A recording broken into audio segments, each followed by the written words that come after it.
start to thank you on behalf of the Lunar Science team and the entire lunar and planetary science community, of which you are absolutely a part, for what you've already done in this mission and what you're going to do today to inspire the next generation of scientists. I have to say Moonjoy is the new term that's already become our team's new motto, so thanks for that.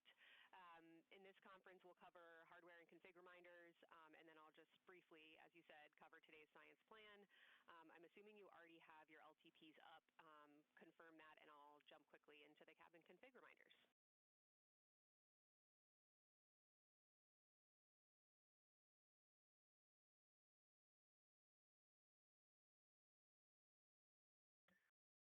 Okay, we have the LTP up just to give you a sit rep on board. You've got Reed and Christina on one PCD, and Ike has his own, and Jeremy has his own.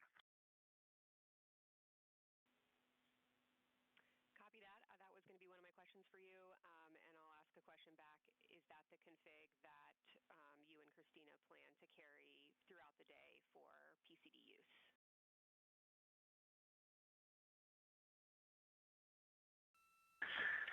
Negative, Kelsey. Our plan for PCD use is we have run the power cables to Windows 2 and 3, and we are going to leave one PCD. The yellow PCD will be in window 2, and the green PCD will be in window 3, and we will do that the whole day, and then the red PCD will be a rover.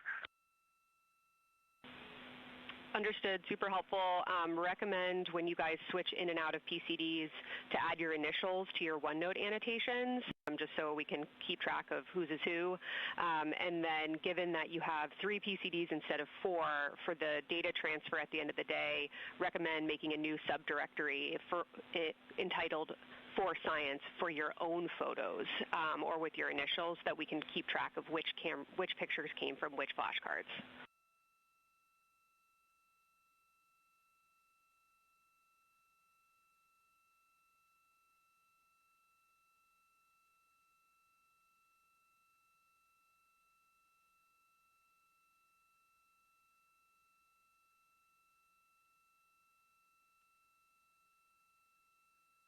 This view.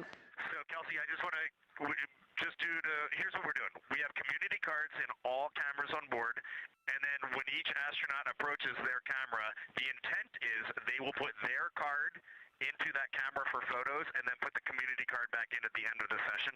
But just know it is harder to manage cards than we thought, and we don't want to miss science, so it might end up a bit more disorganized. Understood. Thanks for that essay. Just read the flashcard numbers down when you get a chance, and we'll follow your lead on the best thing to do operationally during the flyby. With that, I'll move on to Windows. So the window characterization DFTO you guys did a few days ago confirmed that window 2 is ideal for imaging, so no change to config of photographer in window 2, observer in window 3, and science sit reps in window 1.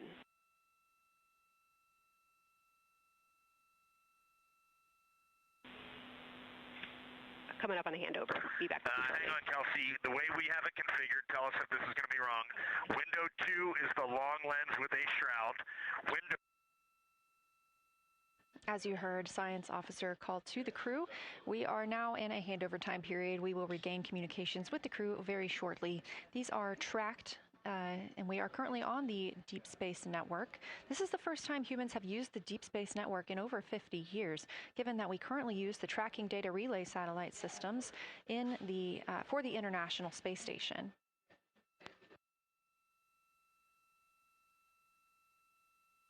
This view from Artemis Mission Control on the right is Kelsey Young. That's who you hear speaking with the crew. Young is the Artemis Science Flight Operations Lead, and we also look forward to speaking with her here today.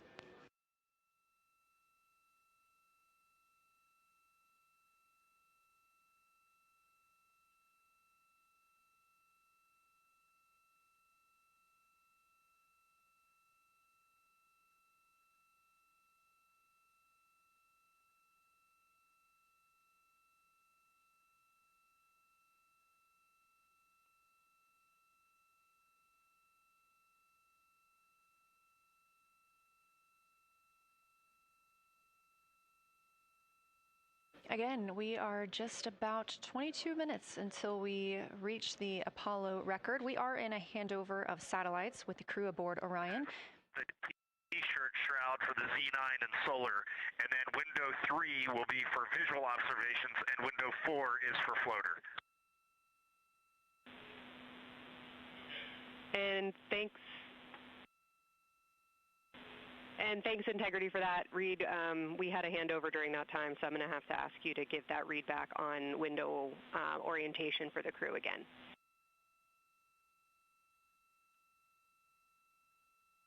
Okay, we are happy to change it, but the way we have it configured right now is window 1 has a T-shirt shroud for the Z9 for solar. Window 2 has the shroud for the long lens for both lunar and solar. Window 3 is for visual observations. Window 4 is for floater. And then the docking hatch window has had a great view, so we've done a lot of mapping through that as well. All right, copy all, Reed. A note just on the window 1 T-shirt shroud that you can remove that for the lunar observation block if you want to, if you want that extra view for another floater, but defer to you guys on that. You are go to use the full 400 millimeter zoom on the long lens, but where possible, try to keep the end of the lens flush with the window to prevent imaging through the multiple window panes at an angle. And if you have to take an image at an angle, recommend you limit the max focal length to 200 millimeters or simply acquire the images at multiple focal lengths. Last imaging update as a result of the DFTO is that if you can take the images out of the left side of window 2 where possible, that is the best half the window. Understand that might not be possible with the shroud. Any other imaging questions from you?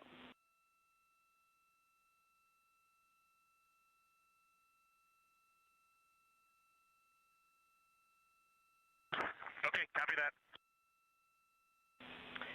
Okay, last couple reminders. Don't forget the ability to take the wave files to tag imagery that you are wanting to follow up on using the FN3 button on your camera. And then a couple quick notes on your LTP. We have refined your precise flyby timing since generating the LTP. Optimus has the correct timing for the LOS and AOS, but the LTP identifiers for LOS and AOS are roughly 2 minutes later than they will be in reality. Final LTP timing update is that the green line on your LTP should start automatically 45 minutes before the flyby. If it doesn't appear, let me know and I'll have troubleshooting steps for you. Last updates are on the eclipse, so only for that last hour today. Of course, remember if the sun is in view to use your eclipse glasses. And reminder that we will have a few activities for you prior to the eclipse to reconfigure all 3 cameras for corona and deep sky observations. These activities, some of which will occur during the forward link LOS, so we wanted to flag it for you now. Any questions before I cover the last 2 reminders?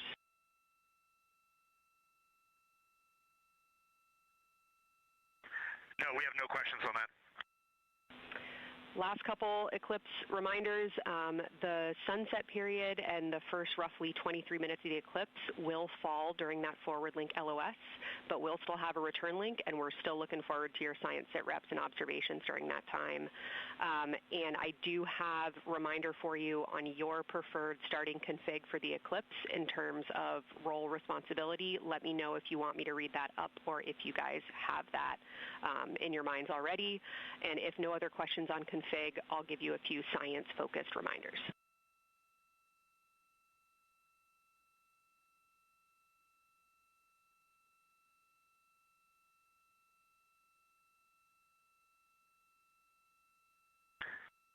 Give us a quick high level, but we see it in Optimus, and I think we got it squared away. But give us your quick Kelsey high level. Okay. A couple changes from the first LTP you studied is that Glushko is the only feature that the same pair will view twice. That's Reed and Jeremy. That's why that's the only target you see that is marked as 1 of 1 and one of two and two of two. So Ohm and Oriental are in there twice, but they're by different pairs, which is why you don't see them marked accordingly. A note from feedback on your observations so far over the last couple days, a reminder that if you note structure and texture as well as color and albedo, please note any correlation between the two, and also a reminder that negative observations are still valuable science. So a lack of color or a lack of structure associated with color is also valuable. A reminder also that your observations so far indicate it will likely take some time for your eyes to adjust. We especially heard that around your terminator observations and your color observations. So reminder to know that your eye adaptation is going to kind of come in throughout your shift, and let us know when you start to see that nuance. Last reminder is around Earthset and Earthrise. When you're viewing us back here at home, you'll be looking directly at Asia, Africa, and Oceania. So I'm sure people watching from those places here on Earth will want to give you all a wave as you take their picture. Any other questions for me?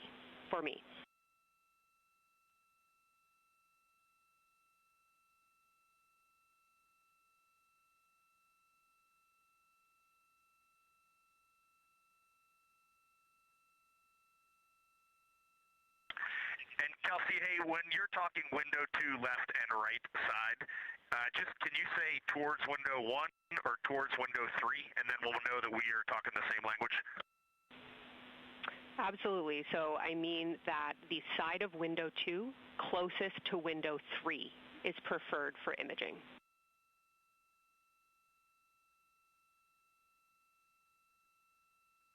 Okay, the side of window 2 closest to window 3 is preferred for recording. Stand by, we'll talk to the crew.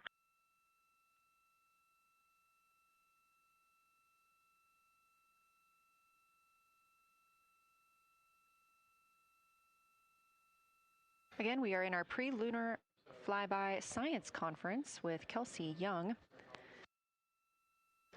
Kelsey Young is the Artemis Science Flight Operations Lead, speaking with the crew aboard Orion. They've been training for this moment for years, and this is their last opportunity to get some further pointers and information. Kelsey, for the T-shirt shroud, what window does the science team think will have the best view? Is it window 1 or window 4? The only time we're strongly recommending use of the window shroud. The T-shirt window shroud for the eclipse viewing. Which window is primary for Z9? Window 1.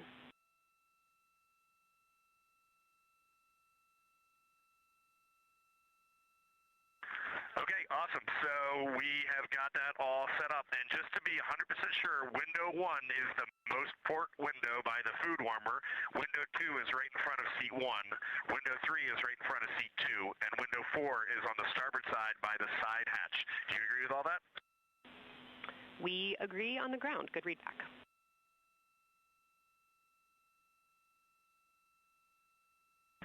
Okay, that's awesome. Kelsey, we're going to close with happy words. It's just incredible. I wish you were up here to see all the smiling faces, to hear all these terminologies being thrown around, and we are just fired up to get started on this day. Let me pass the mic around if anybody has anything to add. Kelsey, it's so great to hear your voice on the loops. I just want to channel everything that you guys are probably feeling right through my eyes and heart. It is awesome to see the side of the moon. You guys made us excited for this day, and we couldn't appreciate it anymore. And we are ready to hopefully deliver on all the awesome training you guys have provided. I'll just add, Kelsey, it is blowing my mind what you can see with the naked eye on the moon right now. It's just unbelievable. Kelsey, and to the whole Lunar Science team, all of you, all the work you put into this, we're just grateful. Can't wait to get going. And thank you for the tipper, for Carol Crater, and for Integrity. We can see them, and we've imaged them, and can even see with the naked eye. Quite impressive. Thank you so much. Beautiful words, you guys. Thanks so much. And I got video of the science team right now, and they are all absolutely buzzing. Looking forward to today.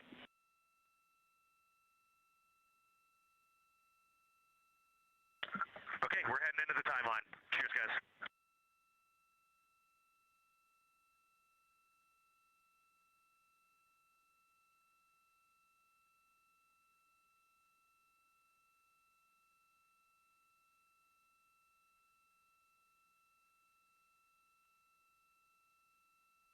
of the Pre-Lunar Flyby Science Conference with Dr. Kelsey Young.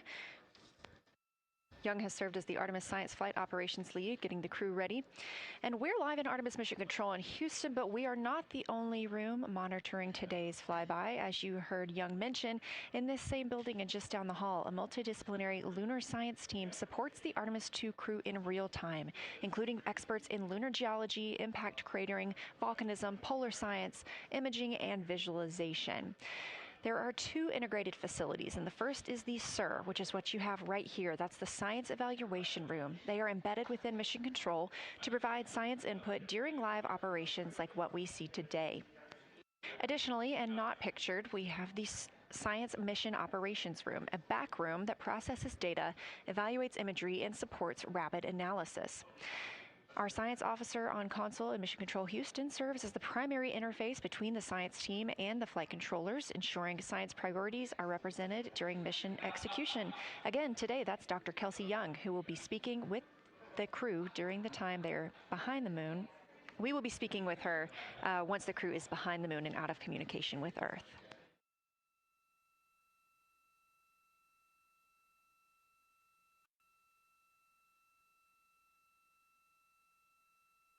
Back inside the Orion spacecraft on your left, closest to the camera, NASA astronaut Christina Cook.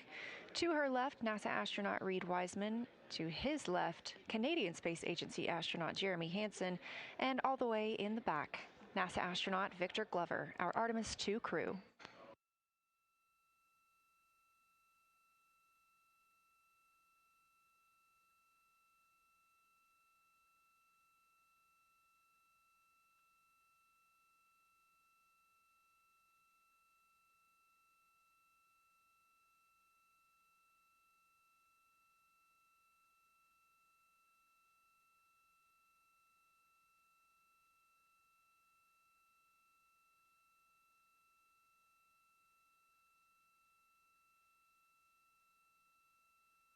We are now approaching 8 minutes until the crew surpasses the Apollo 13 record.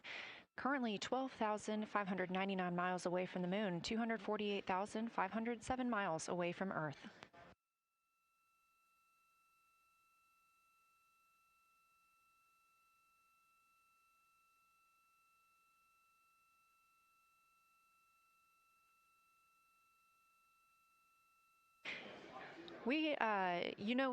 You may also hear the Orion spacecraft referred to today as Integrity. This was named by the Artemis II crew. It is Integrity crew. We have Reid's family in the viewing gallery. You're welcome to say hello.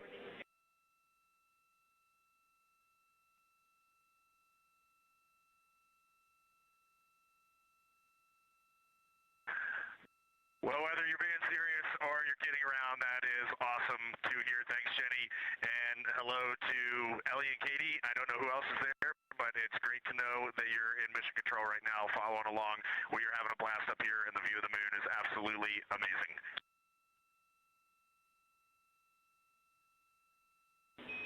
I'm seeing a lot of hearts come out of the viewing gallery and even more smiles. Thanks, Reid.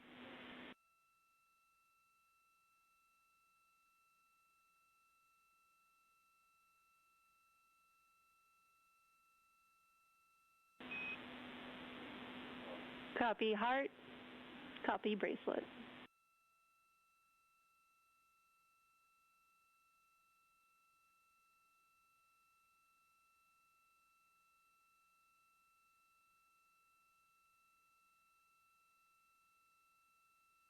that call from Capcom Jenny Gibbons, Canadian Space Agency astronaut and Artemis II backup crew member, letting Reid Wiseman know that he has family here to support him today in the Artemis Mission Control viewing room.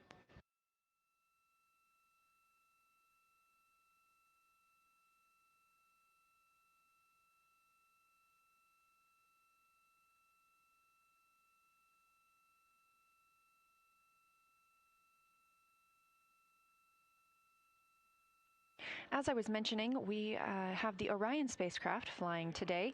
However, the Artemis crew members named their Orion spacecraft Integrity, so you will hear calls to this entire crew with the name Integrity.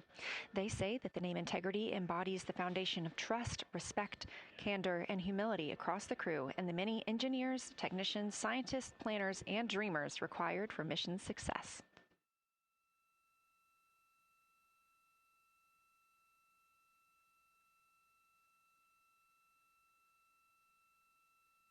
This view live from the outside of Orion as we continue.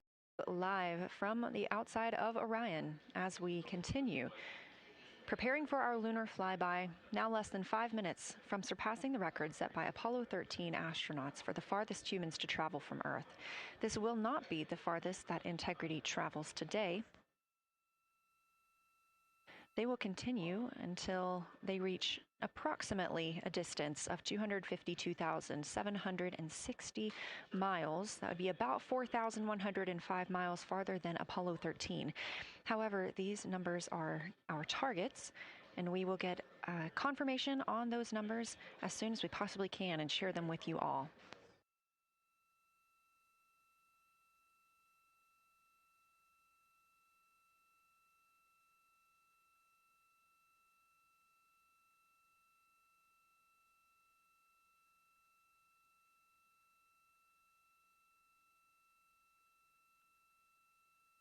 We've talked a little bit about what to expect from the crew, whether that's taking photos or making audio recordings. To get a little more detailed, Reed Wiseman and Jeremy Hansen will be up first to capture imagery and record audio on the portable computing devices. You hear those referred to as PCDs, while Victor and Christina serve as the support members. The crew will switch windows and roles halfway through their shift, and 1 hour and 5 minutes later, Victor Glover and Christina Cook will be the next crew members at windows 2 and 3 to take photos and make annotations, while Reed and Jeremy take on those support roles. There are 5 viewing blocks, and the crew will swap out with each one. During 2 of the blocks, the 2 support members will also be able to enjoy their midday meal.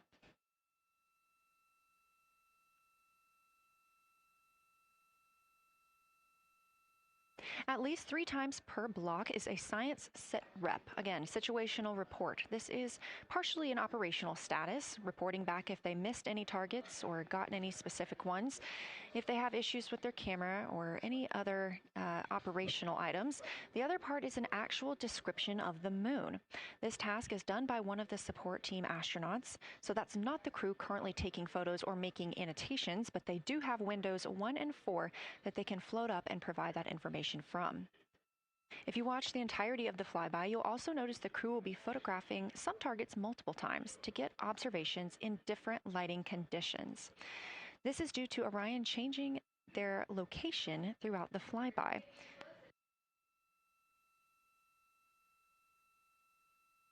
What this crew will be able to capture in a couple of hours of the same targets in different lighting would take orbiters years to do because of solar and spacecraft positioning. This crew has studied the moon extensively, and they're also familiar with what the science team calls the Big 15. These are 15 features that they've memorized, so at any time, they'll be able to see 5 of those and help orient themselves and where they are around the moon. Those targets are diverse and complex in their geologic history, and observations of them could help answer some big-picture science questions.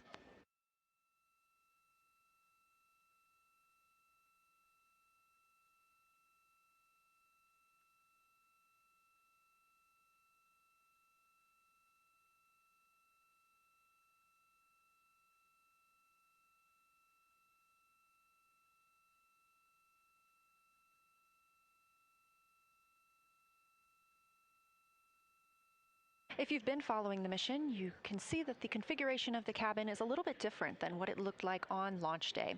After ascent, the crew were allowed to reconfigure their spacecraft, and you can see that they've taken down seats. They have also taken away footrests. This gives them more opportunity to move about the spacecraft.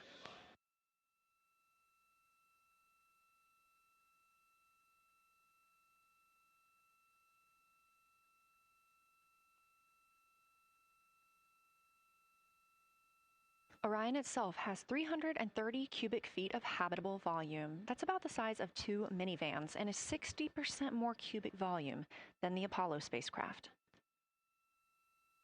We are standing by for the Integrity crew aboard Orion to surpass the Apollo 13 record.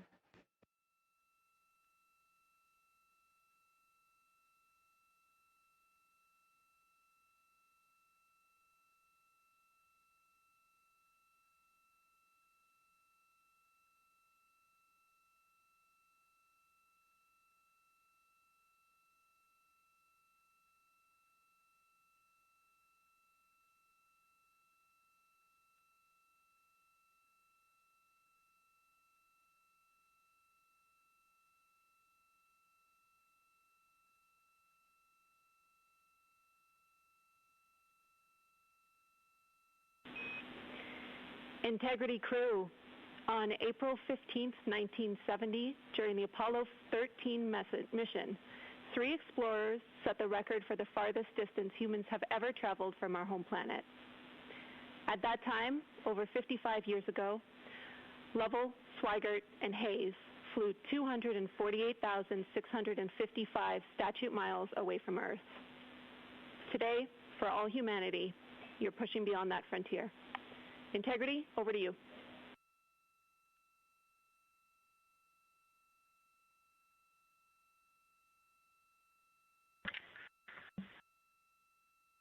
Yeah, from the cabin of Integrity here as we surpass the furthest distance humans have ever traveled from planet Earth.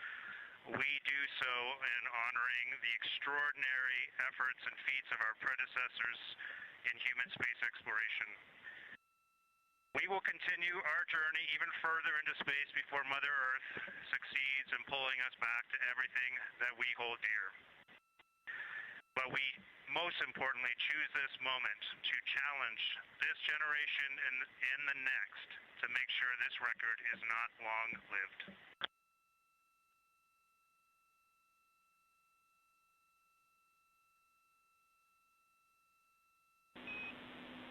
Thank you, Integrity, and congratulations to you and the rest of the Artemis II team.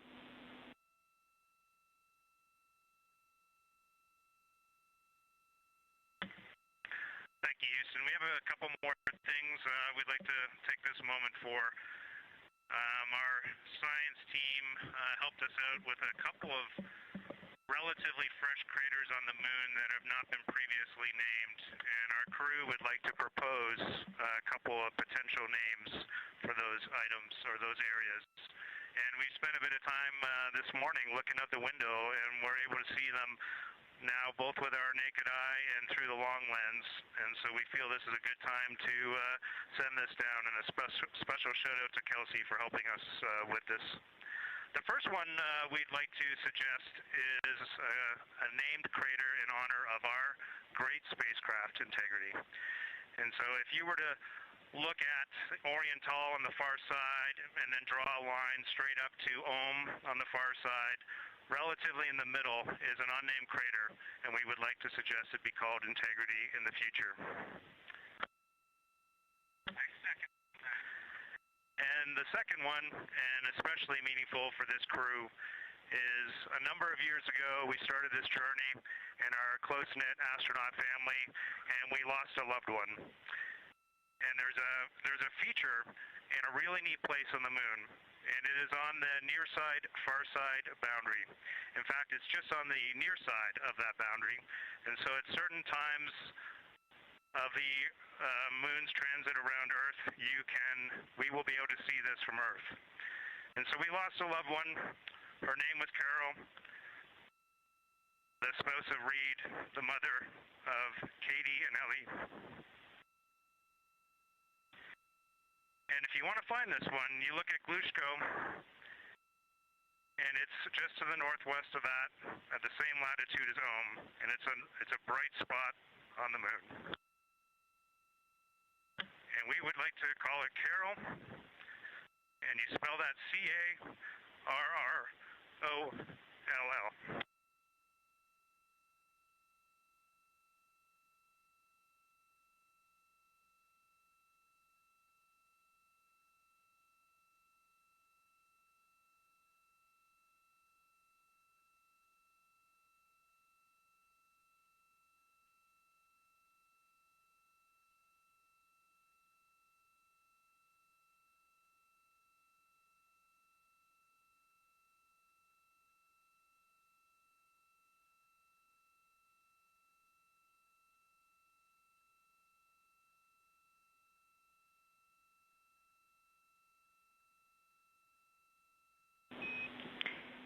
Integrity and Carroll Crater. Loud and clear. Thank you.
As the Artemis II crew passed the record set by Apollo 13 for the farthest humans to ever fly from Earth at 12:57 p.m. Central Time, 1:57 p.m. Eastern Time, Canadian Space Agency astronaut Jeremy Hansen shared. We're getting ourselves all put back together now, and we are going to dim the cabin lights and prepare for our science objectives ahead.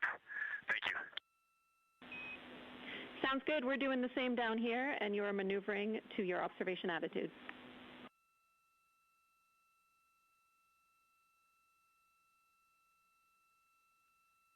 As we pass that Apollo 13 record of the furthest humans to ever fly from Earth at 12:57 p.m. Central Time, 1:57 p.m. Eastern Time, the Artemis II crew shared some poignant words, specifically Canadian Space Agency astronaut Jeremy Hansen. The crew also called down 2 craters not yet named that they would like to name. One, Integrity, in honor of their spacecraft, which they have named. That's near the Ohm crater. Another near Glushko, which is a bright spot, named Carroll, in memory of Reed Wiseman's wife.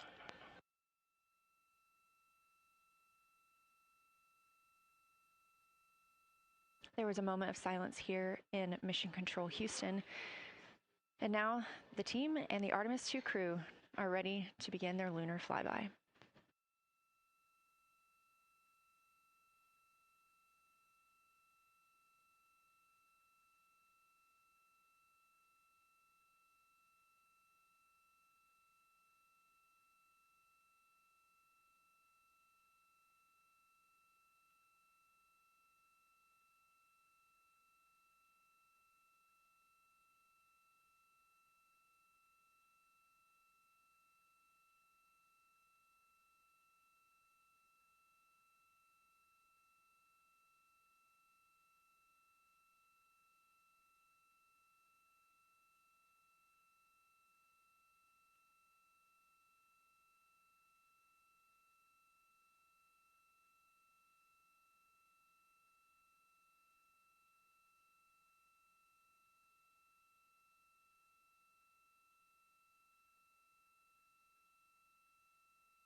We are 4 days, 19 hours, 31 minutes mission elapsed time of the flight of Artemis II, our 4 astronauts aboard Orion. Today is our lunar flyby day. The spacecraft is currently about 12,000 miles away from the moon, and you can keep up with the distance from Orion to the moon and Earth by visiting nasa.gov/track Artemis. Or you can just stay with us here because we're going to be telling you throughout the day. They are currently 248,834 miles away from planet Earth.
Coming up next on the crew's timeline today will be their cabin configuration portion.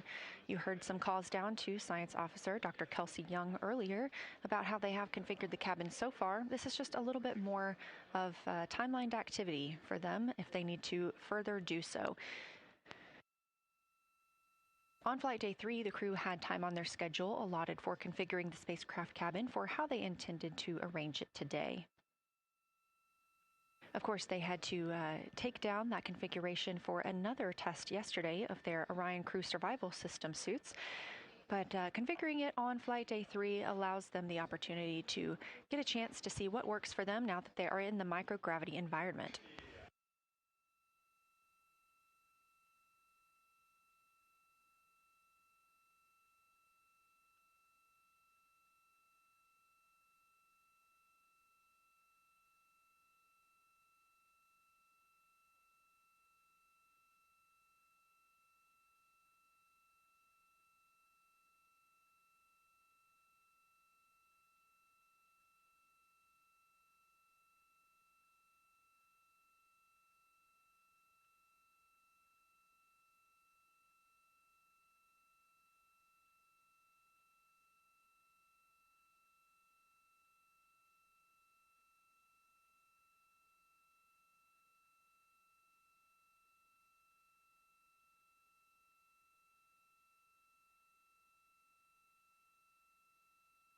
Again, the crew is about to begin their cabin configuration portion of their timeline, though they have been working that already, as well as potentially during their post-sleep period this morning. The official lunar flyby observations are slated to begin in just about 40 minutes. That's when we'll have the crew at the windows photographing the moon, as well as making calls down about what they are seeing.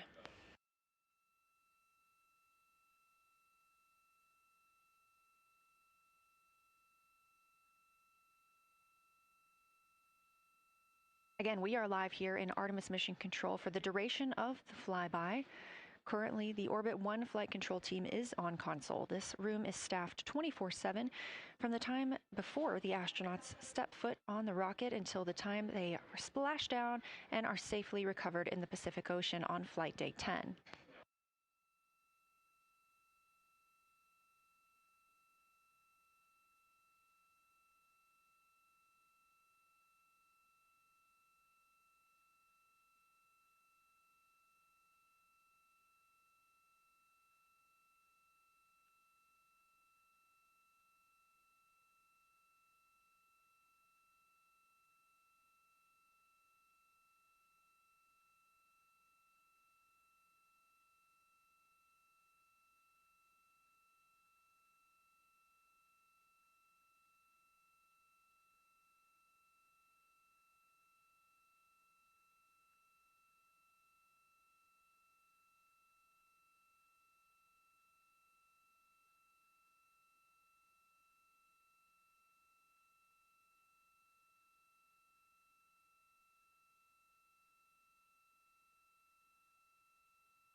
Again, this is Artemis Mission Control here in Houston. We are now 11,777 miles away from the moon. We did pass the Apollo 13 record of farthest humans away from Earth at 12:57 p.m. Central Time, 1:57 p.m. Eastern Time. That distance, 248,655 statute miles from the Earth, continuing to be exceeded by the crew. They will reach their farthest distance from the Earth around 6:07 p.m. Central Time. At that time, they will be in an LOS, or a loss of signal, with us on Earth, as they'll be flying behind the moon.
As the crew gets into their cabin configuration preparations, we are joined by Dr. Sarah Noble, the Artemis Lunar Science Lead. Thanks for joining us here today. Yeah, it's quite a day. Yeah, we are very excited. I can only imagine how you guys are doing over there. So tell me a little bit about yourself and what your role is for Artemis II.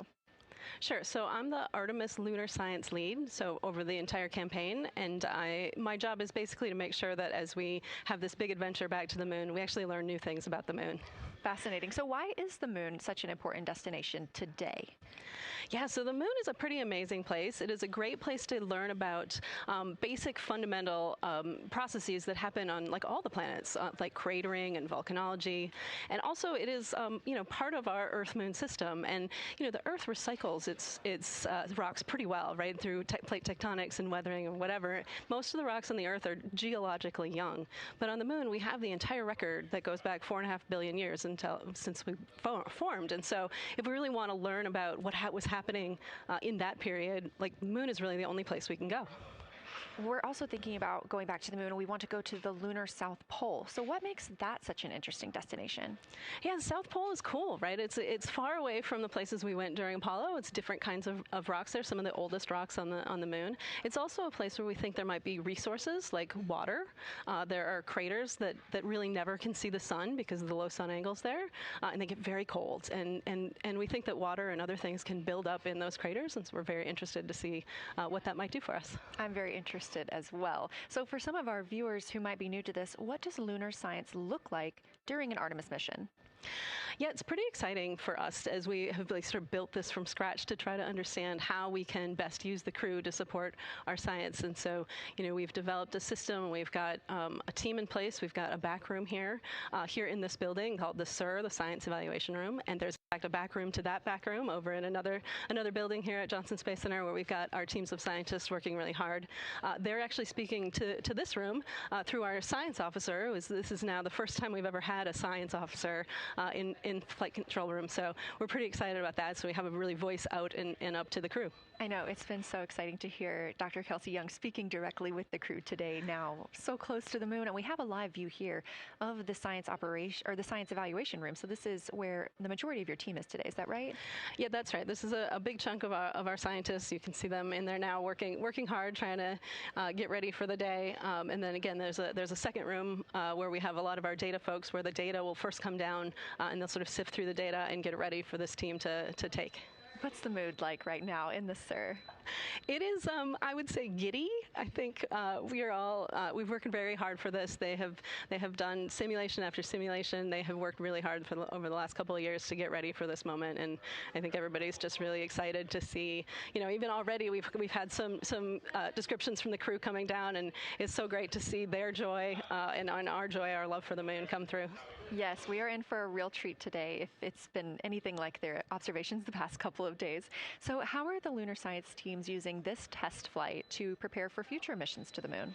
Yeah, absolutely. This is the way that we are building our foundation for the future, from everything from, how do you train a crew to be a geologist, right? And so, working through that, getting them classroom training, field training, building the science team, building these physical rooms that we are in, designing the software that the teams are using, and then, figuring out what happens to that data. They're going to take this data and it's going to come down, and how do we get it out to not only our team, but out to the world and the rest of the science community? Yeah, that's a great point, because when you hear these crew members talk, you would never know that they're not geologists. Your team has trained them so well. They have been very good students. Who can blame them? It's a pretty great topic. One more question for you. How does the science that we're doing on Artemis help support long-term exploration, and including our sustained presence on the moon?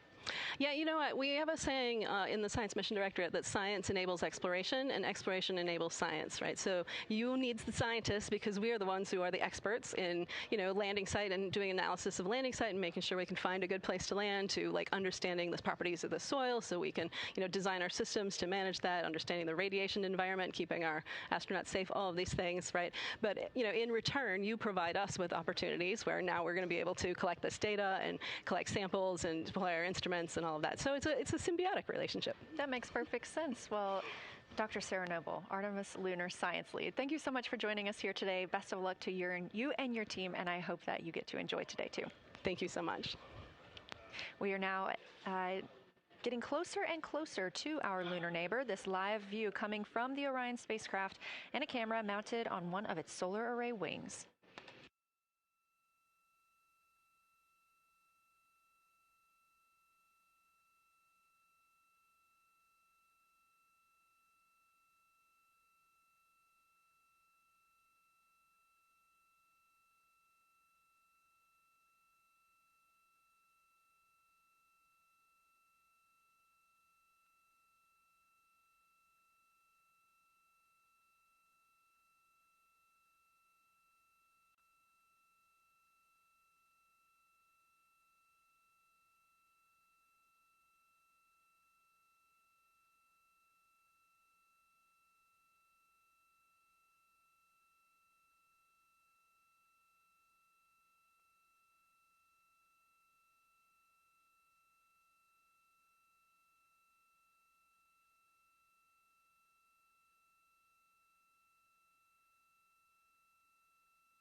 for camera serial numbers.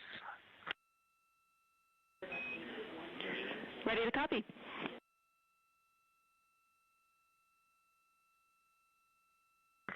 Hey Jenny, these are card numbers for the various positions. For the long lens on the D5, we will have individual cards. Victor's 1008, Jeremy 1019, Reed 1012, myself 1015. For the Z9, we will have one card that is dedicated for today, serial number 1007. For the cabin camera D5, we will have one dedicated card for today, serial number 1022.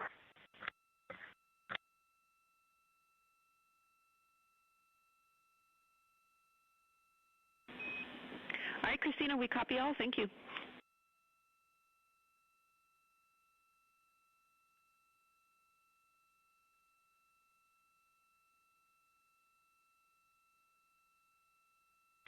We just realized that we have Earth out window 1 and Moon out window 2, and Earth out window 4 and Moon out window 3, and it gives you the best idea of scale we have had yet. The Moon is about 3 to 4 times the size of the Earth, and it is almost full, and the Earth is just a small crescent out there. It's magnificent. I got a picture of it with the wide lens. Such a majestic view out here. Amaze, amaze, amaze. Thank you, Reed.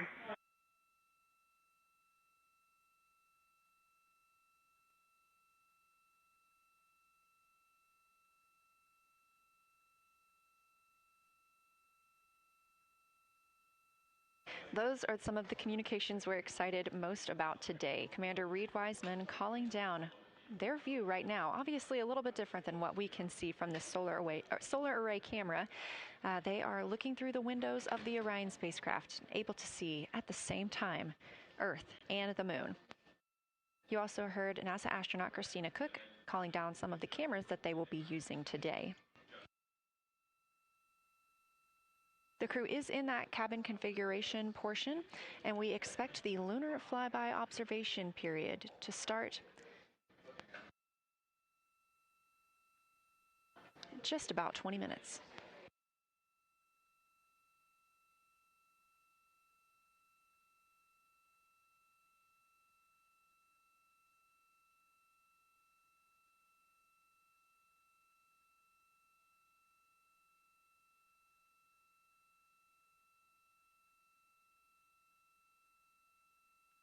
Checking in on Orion's distance and speed, they are currently traveling 1,071 miles per hour, 249,159 miles away from Earth, 11,293 miles away from the Moon, and continuing to grow closer. At closest approach to the Moon today, the spacecraft will be just about 4,070 miles away from the lunar surface. This will be during our loss of signal with the crew as they travel behind the Moon, and we will await their return to get the official number for you for how close they come to our lunar neighbor.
Inside the cabin today, the Lunar Targeting Package is the primary tool guiding the crew observations and consists of two key components. The Lunar Geography Review helped the astronauts study major lunar features in advance and help learn how to orient themselves during the flyby. Because, of course, the moon is not actually labeled like it appears here when we look at this map. The Lunar Targeting Plan provides a detailed timeline of observation targets, background science context, and specific instructions for the pictures the crew should take, as well as the verbal descriptions that will be helpful to the science team reviewing them later. This is a screenshot from their lunar targeting package, and a screenshot specifically of that lunar. Integrity for attitude. Go ahead.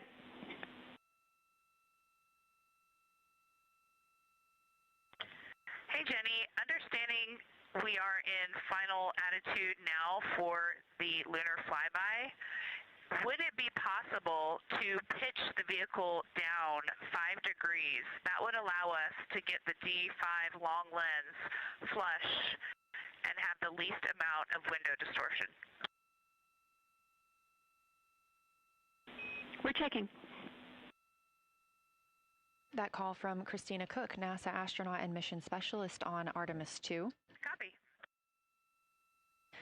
The Orion spacecraft is positioned in a specific attitude to allow the crew to best see the moon outside of their windows today for this imaging opportunity. That call was a request for a potential attitude shift just slightly, another 5 degrees, to give them a better view and to give them a better opportunity to use their long lens camera. They'll also be using that lunar targeting package we were discussing. I am following along with that real time, so I'll be able to share with you exactly what targets the crew is looking at and when. They also trained with a lunar science passport. It's a little reference guide used on Earth to reinforce recognition of key lunar features. It is not on the flight, but it was a significant study tool for the crew to get them ready for launch. The apparent size of the moon will change throughout the flyby, and it'll appear roughly like a basketball held at arm's length at the crew's closest approach. That reinforces the need for careful planning and practiced observation techniques.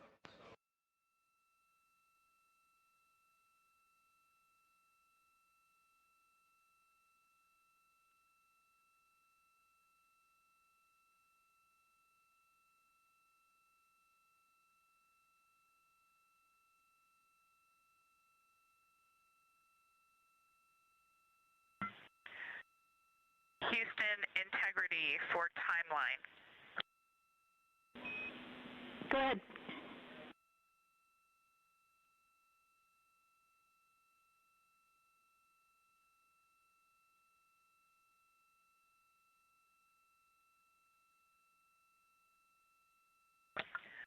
Hey, Jenny, just to make absolutely sure that we start observations when expected, we are showing in Optimus that observation time starts in about 15 minutes, and in LTP that our first target, discussion 1, starts in about 29 minutes.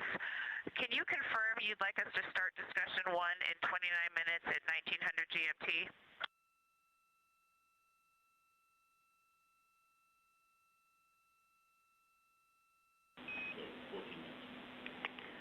Christina, we are tracking that discussion 1 should start at 18:45. That's 15 minutes from now.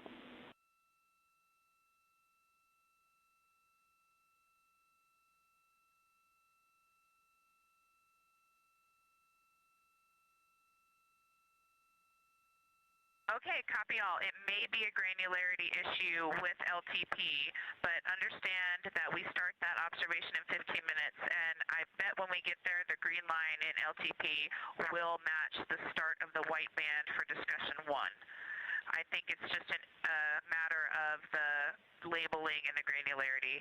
Thanks for confirming. Copy, and we'll look into that a little bit more on our side as well.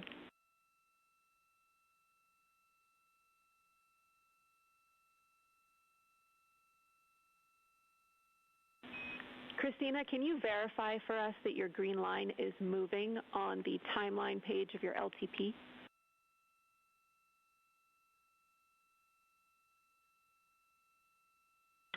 Affirm.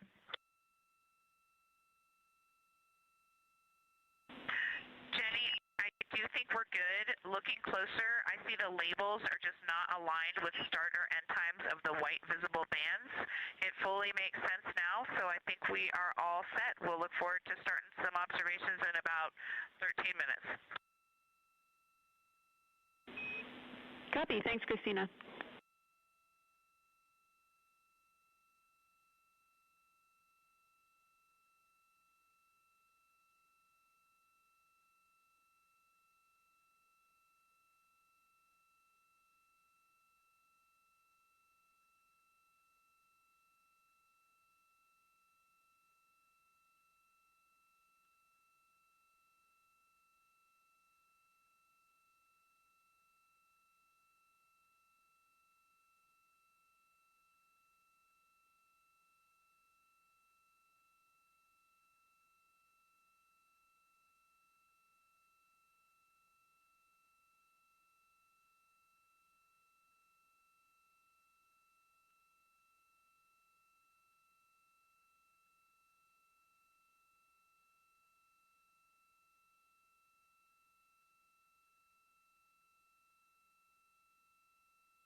As you heard discussed, we are expecting the crew's observation time period to start in about 10 minutes. First, they'll be conducting a warm-up, warming up to their science observations of the moon.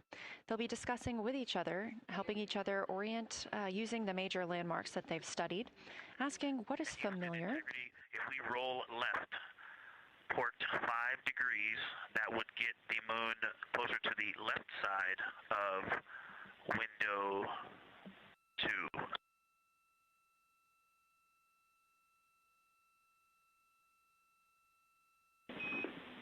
Copy, Victor. We'd like to know if it's pitch and roll or one or the other.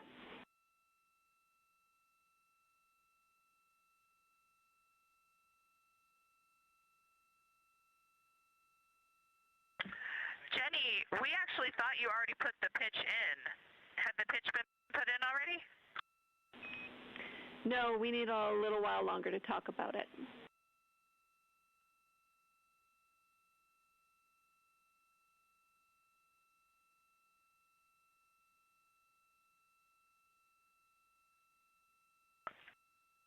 So, Jenny, I guess what's happening is just as our orbit's changing, where it is in the window is changing, so maybe these fancy little adjustments aren't worth it. It's going to continue to move in the window. Or is the spacecraft going to keep the moon at the same point of the window if we adjust the attitude? I assume the previous.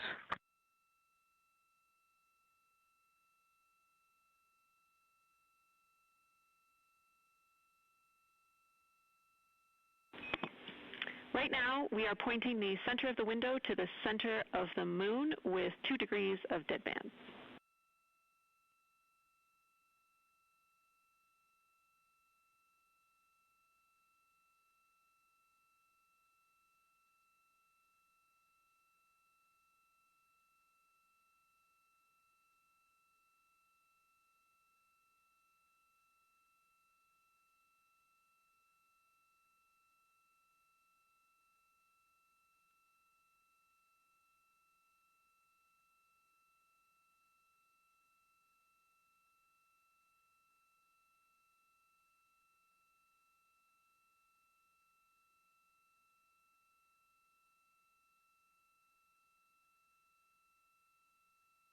The conversation you hear happening now between the astronauts aboard Orion and Artemis Mission Control here at Johnson Space Center in Houston, Texas. They are in the center of your screen, seated at the Capcom, or Capsule Communicator Console. That's Jenny Gibbons, Canadian Space Agency astronaut and Artemis II backup. She was also the lead Capcom for Expedition 63 aboard the International Space Station.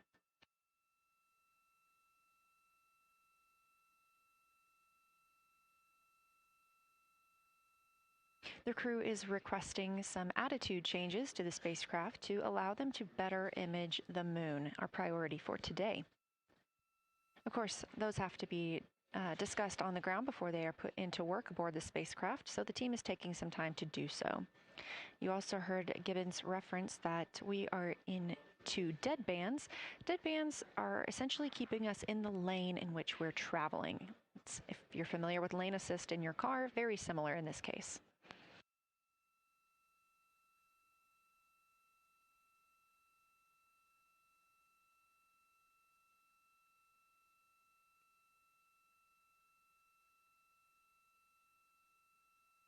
We are now 10,870 miles away from the moon, traveling 1,066 miles per hour and 249,390 miles away from Earth.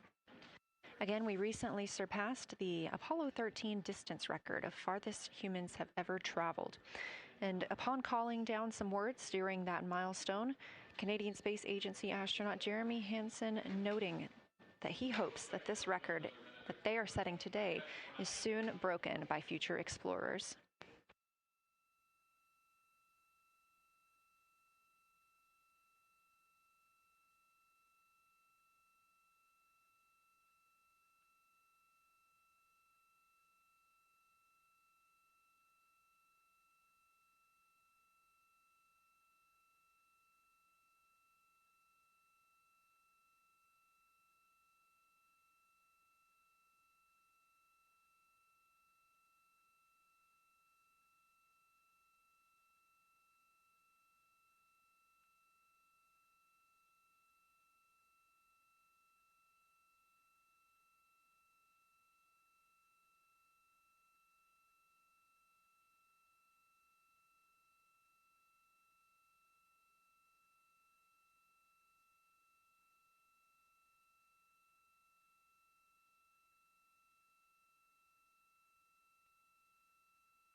This is Artemis Mission Control. We are standing by for the beginning of Lunar Flyby.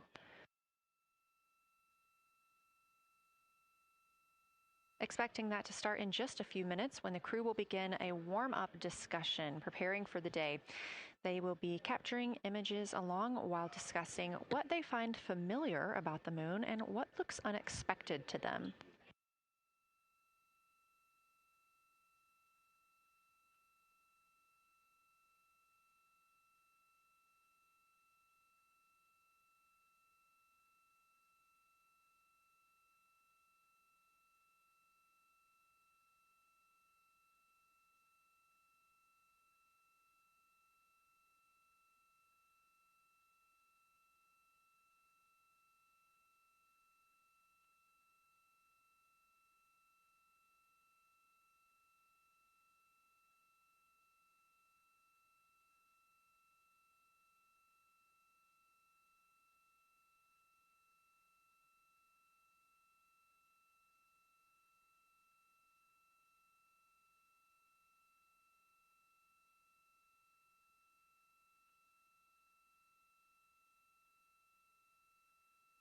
Again, just minutes away from the official start of Lunar Flyby, or when it is timelined for the crew.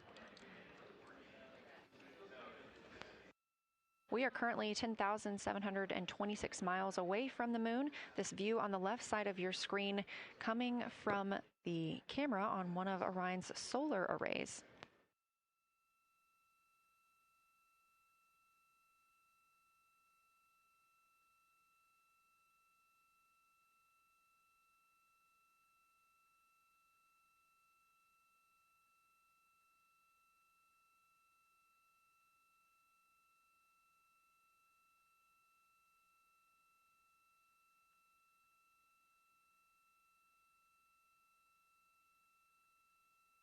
Other conversation points while the crew are getting ready for their flyby today. They'll be looking to orient themselves using major landmarks and annotating their observations along with their discussion. They'll have 10 minutes for that warm-up discussion.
Houston integrity. We have two folks at the window deep in discussion talking about all of the awesome features that they're seeing. We just had a huge moment realizing that Hertzsprung is about the same size as our incredible Oriental. We're really excited about this target that's kind of new to us.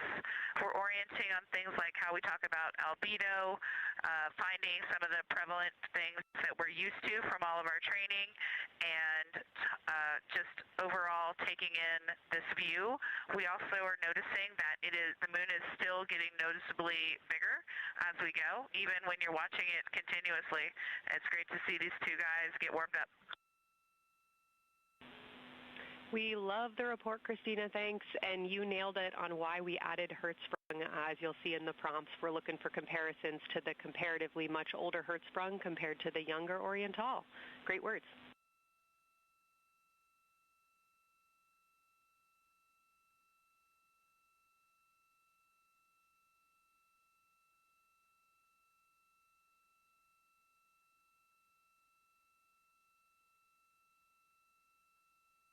This is Artemis Mission Control. That was the voice of Dr. Kelsey Young speaking with the astronauts aboard Orion as they begin their observation period and lunar flyby. NASA astronaut Christina Cook reporting their view of Hertzsprung Basin. The team here is looking for centered images of the basin at a full zoom, and they're hoping that the astronauts can image and describe the inner and outer rings. This is considered a degraded basin with a floor, rings, and ejecta compared to a younger Oriental basin.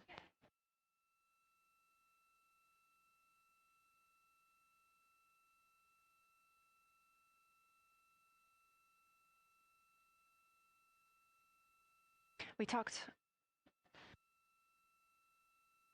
spoke earlier with Julian Gross, the Artemis curation lead, about some of the terms we will hear the crew use today. One of those just called out, that's albedo, looking at surface brightness, or the amount of light a surface reflects.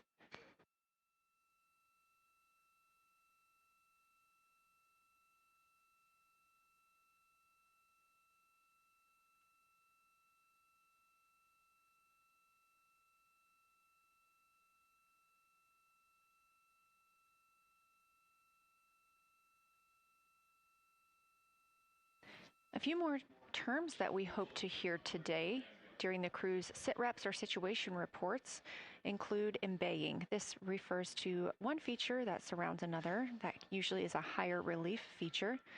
Houston Integrity, one report from the crew at the windows. We can actually see the moon and Earth at the same time right now. It's interesting because the Earth looks way brighter, so the Earth itself seems to have a much higher albedo than the moon.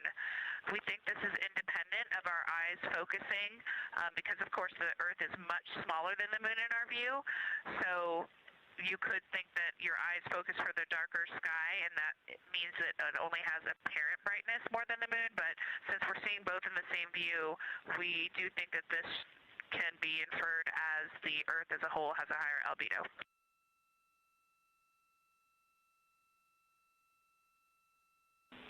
Great observation, Christina, and reminder that as you're starting to look for those subtle color and albedo variations on the moon, the relatively bright albedo Earth might make those a little bit difficult, but as your eyes continue to adjust, we expect you to start to see more nuance on the moon. Thanks.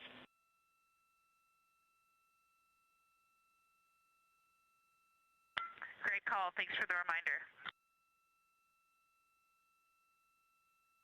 We're all going to be experts in lunar terminology by the end of the day. Another one we expect to hear is mare. These are dark regions paved or filled by volcanic deposits. You also can hear them called seas, oceans, lakes, or marshes, or other bodies of water.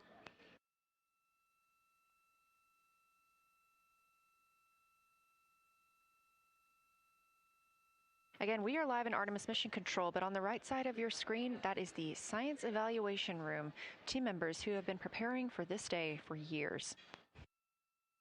The crew has significantly darkened the cabin of Orion. This allows them better views outside the windows and fewer reflections from inside. They reported being able to see the moon and the Earth out the same window at this time. We are really hopeful to get those photos. Right now, this view on the left side of your screen coming from a camera mounted on one of the solar array wings on Orion outside the spacecraft. The crew is equipped with 80 to 400 millimeter zoom lenses.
The team continues their warm-up discussion. I should say the crew members aboard Orion continue their warm-up discussion.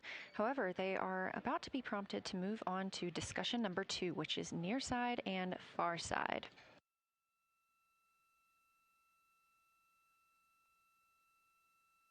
Some of the things that they are looking to capture, the ground has prompted them to photograph anything that stands out to them and to compare the near side versus the far side mare in color, albedo, topography, and texture.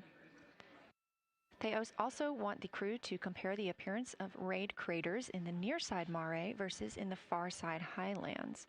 Of course, a reminder that some of the items that the crew, or some of the landmarks the crew are seeing today, is the first time that humans have ever laid eyes on those portions of the moon.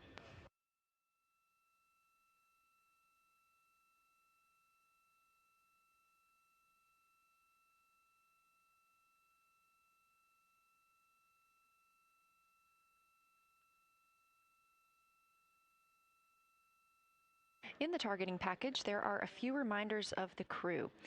For the crew, there are time-sensitive observation reminders and science sit-rep reminders. From integrity, we have a sit-rep. The targets that are being discussed right now, it's the far side, near side comparison, and hearing some great discussion of browns and greens in the Aristarchus Plateau and how those disappear as you go toward the North Pole, and then over to the far side, you lose the color. You've got Jeremy in window 2, Reed in window 1, having a great discussion. Christina's under window, I'm sorry, Reed is in window 3. Christina's under window 1, documenting the discussion. And we've got the lights completely off in the cabin. There are some LEDs that we cannot put out that do provide some light scatter. But we have all of the internal lights off. And are letting our eyes adjust as best we can. The window 4 view, you only get about a third of the moon. Tycho is going to go over the horizon soon, and you can see Aristarchus, and then you start to lose the view as you go to the west in Oceanus and Procellarum. So far, the team is on the plan, and the long lens is being put to good use, and recordings are being made, and internal documentation of the configuration and the observations is ongoing. Science, do you have any questions for us at this time? Integrity Science, Victor, very glad that you provided the first formal science sit-rep, as these were indeed your idea. One follow-up question, any relationship between those browns and greens you described? Do you see them blending into one another, and do you see any topography associated with either color?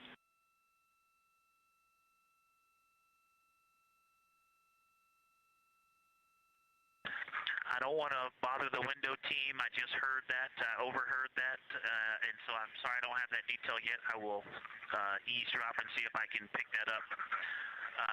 I will try to answer that at some point. I also heard a comparison of the albedo in Aristarchus, that crater, the very high albedo spot. You can see it on the near side.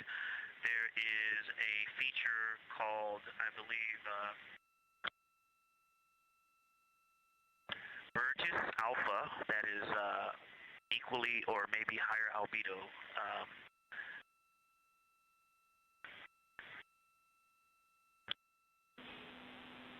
I apologize for the gaps. I'm trying to listen and talk at the same time, but I will try to get some more information to correlate those colors from Aristarchus for you. Understood, Victor, and good call to not bug the window team. Really like the brightness comparisons to Burgess A. Really helpful for the science team. Keep them coming. Thanks.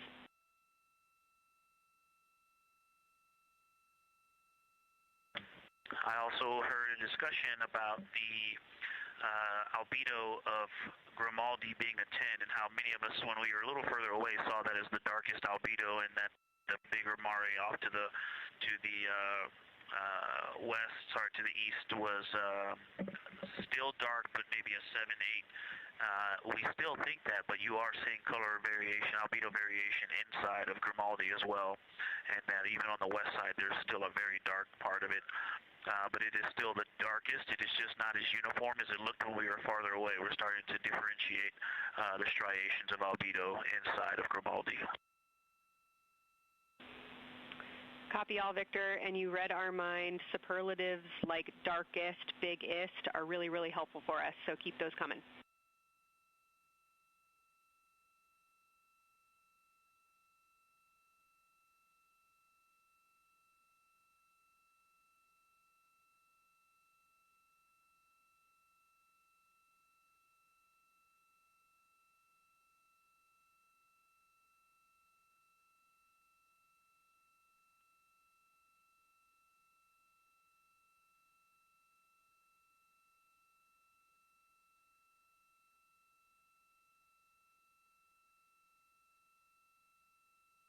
As we were just mentioning, the crew is slated to perform these science sit reps. They are prompted to do so by an icon in their lunar targeting plan. That one coming down from NASA astronaut and pilot of Artemis II, Victor Glover.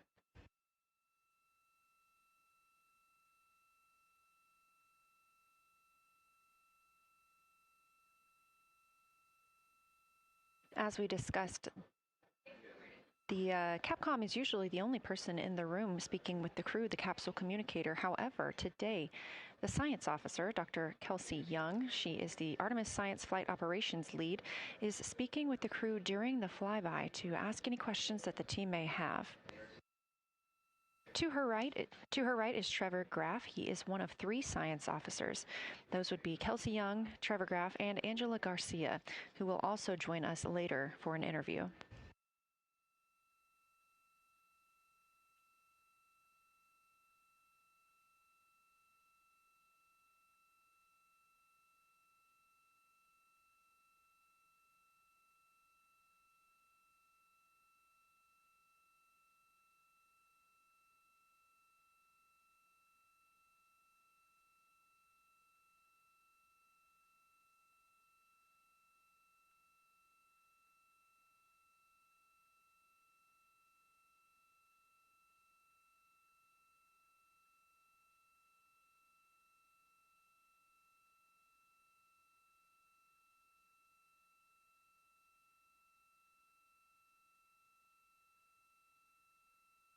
And Houston Integrity Science Integrity was able to get a view out of window 1, which is a beautiful view. I can see the entire moon that they're looking at.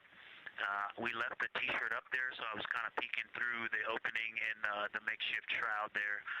And once I was able to get 2 eyes on it, what jumped out at me was Vavilov. It's just peeking out of the Terminator. It's clear of the Terminator now, but it just really jumps out because it's still got the low light, the low sun angle. And so where the, Vavilov has that impact over the top of another crater, where the 2 craters intersect on the eastern edge. So on the side closest to Orion's Hall, where the 2 crater rings intersect, the shadow there is the highest peak in the interior of Vavilov, and so you can see that terrain is, there's some real variation in the terrain there, that there's a nice peak where those peaks intersect, where those rings intersect, and we'll get a picture of that. Love the description, Victor, especially the comparison and relationships you just described about topography. And if it's easier for your observations, do feel free to remove the T-shirt shroud from window 1.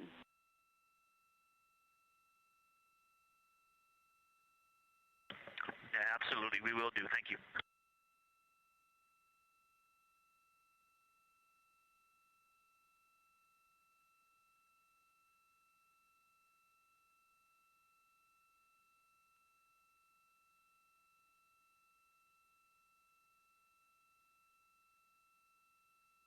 Those calls coming from NASA astronaut Victor Glover. As we discussed, the crew is working in pairs at the windows. Right now, taking photos are Commander Reed Wiseman and Mission Specialist Jeremy Hansen. Serving as their support team are pilot Victor Glover and Mission Specialist Christina Cook. You're hearing those calls from Victor Glover, as he is on that support team, and he is tasked with providing the science sit reps, while the two crew photographing and making annotations of the moon are in Windows 2 and 3. Windows 1 and 4 are available for the support crew to fly up to, obviously look at the moon themselves, and provide these science situational reports.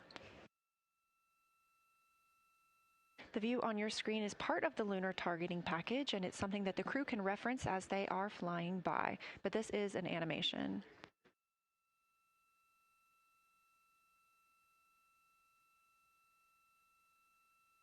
You also heard Glover mention Oriental. Oriental is a major feature that the team is interested in today, and it's known as the Grand Canyon of the Moon. Until this mission, the Oriental Basin had never been seen in sunlight by human eyes. Oriental Basin and its surrounding ejecta could fit within a straight line distance from NASA's Johnson Space Center, where we are at today, to Kennedy Space Center.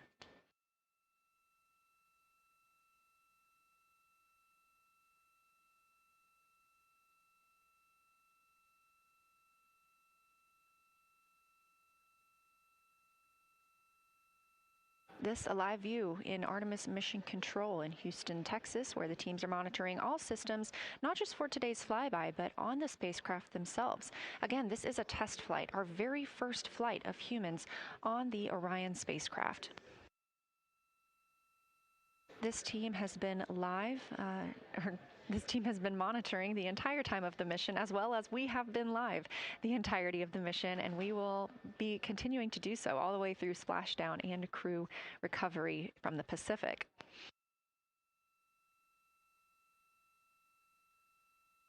This is a visualization from ARROW, the Artemis Real-Time Orbit website that you can also access at any time by visiting nasa.gov/trackartemis, showing us that we are now under 10,000 miles from the moon, 9,948 to be specific, and continuing to count down.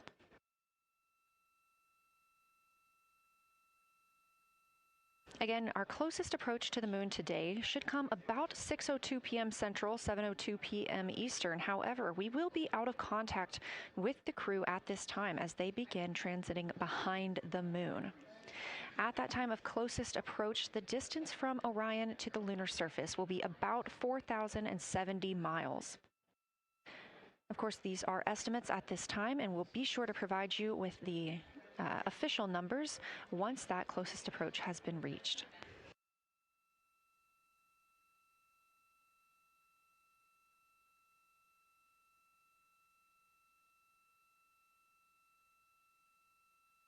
This shot live inside the Orion spacecraft, where our 4 crew members are continuing with their lunar flyby activities.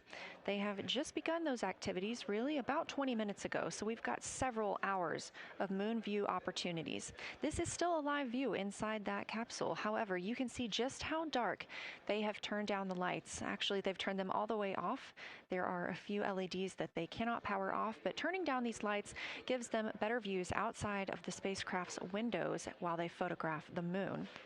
This also prevents any reflections from inside the spacecraft bouncing up on the windows and interfering with their photography.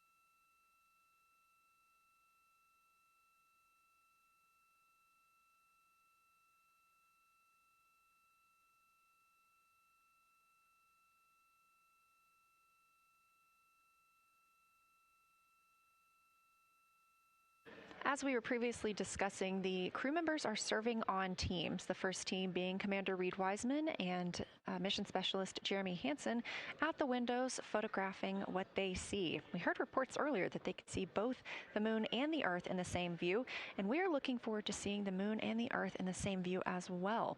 That Earth set coming up in just a few hours. While Wiseman and Hansen are at the windows photographing, Glover and Cook are serving as support crew. They are able to assist with cameras. They are also providing those situation reports, letting us know how the team is working inside the spacecraft, what they're seeing, and how they're feeling about it. Those first blocks of teams will last about an hour, and the crew members are approaching the halfway point into their first observation block. A reminder, we have 5 of those blocks today. So they're approaching this halfway point during which the crew at the window will switch roles. One will begin taking pictures, and the other will be making annotations on their PCD, that's portable computing device. Both of those crew members at the windows are recording audio of what they see. They are putting on headsets and recording audio into their portable computing devices. Obviously, we are not hearing this right now. This is going to be sent down to the science team, and they will be able to analyze that at a later time. What we are hearing, though, and will continue to hear, are those science sit reps a few times every block. Once this block is complete, about 40 minutes from now, we will have the teams switch. That means pilot Victor Glover and... Science integrity, looking out of window 1. I think I may have misreported earlier saying that it was Tycho going over the horizon. That was Copernicus I was referring to. Apologies. It was Copernicus is what is farthest bounding to the east, and that is now like on the horizon or just past it. And Korolev is now a few degrees from going over the horizon. And then, next it'll be Aristarchus Plateau. And so on the west, we are getting a much better view of the Terminator. Looks like we have about 80% illumination of the moon. And Vavilov and 1 Vavilov diameter to the west is where the Terminator is right now. And so other features are starting to peek out there. The center of the illuminated part of the moon is, to the lower part is Oriental. And just around Oriental, a lot of light structure is starting to show up. A lot of high albedo, similar to the feature, I cannot remember, Burgess Alpha and Aristarchus type high albedo in the ring. So when you look at the interior ring and the external ring, it's almost as if the edges are starting to dry up and turn white. If it was something that was wet and got dry, the edges would be the part to dry first.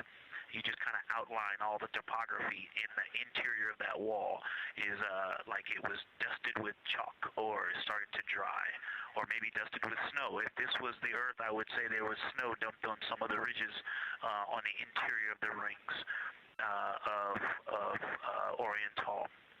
Also, an interesting part of the discussion that I heard between Reed and Jeremy is that from Glushko to Grimaldi, there are 2 dark features there that look like commas, but in the wrong direction. But there's also a lot of interestingness, just a lot of geometry and squiggles and dots and lines that are starting to stand out as more small features come into view. And there also is a lot of variation in albedo.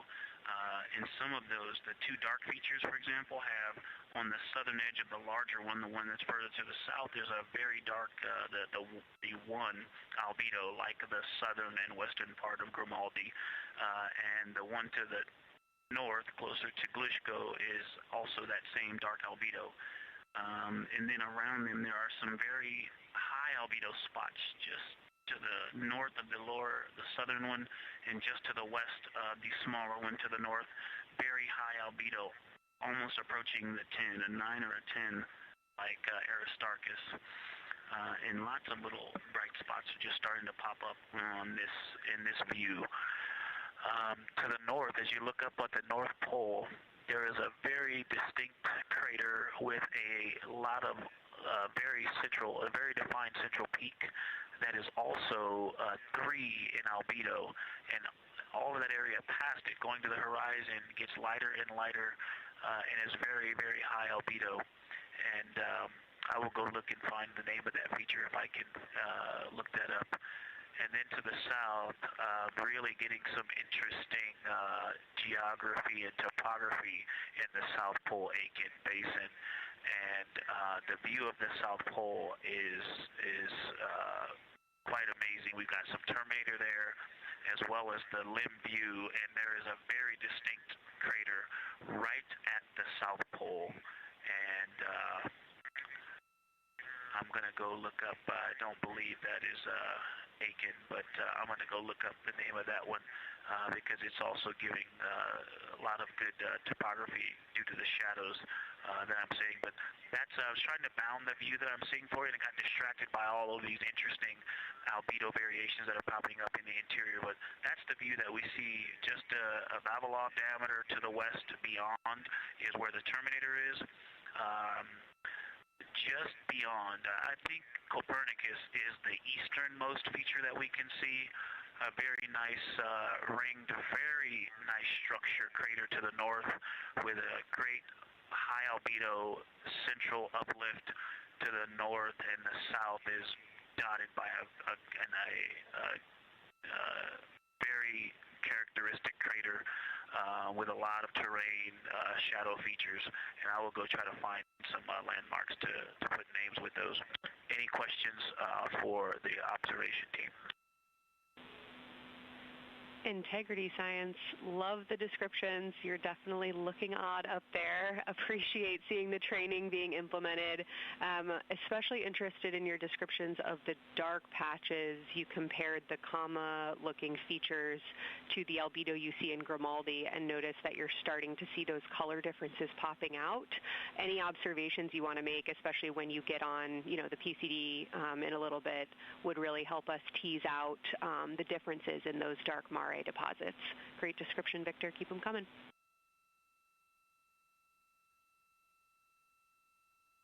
Absolutely will do, and I know you've got descriptions on both of the window observers right now as well. Keep them coming.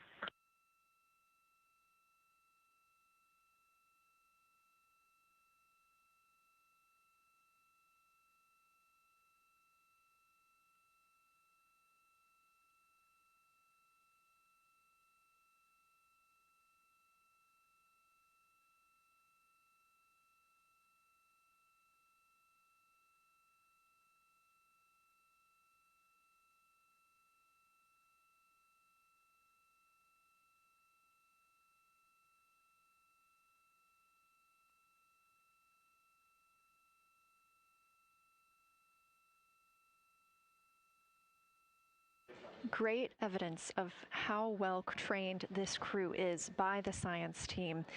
NASA astronaut and pilot of the Artemis II mission, Victor Glover, calling down a situation report, noting several different features on the moon and such descriptions, even saying that it looks like snow on some of the peaks. Obviously, we do not expect that to be snow, but referencing that as some of the lighting on how it looks to the Artemis II crew from their current position.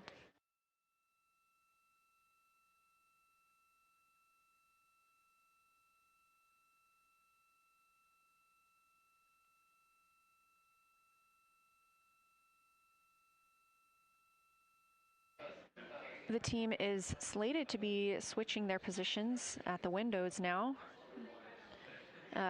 Both Reed Wiseman and Jeremy Hansen have been at windows 2 and 3, one taking photos, one making observations and annotations on their portable computing device. At this time, we also anticipate that they are looking at a crater duo. One of those is Glushko, and the other is Ohm. The team is looking to know the extent of Glushko's ray system and how its rays differ in the Mare versus the Highlands. They also want the team to compare the ray systems of Glushko to Ohm.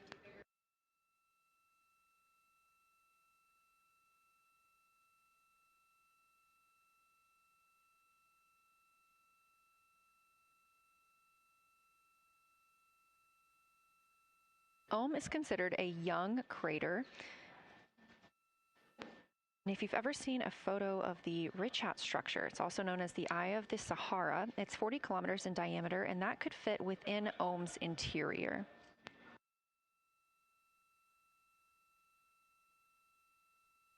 The team is specifically interested in descriptions of that ray visibility, including the color, albedo. Remember, albedo is the brightness or the surface reflection, and the reach.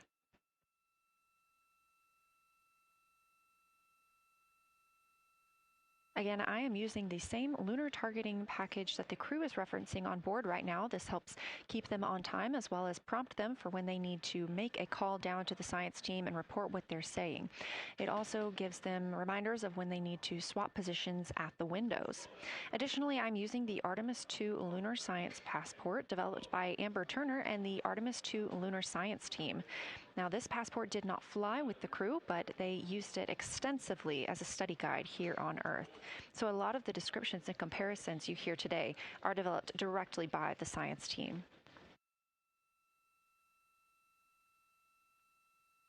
We are now 4 days, 20 hours, and 43 minutes. Science, integrity, that crater to the north, that is, it's like we've got one in the north that looks like just a textbook crater, and one on the South Pole as well. The one on the north, I think, is Pythagoras. And what I wanted to highlight about that is it is either a very distinct central uplift or just a very defined area of high albedo. If a majority of the crater, especially the floor of the crater, is, say, an albedo of 5, this center, and only a tenth of the diameter of Pythagoras is an albedo of 2, maybe 3, but it is very bright and it stands out. And then between that crater and the actual what is the horizon from here, there seems to be another crater right on the horizon, and right on the edge of that is another patch of that albedo. It seems to be between the two craters. It's hard to tell from this grazing angle, but there is another spot just further north beyond Pythagoras.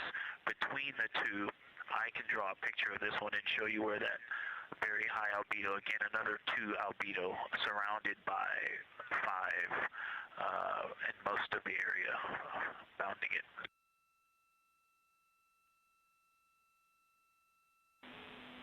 Integrity Science, thanks for that. We agree with the Pythagoras assessment.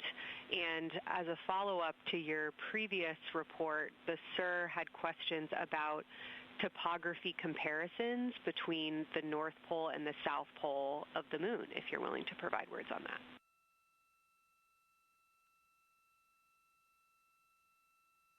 Topography comparisons, absolutely. And if you have any idea what, if you draw a line between Pythagoras and the western edge of the outer defined ring of Orion, it intersects a beautiful textbook crater on the south.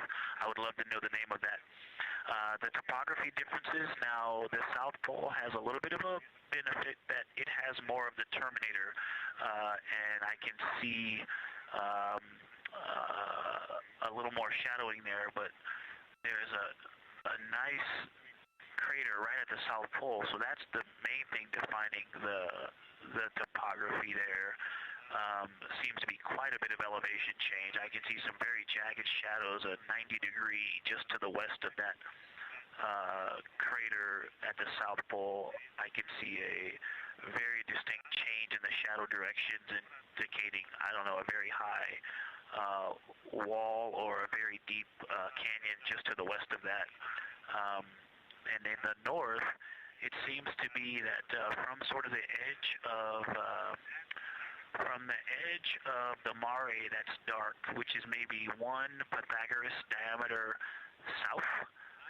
If you draw a ring about that, maybe the top 7 degrees of the moon, and just draw a ring around that, the near side is an albedo of 5 and looks quite smooth from here. And then along the same edge of the mare, the edge of the mare that kind of Grimaldi's just outside of, Glushko is just outside of, Carroll Crater is just outside of, and you start to see the stark differences between the darker 7/8 and the 5s and 6s. The 4s and 5s. If you follow that line up to the north, that line is also where the change in topography happens at the North Pole. The line defining the light and dark on the edge of the mare that you can see from Earth. Draw that line, roughly the midpoint of all that, straight to the North Pole. And on the side facing the Earth, you see smoother topography and dotted by Pythagoras and its next door neighbor crater. And then on the far side, you see a lot more cratering and a lot more topography. And again, the far side has the benefit of a little terminator there, but I am seeing a variation in the topography. It seems to be more jagged and a more challenging place to find a place to land and to even traverse in the south. All around the South Pole, and at the North Pole, it seems to be it would be more challenging to translate on the far side of the North Pole compared to the near side of the North Pole around Pythagoras. Copy all, Victor. You really help paint a contextual picture of what you're looking at. We really appreciate the way that you're guiding us into the areas you're seeing by drawing comparisons between recognizable features. Thanks for that.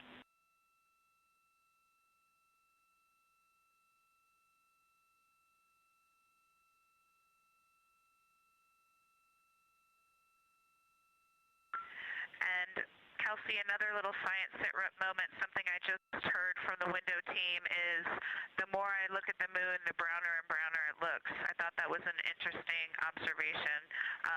The 2 observers have been on timeline, no hardware issues. They did start to talk a little bit about another feature that you'll hear more about on the recordings that they call the handprint. That was at the end of their Glushko and before they moved into their current target. They thought that was worth chatting a little bit more about. And they're preparing to switch after this. Houston copies and concurs.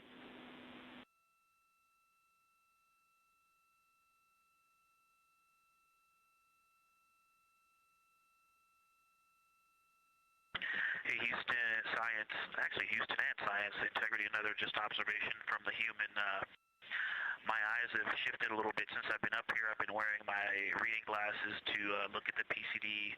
Well, this is a very taxing event on the eyes, looking out the window and seeing the very bright moon, then coming back inside to the dark cabin and trying to work cameras and microphones and logistics and lunch and those kinds of things, and then looking at the PCD, which is dimly lit.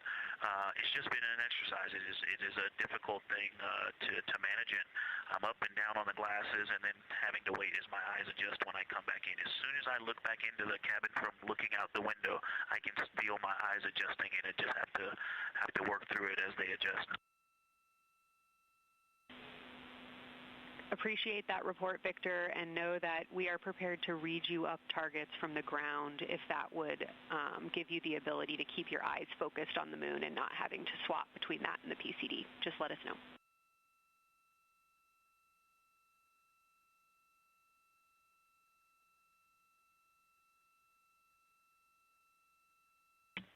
Yeah, we appreciate that, Science, and we will also do that for the window teams, and we'll back each other up that way as well. But we appreciate that. We may take you up on that. Thanks.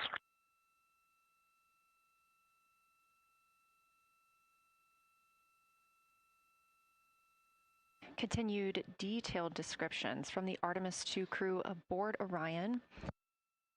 Again, this is a test flight, the first time we've flown humans aboard this spacecraft. So every detail, even that it's difficult to look outside the window and then back at the PCD, that portable computing device, every single detail is appreciated as we prepare for future missions. Glover also mentioned that he is now wearing his glasses now that he's in space and that his eyes have shifted a bit. This is something that happens when our astronauts go to space.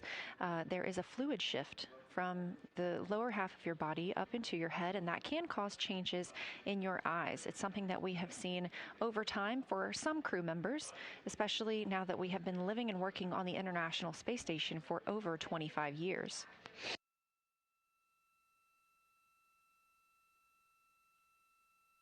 Again, it's clear that these Artemis II astronauts have undergone extensive lunar science training, including classroom instruction, fieldwork, and high-fidelity simulations. Training expeditions even took place in analog environments like the Icelandic Highlands and the Kemasassen impact crater in Labrador, where crews practiced identifying and describing geologic features under varying conditions.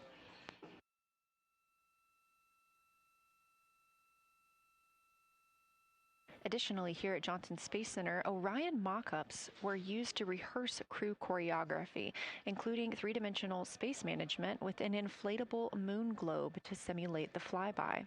And while on Earth, the crew also used that small lunar passport that I mentioned with descriptions, photos, and prompts to help them study the features we hope they'll see. Now, this is a view from their lunar targeting package at this time, helping them determine what they're seeing on the moon, as well as on the left, keep up with what their next target will be. As you can see, we have got a long list and an exciting day ahead of us.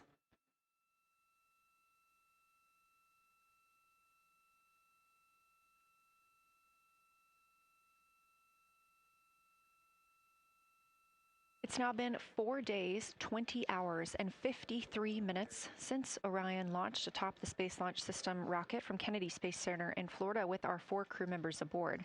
NASA astronauts Reed Wiseman, Victor Glover, and Christina Cook, and Canadian Space Agency astronaut Jeremy Hansen.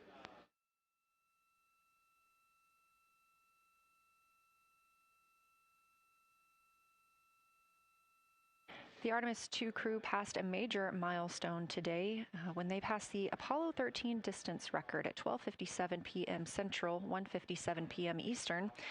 That Apollo 13 distance record was 248,655 statute miles from Earth. And Houston, another observation, whole moon.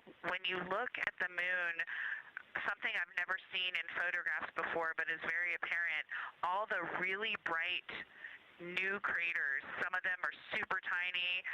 Most of them are pretty small. There's a couple that really stand out, obviously. And what it really looks like is like a lampshade with tiny pinprick holes and the light shining through. They are so bright compared to the rest of the moon. We copy, Christina. Thank you. Looks like you guys might be doing it, but remind you to swap positions at the window and take your SD cards with you. We're loving everything that you're calling down, so keep it up.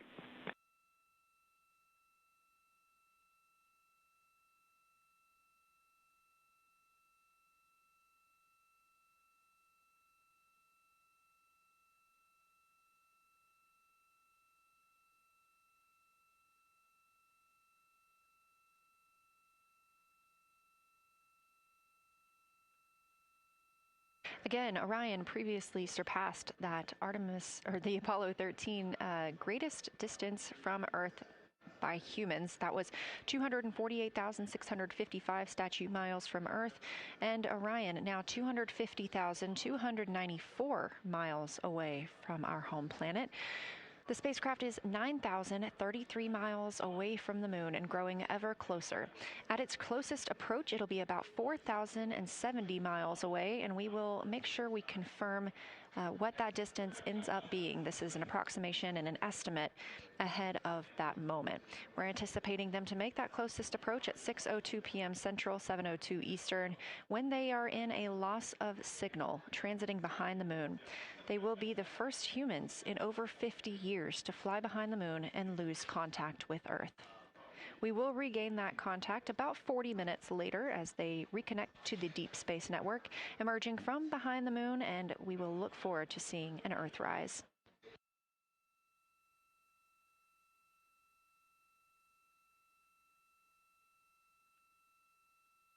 Again, the crew is currently in their position swap portion on their timeline.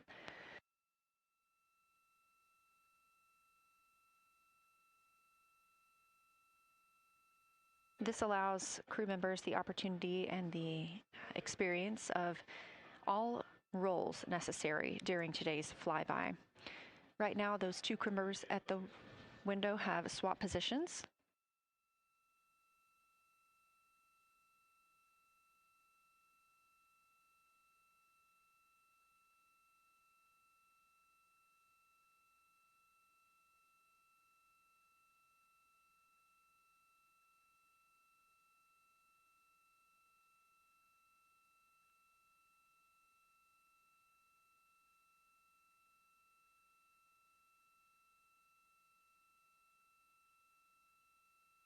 Again, the crew at the windows swapping positions. Right now, that crew is Commander Reed Wiseman and Mission Specialist Jeremy Hansen, while Victor Glover and Christina Cook serve as their support flyby crew members. That's why you are hearing Victor and Christina during those science situation reports. Those voices will change in about 30 minutes when they take a turn, taking photos and making annotations while at the window.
Houston, Integrity. I wanted to provide an observation or a little bit of descriptive nature on something that we saw on the first day we had good moon views. This was when we saw more of the near side, and the ground helped me out with identifying Mare Imbrium. Mare Imbrium, when you have the western limb also in view, looks completely different than the normal view we have of the near side. It is the most striking feature of the western limb view that we had. And the mountain chains that form its eastern side are very prominent, but they actually stand out more than I'm used to seeing even on the western side, and the whole thing just feels like a big bump. It actually looks like a large healing wound with a high albedo forming the mountain chain around the impact basin. And I just don't think I had enough chance to describe how striking it was on that western limb view as we were coming in a couple days ago.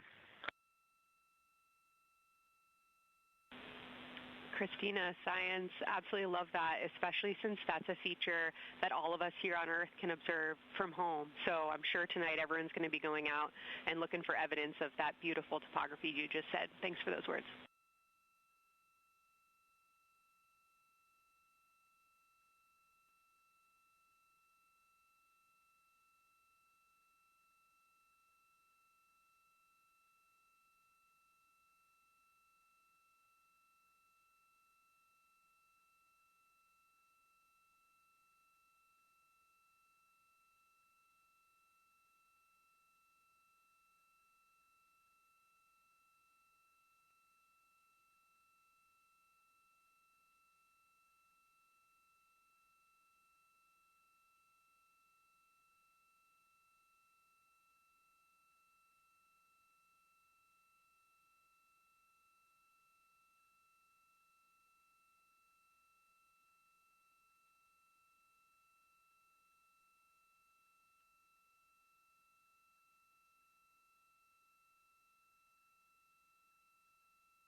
The view on your screen coming from Orion, a camera mounted on the spacecraft's solar array wing. Toward the right of your screen, the near side is the hemisphere we see from Earth. That is identifiable by those dark splotches, which are ancient lava flows. Science integrity. A question and a comment.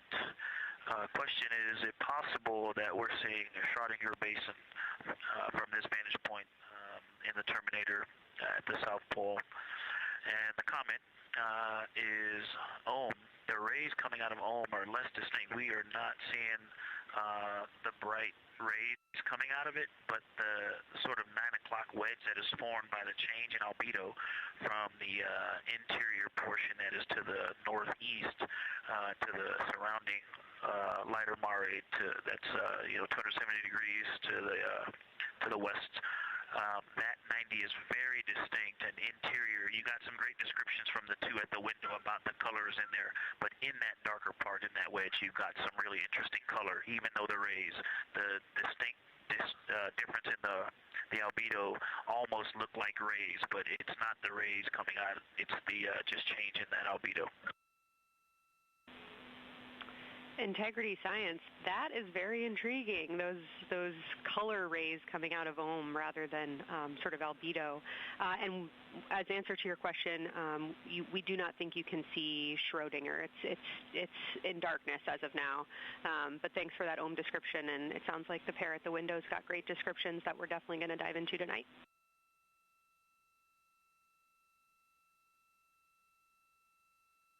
Okay. If you could help me, I would still love to know what it is. There's a very nice crater. You're going to likely have a lot of pictures of it. What would be right in the Terminator at the South Pole or close to the South Pole where it's intersecting the Terminator right now?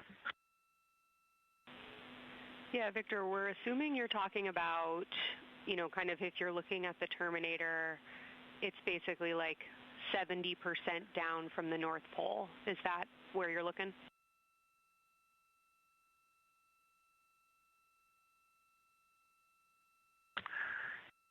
Contact, yes, that is where I'm looking.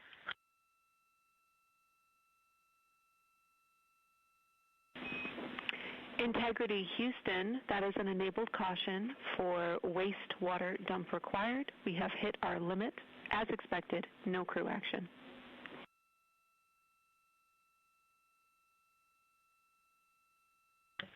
Copy, no crew action.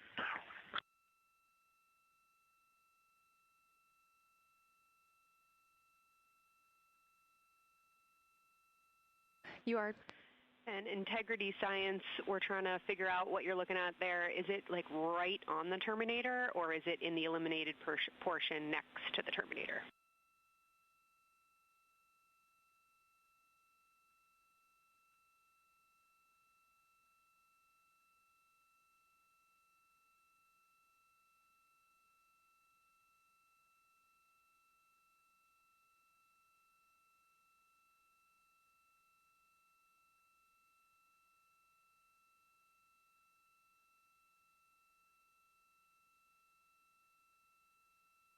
While we wait for a response from the crew, the Terminator is that difference between day and night, or brightness and darkness, that you see on the moon.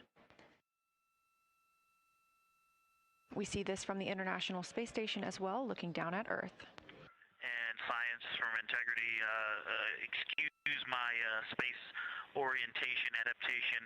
If you draw a line between Glushko through the center of Oriental, and then another line from Glushko through the southern tangent of Oriental, that line would almost perfectly intersect tangentially the crater that I'm talking about, and it is on the Terminator. So yeah, I think I'm not looking at the South Pole. I was a little twisted. That line description was really helpful. I have eyes on the SIR right now, and they are actively discussing lunar geography. We will be back with you shortly.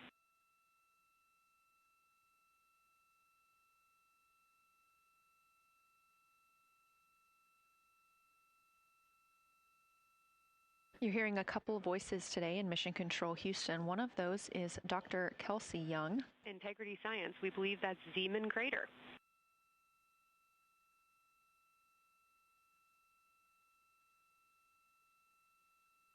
Oh, I floated away from the speaker. Say it again, please. We believe that that is Zeeman crater.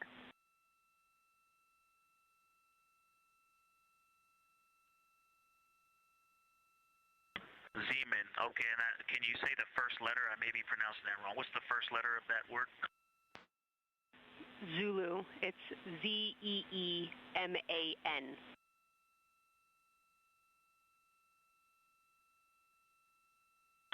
Copy. Thank you for that. Yes, we've got a great view of that. And when I went back to the window just now, the view has completely changed. Our trajectory is taking us to a new view, and I'm looking more into Vavilov. I've got a nice, great view into Vavilov. I'm actually away from the window right now, so I'm going to go try to give you some bounding words on the view that we're seeing. But I've got to get back to a window in a minute. Understood, Victor. You're defining new views of the moon in more ways than one.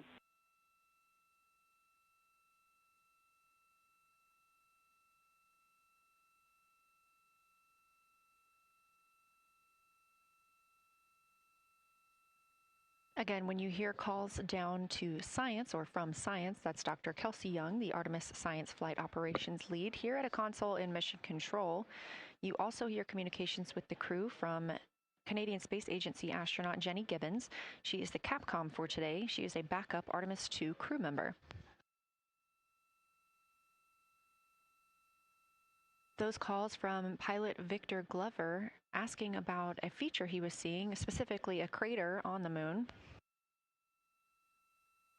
Meanwhile, the team here in the science evaluation room was actively working together to determine which feature he was describing.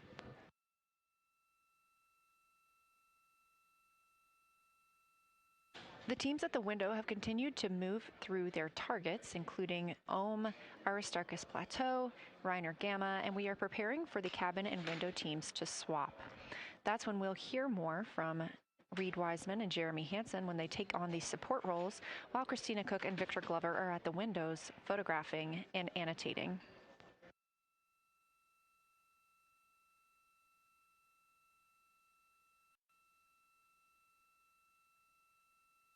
As we briefly mentioned, if you look towards the right side of the moon, essentially,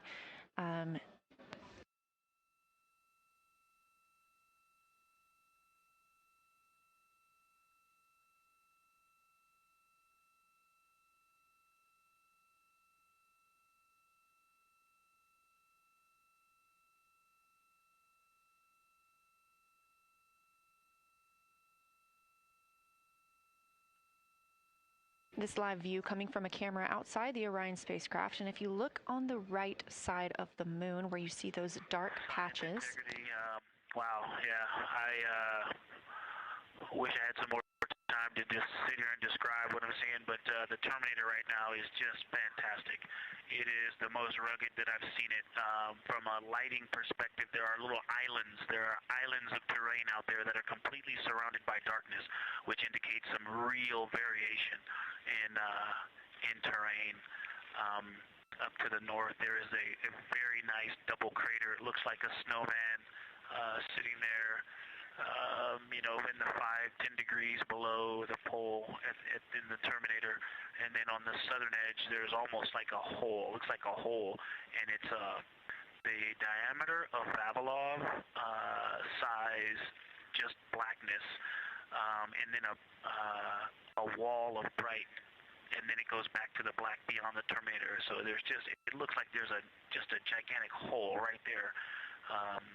1 Vavilov diameter east of the Terminator, and as you go south, the Terminator is not a nice smooth arc. It's just jagged. There's almost a 110-degree turn in the shadow as opposed to the nice smooth arc, again indicating some really interesting variations, and I'm sure we'll get some photos of that.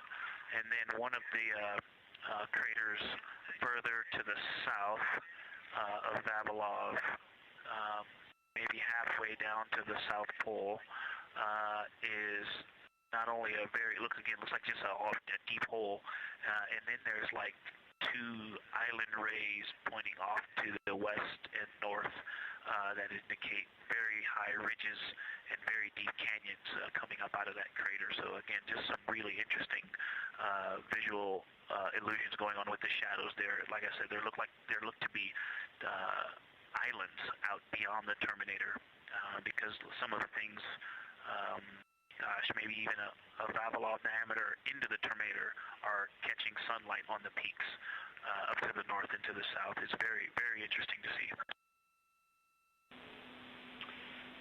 Integrity Science, oh my gosh, that was an amazing picture you just painted. I glanced over at the SIR video and I literally saw fist pumps in the air. Those types of observations are things that humans are uniquely able to contribute, and you just really brought us along with you, so thanks for that.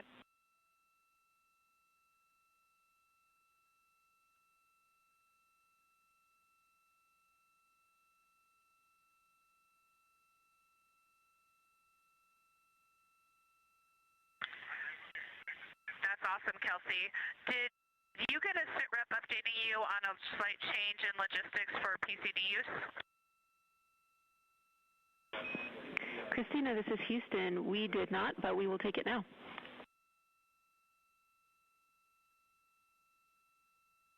We slightly changed the PCD plan for the window observers. The two window observers kept their PCD. So in other words, the one that window 2 went to window 3 and the one at window 3 went to window 2 when they swapped rather than staying at the window. We'll plan on all observers keeping the same PCD for all observations. Copy, Christina. That makes sense to us, and good plan.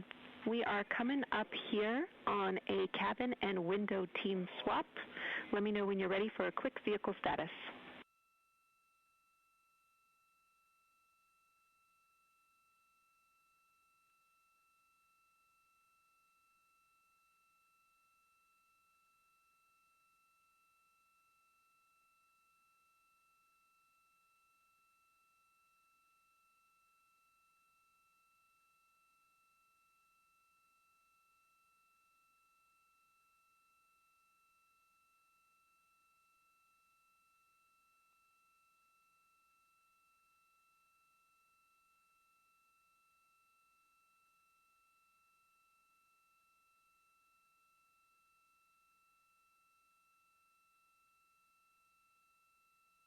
As you heard, Science. Houston, go for the vehicle system update. Howdy, Reed. We don't have much for you. We just wanted to let you know that toilet right now is no-go for use as we stick with the predetermined limit for now.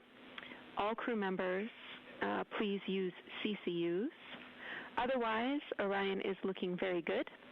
And you have 15 minutes in this handover time where we expect Victor and Christina to switch to the windows and you and Jeremy to be in the cabin assisting. Let us know if you have any questions.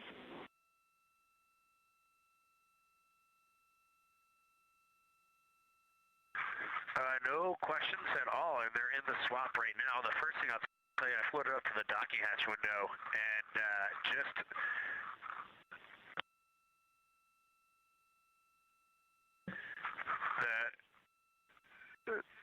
what I'm going to call the Mari around Oriental just looks so different out the docking hatch right now. It's quite a bit darker. It's the same darkness, if not a little darker than Grimaldi, but it's cool after just being in the 400 mil for the last half hour. Looking up close, I got pictures of everything Ike was just describing on the Terminator. It really is a fascinating Terminator. And then Oriental just looks so dynamic right now. It's very three-dimensional out the docking hatch compared to what I was just looking at through the 400 mil. We love it. We are getting a sneak preview from one of our SAW cameras at what you're looking at, and we see some of what you're describing. We cannot wait to see your photos. Thanks.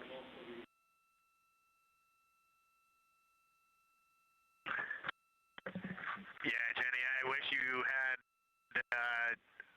some longer lenses on the solar array so you could see the whole moon, but man, it is, or the up-close moon, not the whole moon, but it is just fascinating here. It's so cool.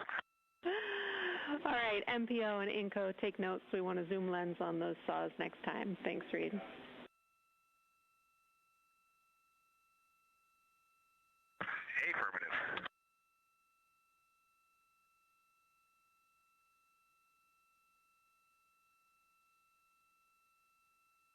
As the crew gets ready to switch positions from the window crew going back to the support crew and the support crew flying up to the windows, this view inside the room, Capcom Jenny Gibbons speaking with the crew, Canadian Space Agency astronaut.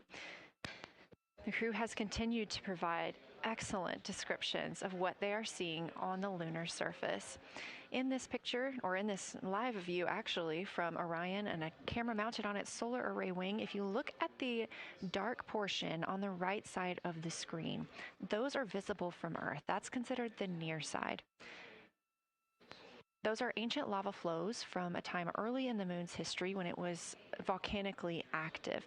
And if you look towards the left, there's that dark, large crater that appears to the left of those lava flows. That's Orion's Hall Basin. It's about 600 miles wide, and it straddles the moon's near and far side. And this mission is the first time that humans have ever been able to see this with their eyes in the daylight.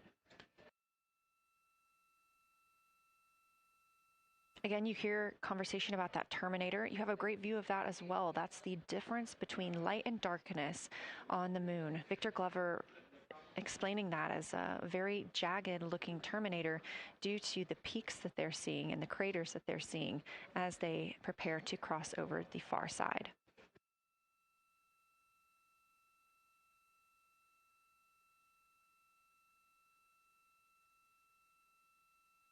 You also heard science officer, the Dr. Kelsey Young, Artemis Science Flight Operations lead, sharing with Victor Glover that his responses are truly something that only human eyes can discern or provide. So we've previously discussed how having humans observing the moon on this mission is being combined with lunar robotic data to help us maximize what we know about the moon. So part of that data comes from the Lunar Reconnaissance Orbiter, or LRO. This orbiter provides the robotic foundation that makes Artemis II lunar science possible. LRO has been orbiting the moon for 17 years, which makes it the longest operated lunar orbiter in history. And it's also the only American spacecraft dedicated specifically to lunar science and exploration.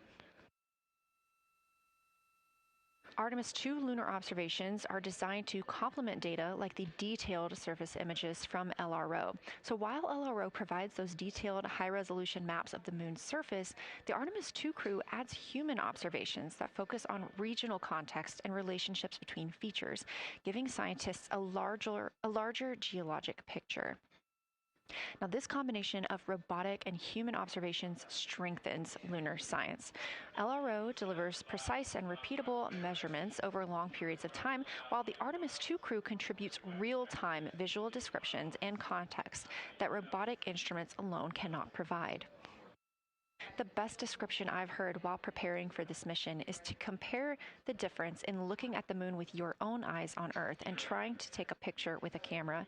The camera truly never does it justice, and it's much easier to describe and perceive what you're seeing with your own eyes than to take a photo. These Artemis II astronauts can rapidly scan wide areas and adjust their focus in real time, as well as describe relationships between features. The crew will also observe the same regions multiple times under changing lighting conditions during the flyby and provide perspectives that would take robotic missions years to accumulate. During the Artemis II mission, LRO is also attempting to observe some of the same lunar features that the astronauts are studying. Collecting this data simultaneously highlights how different instruments and human eyes provide complementary information about the moon. This LRO data plays a direct role in preparing for future Artemis missions. Its measurements of topography, surface temperature, composition, radiation, and lighting conditions are used to assess hazards, identify safe landing sites, and locate potential resources such as water ice near the lunar South Pole. This mission, Artemis II, represents the point where years of robotic preparation are paired with human exploration for the first time in the Artemis era. So together, LRO, the Lunar Reconnaissance Orbiter, and Artemis II are demonstrating how NASA moves from mapping the moon robotically to exploring it with humans. We are laying the groundwork for future Artemis missions and sustained lunar operations. A check-in with Orion. We are now 4 days, 21 hours, and 22 minutes into the flight of Artemis II. our crew aboard the Orion spacecraft. We are now 8,153 miles away from the moon, 250,742 miles away from Earth. The spacecraft is traveling at 1,030 miles per hour.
All right, Houston, the professional science update giver is now in seat 2. That is where Victor is, and Christina is nestling into seat 1 with the long lens, and we're just getting ourselves oriented here. It's a cool view in the cabin. It's actually a cool view to be off the camera now and looking at my crewmates getting up to their observation posts and looking in. It's super fun.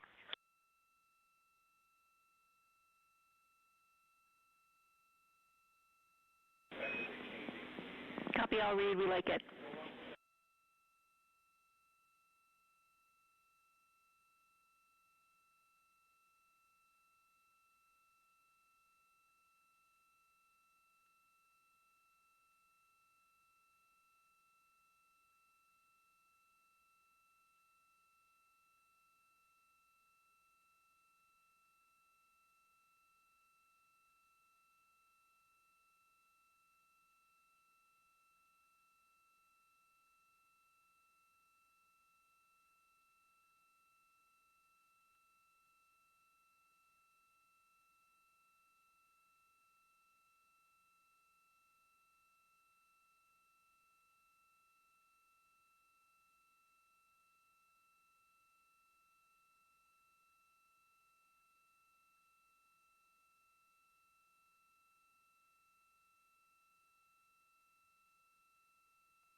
As we heard confirmation from NASA astronaut and commander of Artemis II, Reid Wiseman, they are now switching positions of the support teams and the observation teams. So initially, Reid Wiseman and Jeremy Hansen were at windows 2 and 3 in the Orion spacecraft, taking photos and making annotations in their PCDs, portable computing devices. They were also giving audible descriptions into their PCDs, wearing headsets with microphones and providing recordings that the science team will be able to listen to later. We were hearing from NASA astronauts Christina Cook and Victor Glover as they made observations as part of the support team. Now, as these teams are swapping, we anticipate hearing more from Reid and Jeremy as they'll be on the support team, while Victor and Christina will be at the windows taking photos and making annotations.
for the science team if they can mark this time. I just covered up window 4 to block out the ambient light from a very bright planet Earth. And it'll be interesting to see if in the data Victor and Christina see any differences from me and Jeremy with that window blocked. It's a lot darker in the cabin now.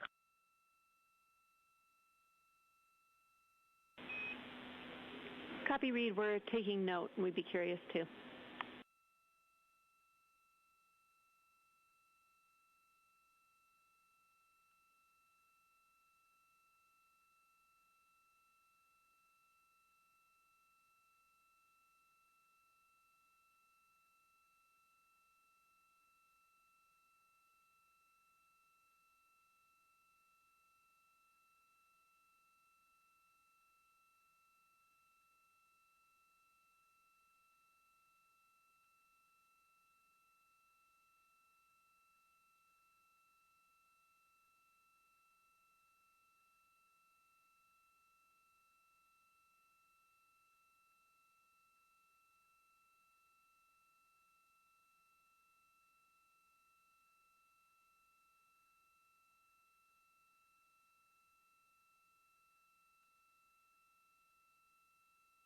We are live in the Artemis mission control room during the lunar flyby of the Artemis II crew, the first humans to fly by the moon in over 50 years. Orion launched 4 days, 21 hours, and 30 minutes ago atop the SLS rocket, Space Launch System rocket from Kennedy Space Center in Florida.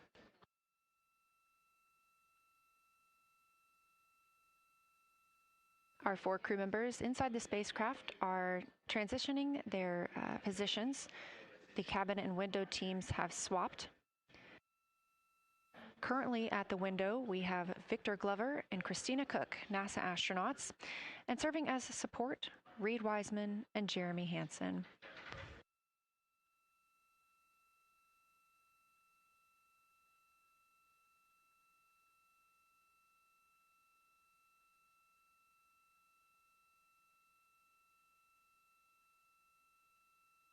For our crews at the window, they are using handheld Nikons with an 80 to 400 millimeter zoom lens. There are also GoPros on each of the solar arrays on Orion, and that's where this view is coming from right now. We have an interior camera of the crew as well, but they have dimmed the cabin lights. They've actually turned off the cabin lights to allow them to better see outside of the spacecraft. This also helps prevent any reflections from lights inside the spacecraft reflecting onto the windows while they are photographing the moon.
We talked a little bit about the views and the cameras being used on the Orion spacecraft.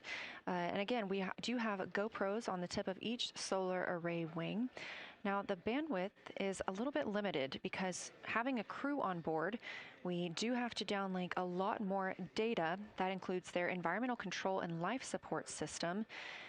We are not the only data, this view that you see, coming down from the spacecraft, and so we do rely on sharing some of that with the other flight controllers in mission control. This helps the team monitor all systems aboard the spacecraft and ensure the safety of our astronauts.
We are standing by for a situation report from the crew aboard the spacecraft. They've been imaging the whole moon.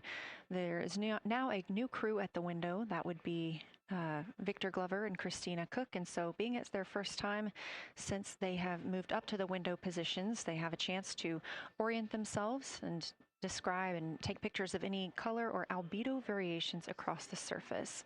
Reminder, albedo is the brightness or reflectiveness. Integrity science for a science sit rep when you're ready.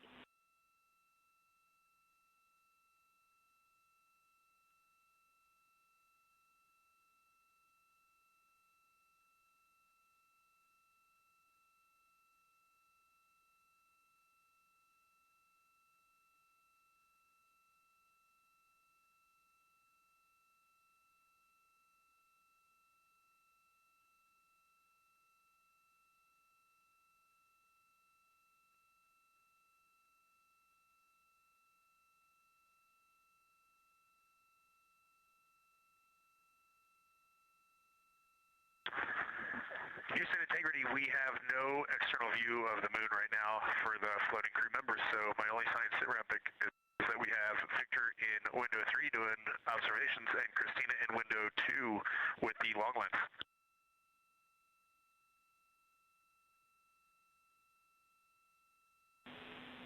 Integrity, we copy. Are the shrouds still on windows 1 and 4? And if so, would you consider trying to get a view through one of those windows?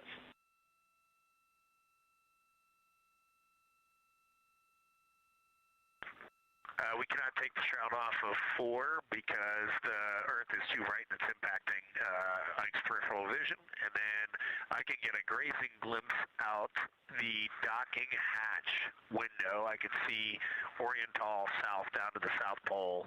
And the primary thing that I see from Oriental right now is just the long trenches that come out. And, you know, when you come out the north side of Oriental, the ejecta kind of boulders across the northern half of the far side. But coming out the southern half of Oriental, I just see those large, here they look like gorges. They're almost like rain when it comes down the Grand Canyon and fingers off into the desert, kind of what it looks like. Also, Burgess Alpha is extremely bright. It's the brightest thing that I can see. Even brighter now than Aristarchus, which is heading off to the Terminator. It's almost impossible now to see Aristarchus, the thing that Jeremy and I looked so much at. I can just barely see the crater rays from Ohm, and I would say for albedo right now, I would go back to Grimati is still extremely dark, especially in that southwest corner, and there are parts of Oriental and the outer ring of Oriental that reach that same level of darkness, especially the rings of Oriental reach the same level of darkness as Grimati. And then south of Grimati, Jeremy and I were noting a few other just really dark areas of cratering, Mare there, and those have that same darker albedo, but Burgesshoff is the brightest, and Grimati is the darkest. Integrity Science, that was a great description. Thank you, and thanks for the docking window geometry to give us that description. Any comments before you go on the annular ring in Oriental?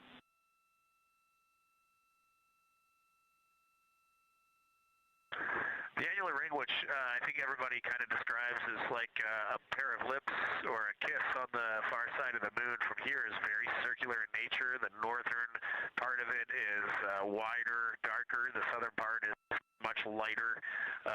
It is very neat looking, and but it is far more circular than I remember it looking in our training.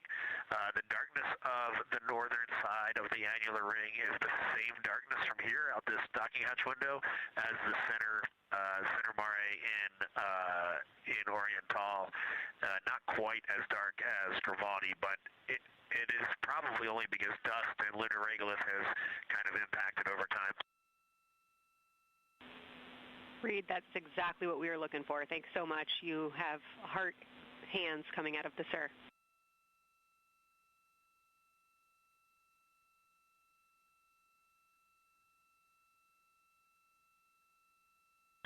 Say that again, Kelsey.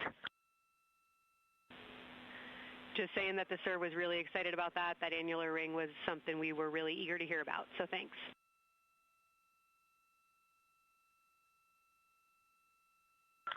Yep, you bet. And now Victor and Christina are moving on to Oriental. I got them situated over there a little bit late.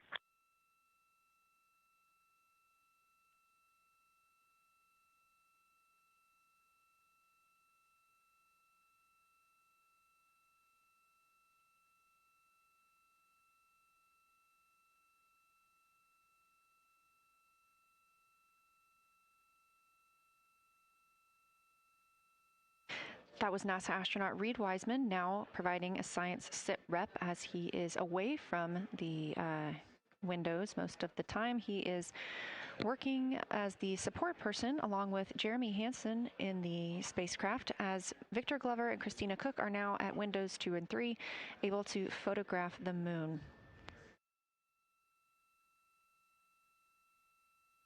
Christina and Victor are also providing recorded information to their portable computing devices, that's their PCDs, and the science team will have access to that at a later time. They will then review it and compile all of this data to help further our understanding of the moon. One of the items you heard mentioned was Oriental Basin. This has been a very exciting opportunity for the crew. They have all been very excited about seeing Oriental, as well as the science team has been looking forward to it. It is known as the Grand Canyon of the Moon, as we discussed earlier.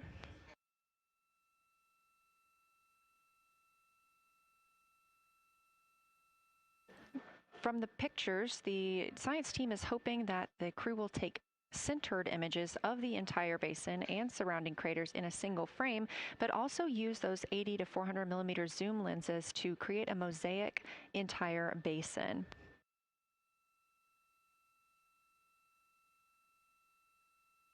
With their unaided eyes, the science team is hoping the crew will describe southern dark annular ring, which you heard Reed just describing, as well as any color, albedo, texture, or topography across the Mare patches and ring mountains. Science team reports that the observations will be used to study the geologic evolution of the youngest lunar basin and to inform formation hypotheses for the annular ring.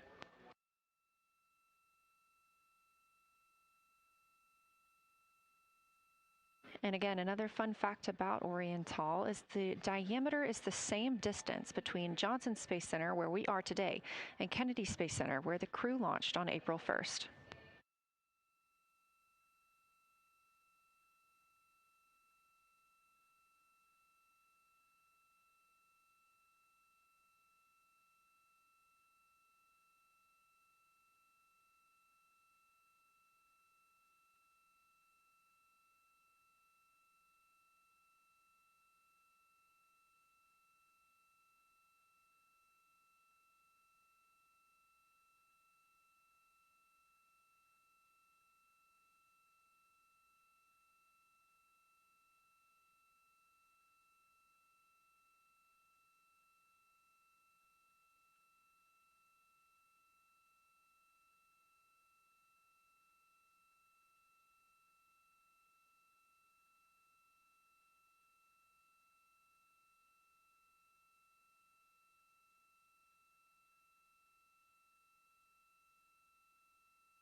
This live view from the Orion spacecraft on the Artemis II mission, now 7,373 miles away from the moon, 251,130 miles from Earth.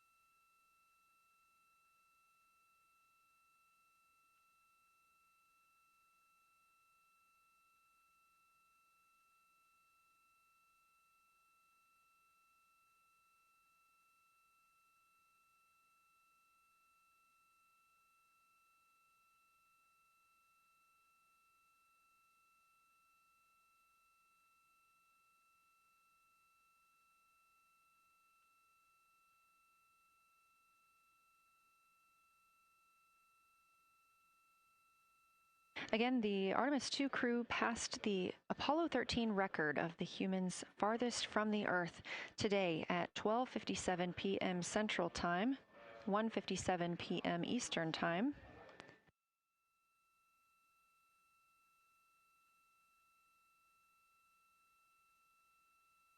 That distance set by Apollo 13 was 248,655 statute miles.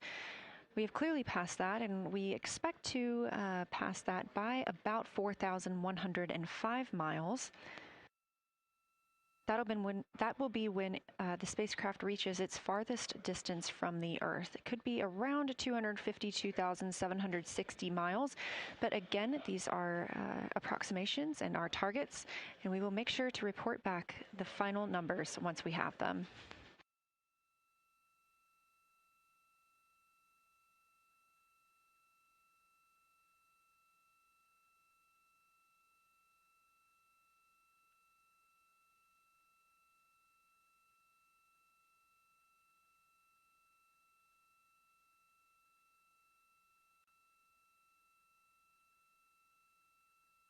We have some refined times of when we expect to have Earth set of Earth behind the moon while Orion flies behind the moon. That would be about 5:41 p.m. Central, 6:41 Eastern.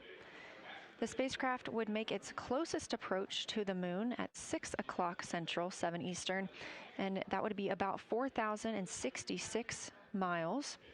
And then at 6:02 p.m. Central, and the spacecraft will reach its farthest distance from the Earth. We anticipate that'll be about 252,755 miles, which would be 4,111 miles farther than Apollo 13. We would see Earthrise again at 6:21 p.m. Central Time, and a few minutes later, regain communications with the crew.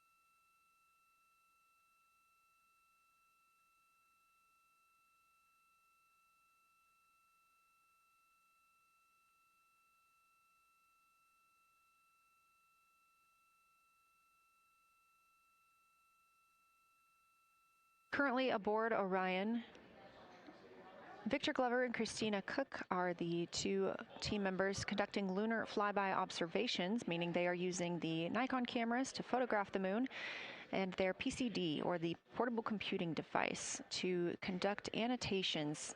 They are both recording information that will be downlinked to the science crew, and tomorrow morning the science team will have a conference with the team while the information is so fresh.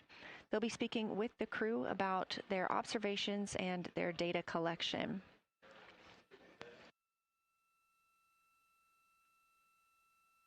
Otherwise, most of tomorrow, Flight Day 7, is considered an off day.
We are on flight day 6 of the Artemis II mission, the first time in more than 50 years that humans will observe the moon directly, providing a critical opportunity to practice how lunar science will be conducted during future Artemis missions.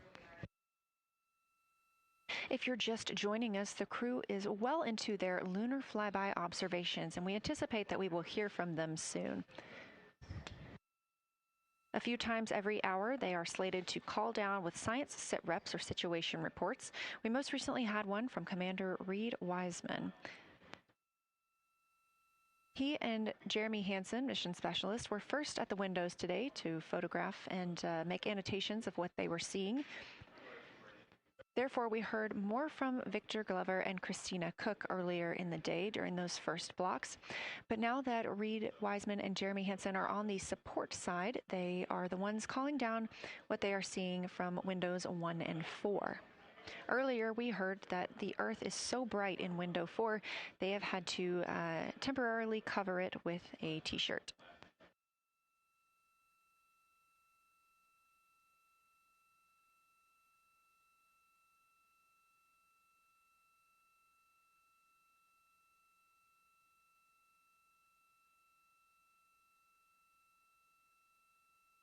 The moon preserves a near-continuous record of solar system history that has been erased on Earth because the moon doesn't have an atmosphere. So things that we experience on Earth, like weather or plate tectonics, don't really apply. So the lunar surface retains evidence of ancient impacts, volcanism, and solar activity that scientists can study today. And studying the moon helps scientists understand how planets formed and evolved, how the moon influenced our own planet Earth's history, and how the sun shaped conditions across the inner solar system.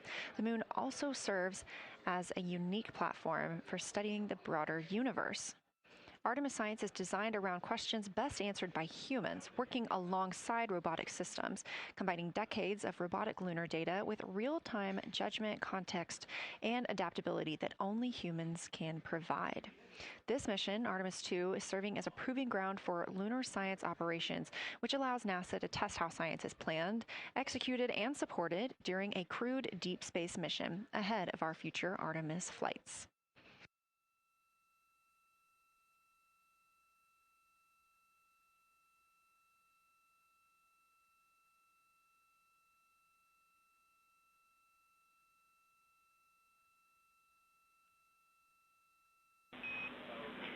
Integrity, time for a window team position swap. So Victor and Christina, please switch places if you've not done so already, and remember your SD card for the camera.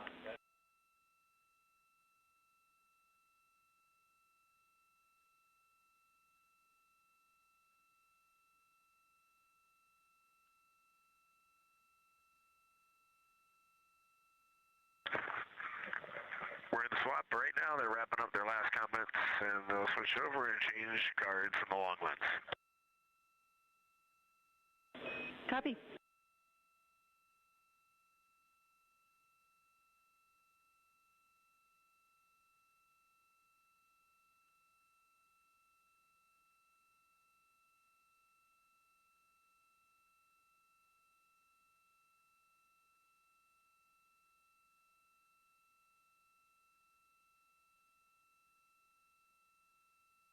As you heard in that call, it is now time for the team members at the window to swap positions. That means Victor Glover and Christina Cook will be switching roles. One of them has been photographing the moon with a Nikon with an 80 to 400 millimeter zoom lens, while the other was making annotations on their portable computing device. And both are recording audio that the science team will be able to listen to.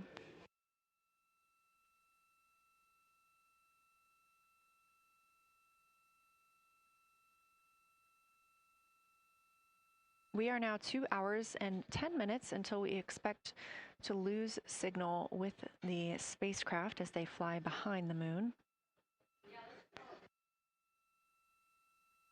And the next target for the crew is considered a crew choice event. They have the option to focus on any regions or patterns or features that interest them. The science team has asked the crew to capture pictures that illustrate their choice, as well as at different zoom levels, and to describe why those certain features or regions caught their eye.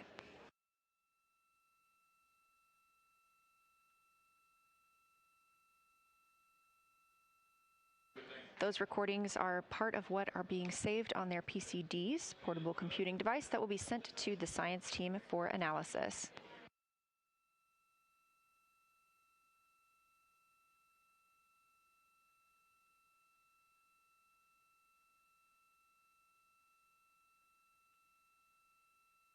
The crew has been allotted 8 minutes for this crew choice event, and it's also a time for a scheduled sit rep or situation report. So we expect to hear them calling down what they are seeing soon.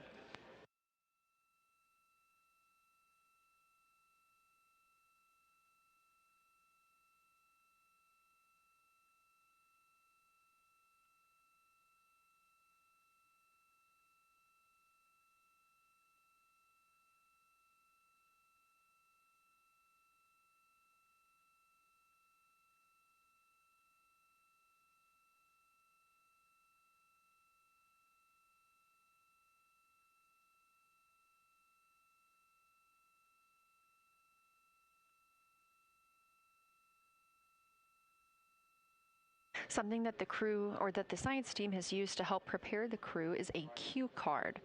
These ask for a feature ID if they happen to know the type or name, and if it is a target. Of course, in this situation, when they have a crew choice, they do not need to, it may or may not be a target. They want to know the location and the observation style. They've also asked for the geometry of what's being captured, the size, shape, boundary, and preservation, as well as the color and shadow, so the color tone, the albedo, that reflection or brightness, and any shadows or illumination. Next, they're interested in structure and texture. That includes slopes, structures, and textures, of course, and geologic relations, like association to other features, any contact to those features, and of course, their thoughts, impressions, or interpretations.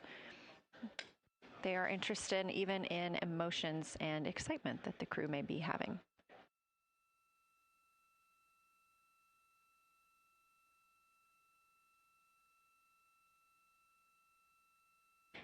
This flyby day has been practiced in many ways, even in sims here in Mission Control Houston. The team also conducted some field work, learning how to look for specific geologic features. They also photographed a large globe, and the science team helped them determine which features they would be targeting and how to look at those.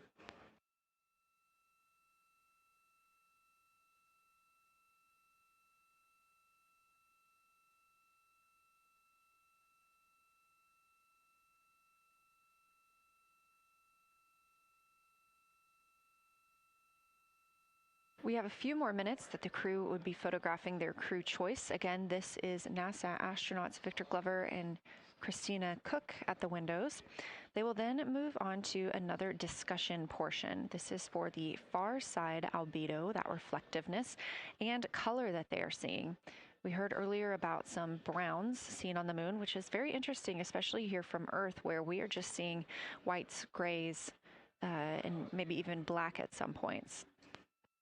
When they get into that discussion for far side albedo in a few minutes, the theme is looking to know how that color and albedo is, what those variations look like across the far side.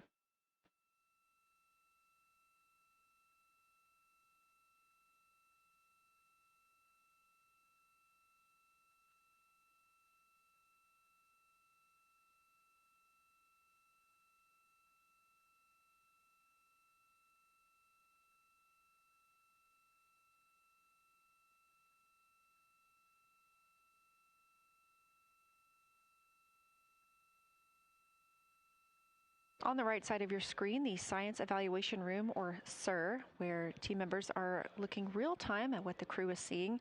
And even earlier, we're... Houston Integrity, you ready for science zero? We'll take it.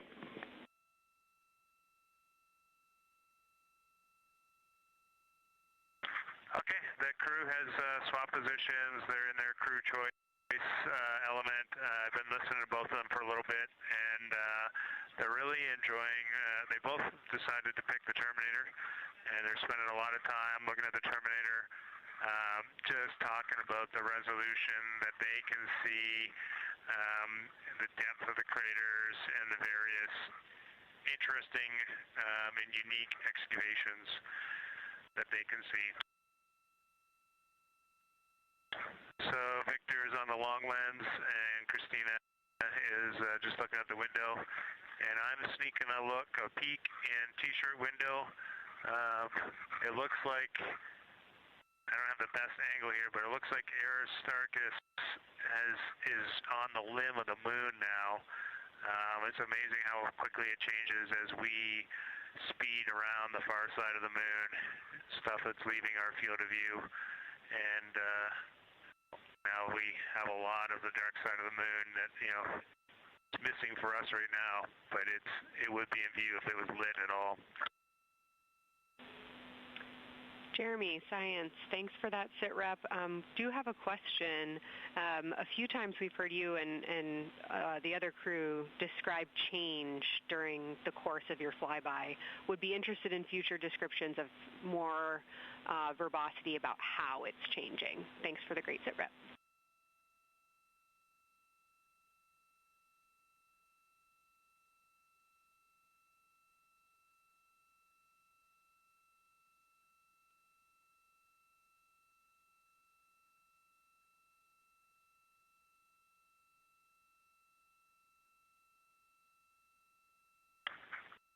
Yeah, Kelsey, sounds good. We are definitely keeping an eye on that.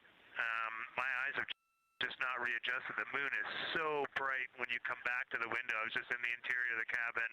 I've come back to T-shirt window, and it's just overwhelming brightness, and my viewing angle is a bit challenging, so I won't be able to give you great observations from this window. But I will talk about something that I was talking a lot about in my recordings earlier, which was we've been talking about some shades, and so we have obviously the dark and the light gray, and then we've talked about naming some colors, a brownish hue and a greenish hue. And I'll tell you, like right now, Aristarchus, the plateau is hard for me to see from this window, but that had greenish hues to me and was very unique. I didn't see anything like that anywhere else on this side of the moon. And then I see a lot of these, what I would call brownish hue areas. There's a number of them. And they, for example, in the northwest corner of the highlands, to me it looks like the brownish hue is caused by ray or ejected material landing on the highlands, and then we obviously see the ray areas as a lighter albedo, but in between the rays where the deposit would be thinnest, that is what it looks like is causing the brown to me. So I saw that in the northwest side of Aristarchus, or sorry, that dark area of the highlands, northwest side of the highlands. I saw it in the highlands to the east of Glushko, and then I see those same brownish hues west of Orion, and I drew a contact there on OneNote, but that's a huge region, kind of like a piece of pie with the point of the pie pointing at Oriental and then going up towards the northern side of Hertzsprung. And that is an area that just looks like that brownish albedo. That was fantastic, Jeremy. We had heard rumors of the green and brown hues, and so you really read my mind on asking about those. Understand they likely didn't have any contact with each other the way that you described them, but please correct me if I misunderstood that. And then last thing, I'll make the same offer we made to Victor earlier. If it would be helpful for us to verbalize any targets so you can stay at the windows and keep your eyes adjusted to the moon, please let us know.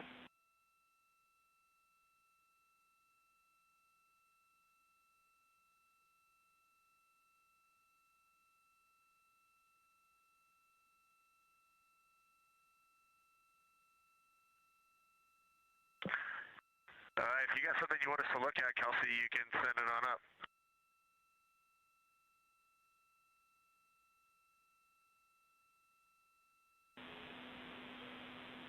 definitely not looking to interrupt your flow, Reed and Jeremy, only offering assistance if you guys want to keep your eyes off of the PCDs.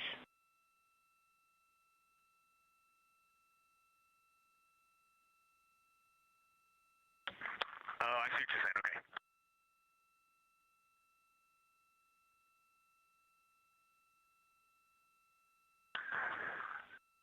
Not really science related, and we definitely learned this in Apollo, but the thing that is just most fascinating, I think, to me and Victor right now is even as rugged as the far side looks, when you look at Oriental and Home, it's rugged. But man, when you look at the Terminator, it is just like impossibly rugged, and it reminds you that the whole far side is that way. And just the Terminator is really bringing out the shadows and the hills and the valleys, and it's unbelievable. It's like no surface of the Terminator is not marked by meteor impact, and it is very impressive to look at that, and you realize that is true across the whole far side. You just can't see it due to sun illumination right now. Reed, Houston copies, and we were commenting on the same thing. Even from our view, the Terminator looks absolutely alien because there's just so much texture in there that we're just not used to seeing. So thanks for sharing that with us.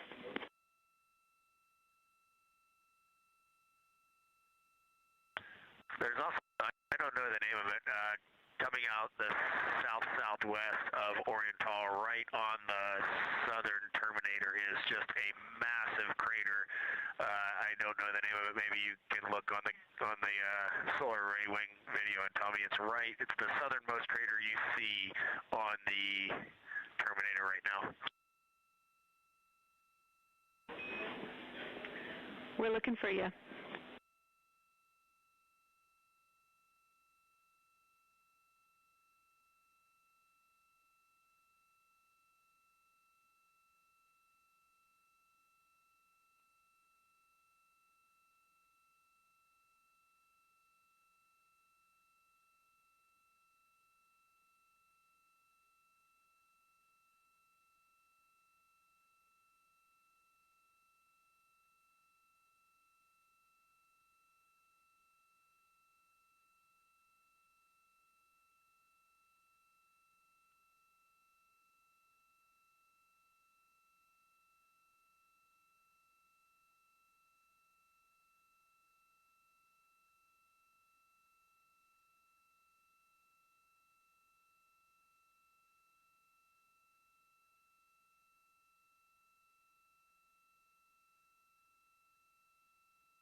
We're loving that picture. Thanks for showing us. And Reed, as an answer to your last question, we believe that is Chebyshev crater. And the sir agrees with that.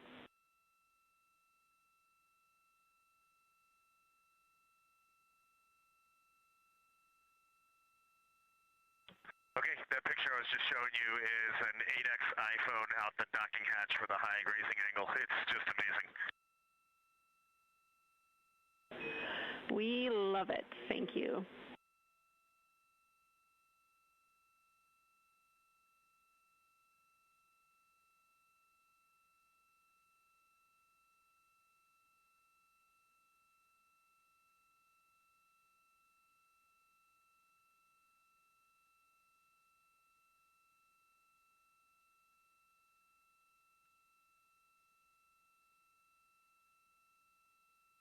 This is Artemis Mission Control in Houston, Texas. Mission elapsed time, 4 days, 22 hours, 12 minutes into the flight of Orion.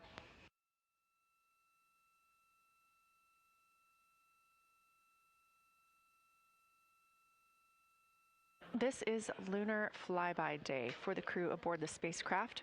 Reed Wiseman, Victor Glover, Christina Cook, and Jeremy Hansen are now the farthest people to have ever traveled from Earth.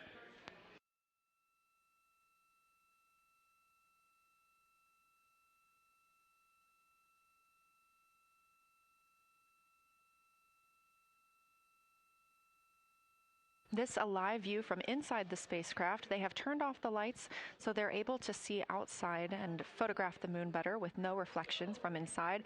And for a very brief moment there. Integrity Science, thanks for those iPhone views. It's helpful to see what you're seeing.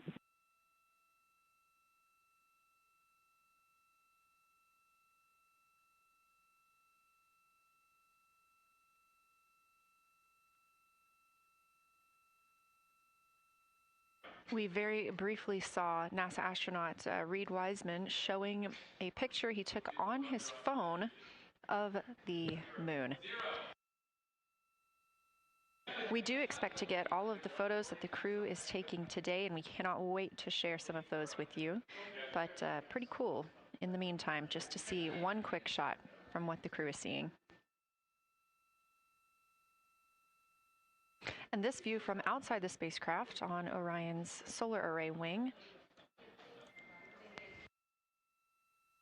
Orion is now 6,643 miles away from the moon and continuing to grow closer. Again, their closest approach will be about 4,066 miles. The best comparison is if you held a basketball at arm's length. That's about what it would look like to the Artemis II crew at their closest approach.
This view showing at the very top, a camera coming from Orion, continuing their flyby of the moon. We have 3 more flyby observation blocks after the completion of this one. Down on the bottom left of your screen, that's the SIR, the Science Evaluation Room, where team members are continuing to work through all of the targets that the crew is photographing today, and they've helped identify some of the craters and some of the other items that the crew has seen on the moon's surface. Down on the right is Artemis Mission Control here in Houston. Those 2 rooms down at the bottom are just down the hall from each other.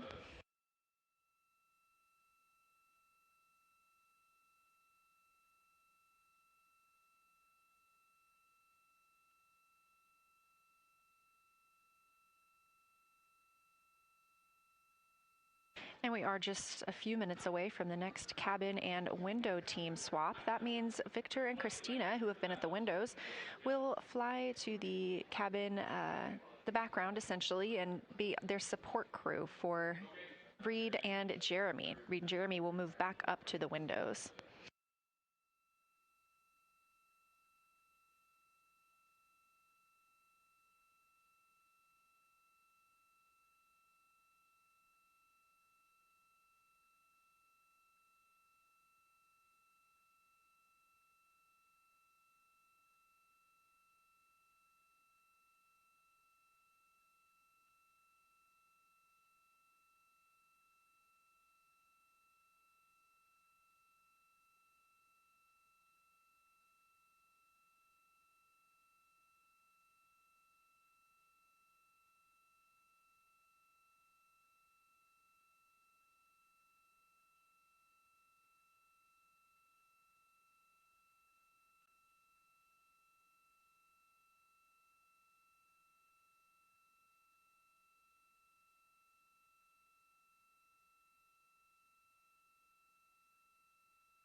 The crew is continuing their discussion portion of the flyby in the lunar targeting package, where it says far side albedo/color. They are looking. The science team is looking to get a good understanding of what the crew can see on the far side at this point, and its brightness as well as any colors. We did hear earlier Canadian Space Agency astronaut Jeremy Hansen reporting that they could even see browns and even greens on the moon. I'm really looking forward to seeing those photos.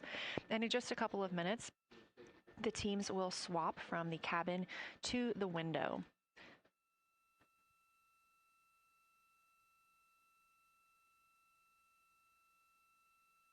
Another rundown of just how this flyby is choreographed inside the spacecraft today. So these activities have been timelined, and there are these 5 blocks of time during which the crew is going to be observing the moon from Orion's windows.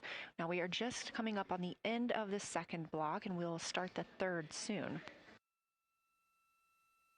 So at any time during those blocks, 2 members are at the windows working in a pair. One is taking photos from window 2 and has a blue shroud over the window to help prevent any reflections from inside the spacecraft. They are also using an 80 to 400 millimeter zoom lens. And the other astronaut on the window team will be in window 3 using their portable computing device to make annotations. Now, again, both of those crew members are making audio recordings of what they are seeing, and we are not hearing that right now. Those are going to be downlinked later to the science team, who will evaluate them and use that data to inform our understanding of the moon. Those 2 crew members at the windows swap roles. Integrity Houston, it is time for another swap between the cabin and the window teams. So we have 15 minutes of handover time, and then we will expect Jeremy and Reed at the windows and Christina and Victor at the cabin. I have no new vehicle updates for you, but I do have a photo location for some photos on Ike's PCD, and I want to let you know that Jeremy's family have arrived in the viewing gallery.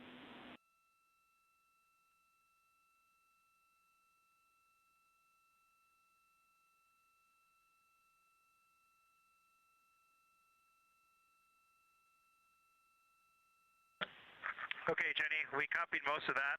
The only thing we're missing is what you meant about the photo location on Victor's PCD. And hello to my family. I think that must be Catherine and Devin that are there. And I'm glad they made it into the viewing room. And we copy it's time for crew swap. The A team's coming out of the windows and the B team's going in.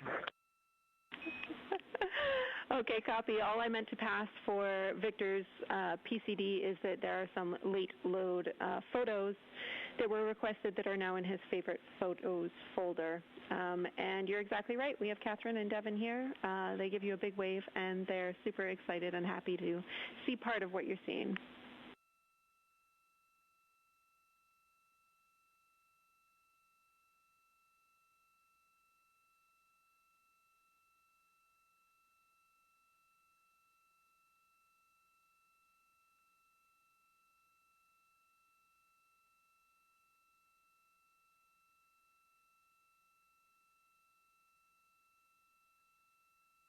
Okay, copy, Jenny. We're not sure what we're looking for in the PCD, but we're going to poke around, and we may be calling you back about that one.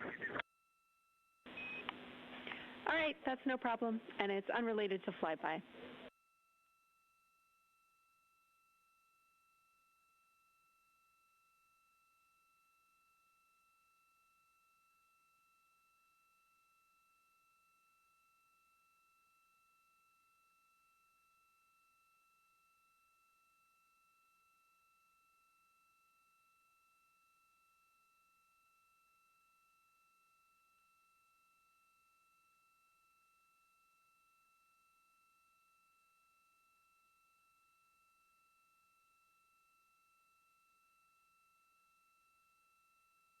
This is Artemis Mission Control here at Johnson Space Center in Houston, Texas. And as you just heard, Capcom, or Capsule Communicator Jenny Gibbons, Canadian Space Agency astronaut and Artemis II crew backup, relaying to the teams in Orion that it is time for a swap from the cabin to the window teams.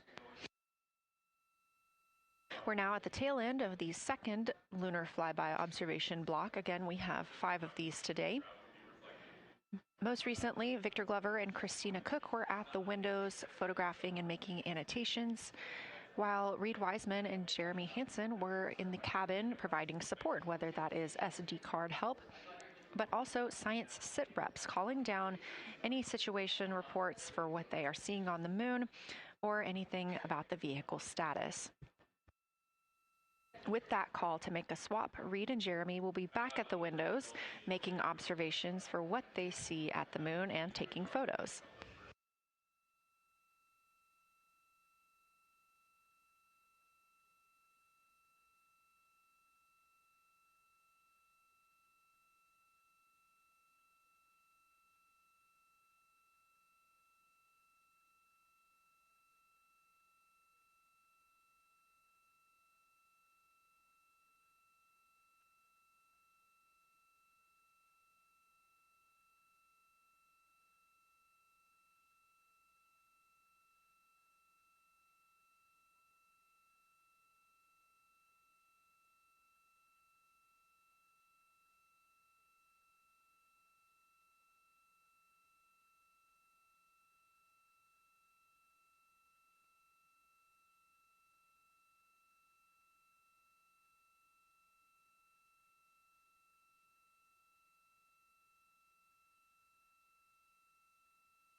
Again, you're watching live coverage of NASA's Artemis II. But something that's really awesome up here is we now have the moon and the Earth in window 3 simultaneously, and the moon is a gibbous, and the Earth is a crescent. And I'm guessing in about 45 minutes we'll have 2 identical crescents as we change our position in the universe. That is pretty darn cool. Thank you.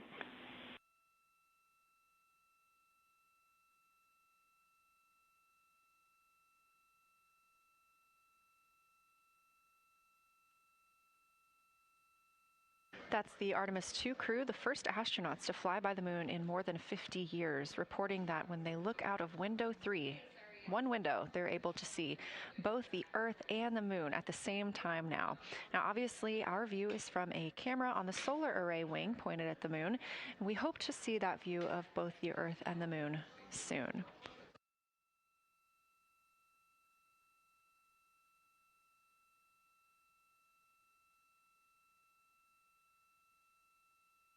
Some upcoming times for what you can expect. In about an hour and 40 minutes, we will have Earth set. And during that time, we will have a view of Earth going behind the moon.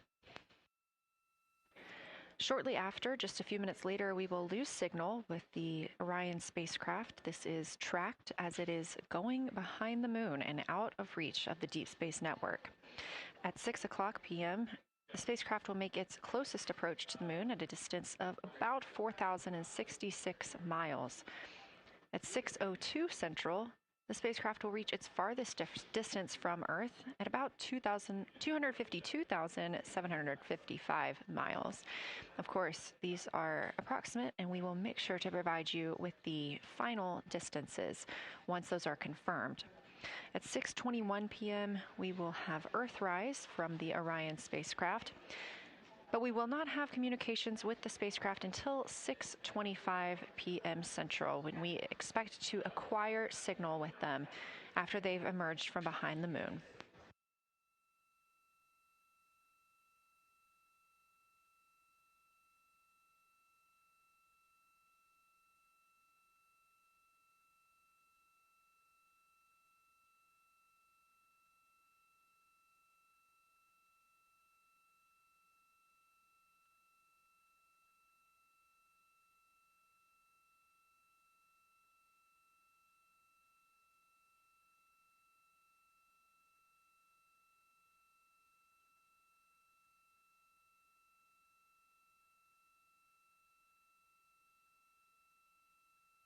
Again, you're watching live coverage of NASA's lunar flyby for the Artemis II mission, first crew to fly beyond the moon in over 50 years. The astronauts inside the spacecraft are switching positions, 2 at the windows and 2 serving in support roles, before they start their third timelined flyby observation for today.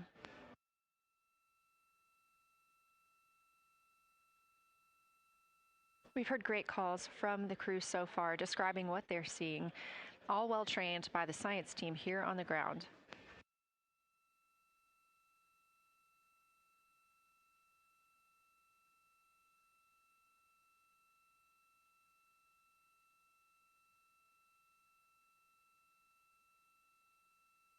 Another major milestone for the crew today will be to experience a solar eclipse from their capsule.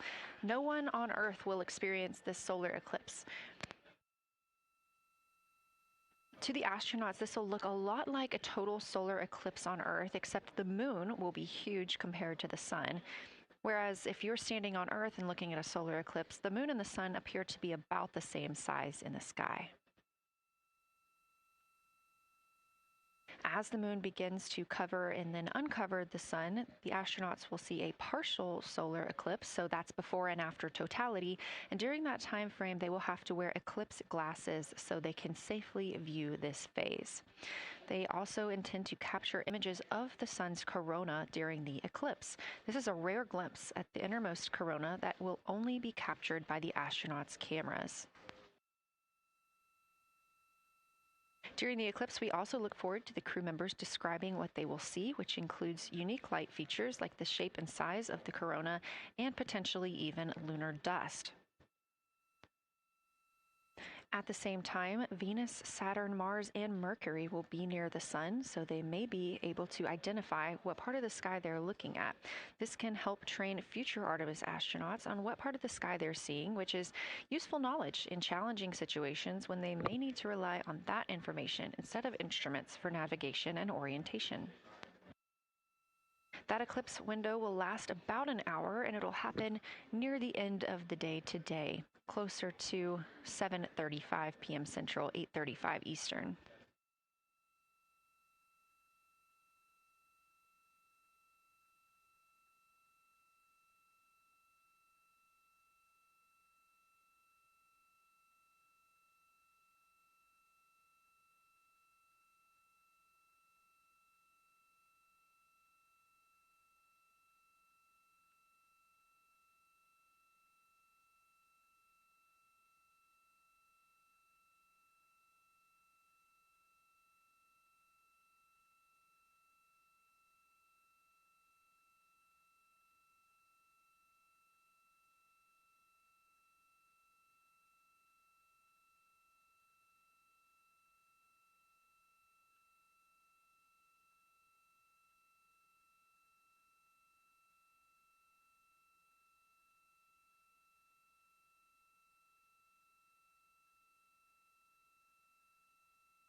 As you can see in this live view from Orion, the spacecraft is maneuvering around the moon, and the views of the moon have changed since we started our broadcast.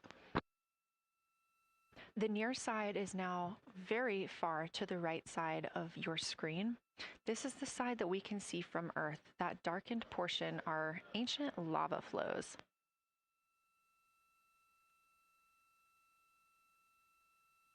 The crater down towards the bottom of the moon is Orion, and this is a crater that was previously never seen before by human eyes until this mission.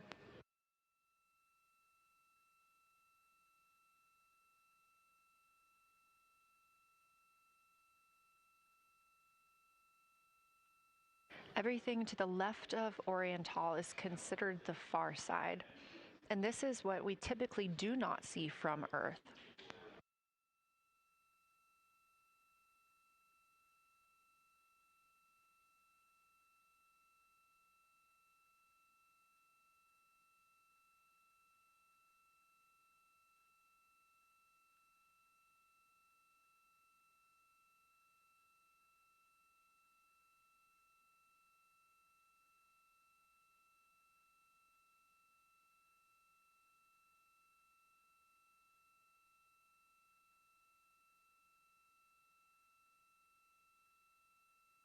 And just a reminder about this view, this is coming from a GoPro camera mounted on the tip of one of Orion's 4 solar arrays. Each solar array has a camera mounted on it, and the bandwidth is limited due to we have a crew on board, and this is our first flight of crew aboard the Orion spacecraft. So having a crew means we have to have an environmental control and life support system. There's a lot of data around, a lot of data to bring down for the crew members to keep us up to date on everything happening aboard the spacecraft. So we have to share our bandwidth when it comes to imagery and data.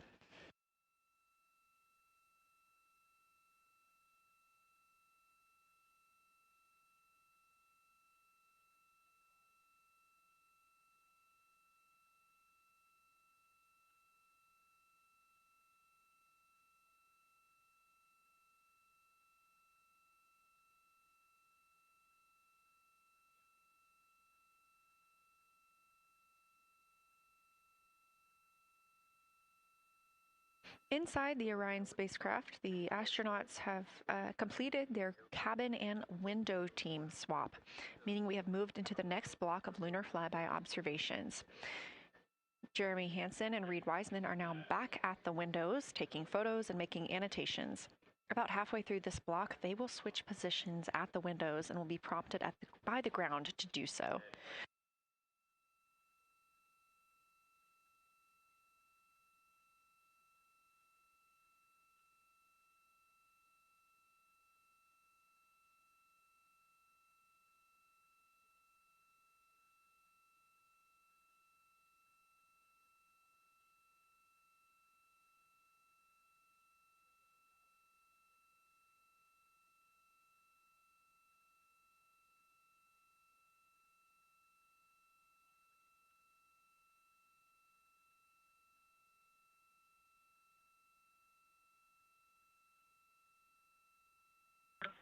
Houston integrity for SITREP.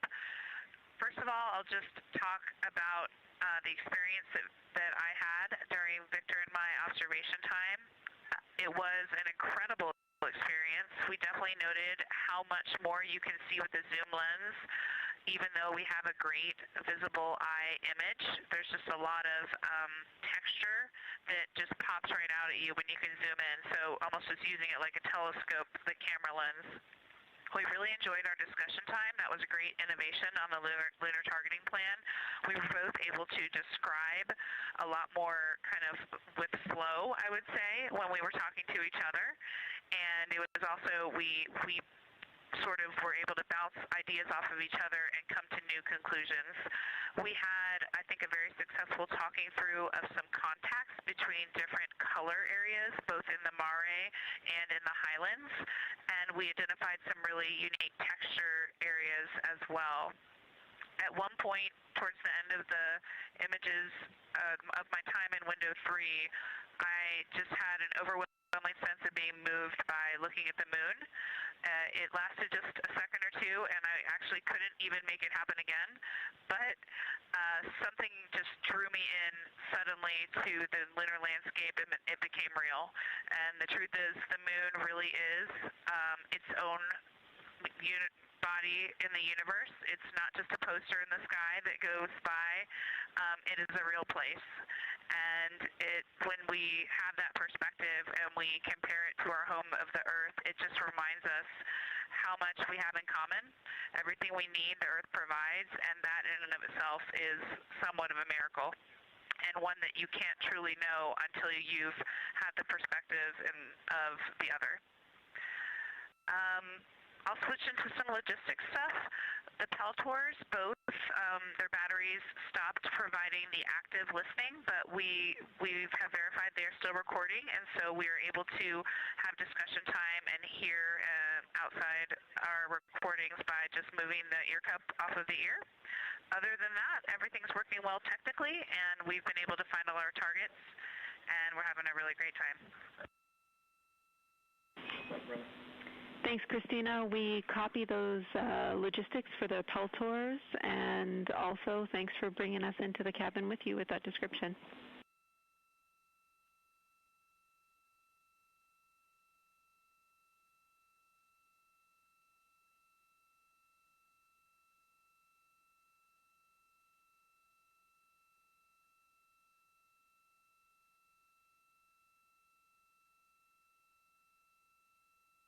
Right on time. NASA astronaut Christina Cook, a mission specialist for Artemis II, calling down a science sit rep, a situation report. Good news, reporting that she and her teammates have been able to capture all targets that were listed.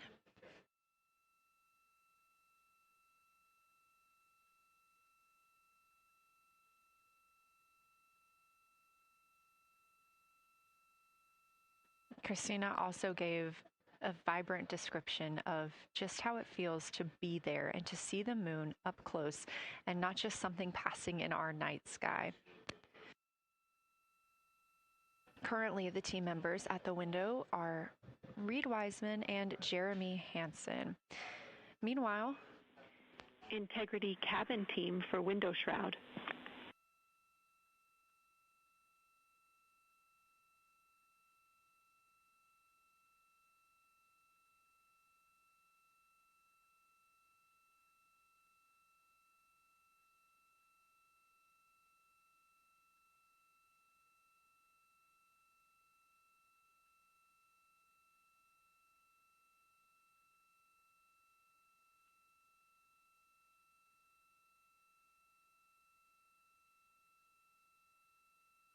We're listening. Go ahead, Jenny.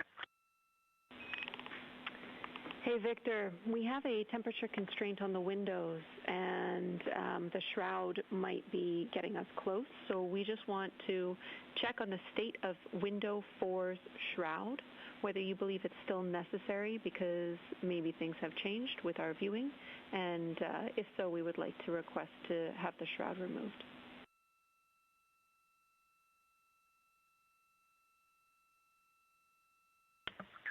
Houston, we believe it is necessary. We pulled it off just as a corner. It is very bright.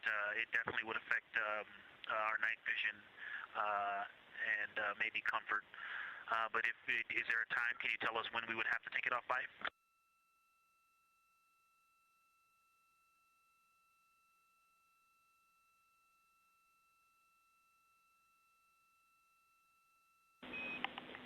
Unfortunately, since it's been on for a while, we are going to have to request that the shroud is removed, and we can recommend something that could block the light but just create a bit of distance between the window and whatever is covering it.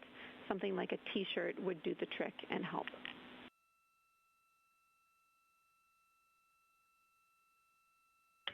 Okay, we're removing the shroud, and we'll make it work. Thanks.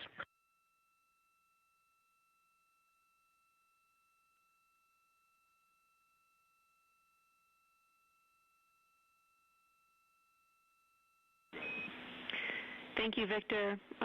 We know it's pretty bright in there now with that window uncovered.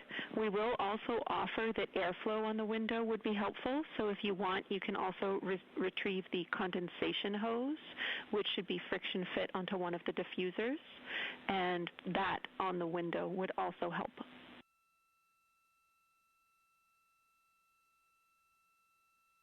We can easily point a diffuser at the window, so we're going to start.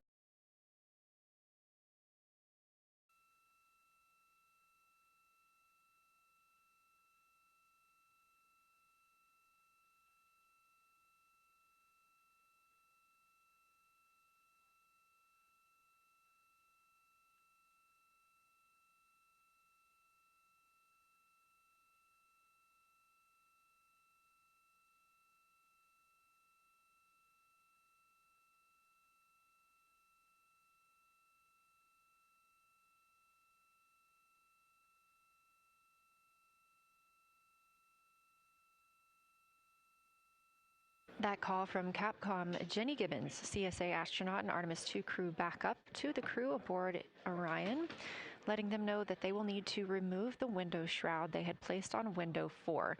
They initially placed that shroud there to block out some of the light from the Earth. It was extremely bright coming in the cabin and interfering with some of their viewing opportunities out at the moon.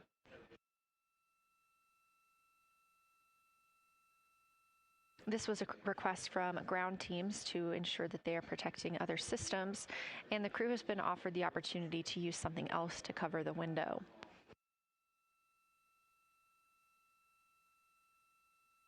Meanwhile, Reed Wiseman and Jeremy Hansen continue with their lunar flyby observations. They have just looked at Glushko Crater. That's about when we heard that call down from Christina Cook with that description of everything she had been seeing during her observation period and what she was seeing at that time. The science team asked this crew to take centered images of the entire crater and their ray system in one frame. They're also interested in knowing the brightness, texture, and extent of Glushko's rays and how they differ in the mare, or that sea area, versus the highlands. Glushko is considered a young lunar crater, and these observations can help understand material properties of those craters.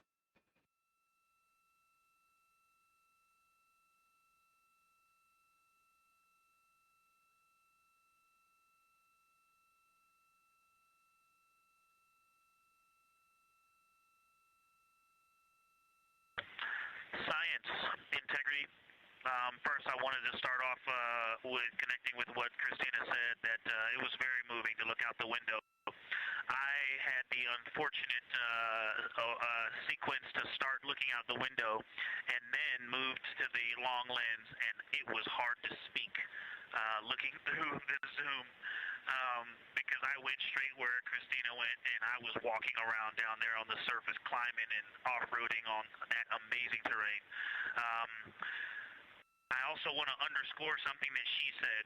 As we continue to explore, when we actually do go down there to the surface, I know for safety reasons that we would never send someone alone, but I just want to really emphasize how important the discussion time was. When we started to talk, we not only got better science discussion, we got better human connection, and so doing this as a pair, we just learn and grow together, and that's just super important, so thank you for adding that to this plan.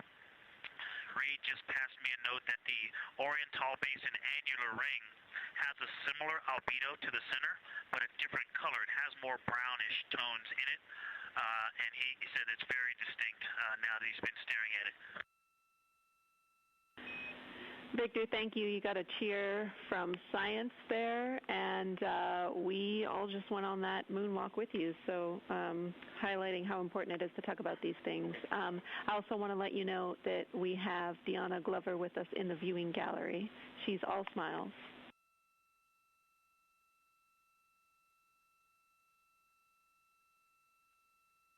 Well, you just got a bunch of cheers up here. Hey, babe. I love you from the moon. We love that we got a hey babe too, and we also have one of your lovely daughters here watching you guys work.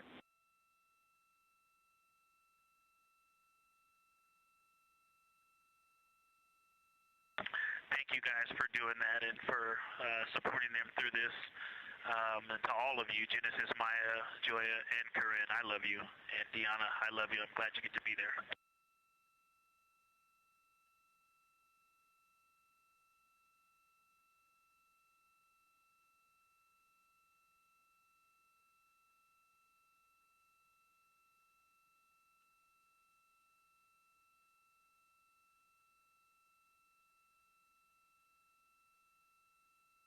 We've had some really sweet words from the crew members aboard Orion today, as their families have been able to filter in and out of the viewing room here at Artemis Mission Control at Johnson Space Center in Houston.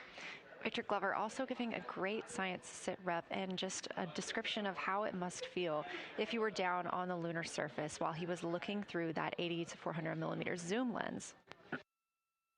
He also expressed how important it was to be able to talk through that real time with Christina Cook and stress the importance of that on future missions, that it not only made their discussions better, but also more human.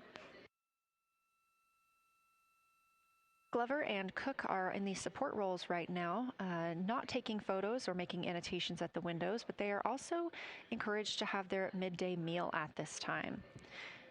For lunch today, those two crew members have options of beef ravioli, salmon, butternut squash, sweet and savory kale, pickled beets, cherry blueberry cobbler, tuna noodle casserole, tomatoes and artichokes, broccoli, and chocolate peanut butter bar.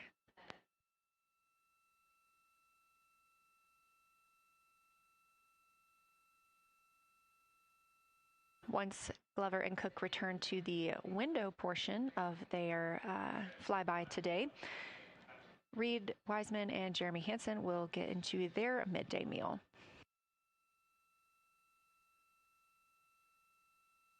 Again, this is the third of 5 scheduled blocks for our lunar viewing today, and if you were watching at the start of the broadcast, you can definitely tell the difference in the distance from the moon. We are now 5,518 miles away from the lunar surface, and again, expecting the crew to get about 4,066 miles away.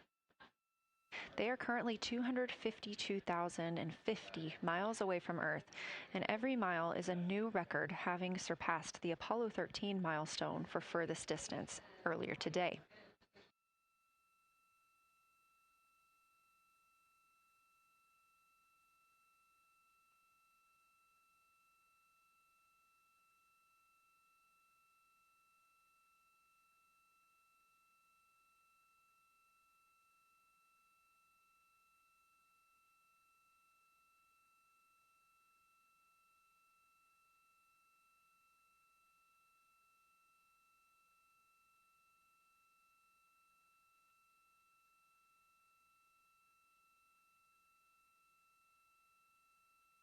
If you look down to the bottom right of the moon in that darker looking area, that is Orion Basin. We have continued to lose views of the near side. It is just barely visible over towards the bottom right side of your screen. And then you'll also hear later about that terminator. That's the line between light and darkness while on the moon. It is really exposing some of those craters at this time.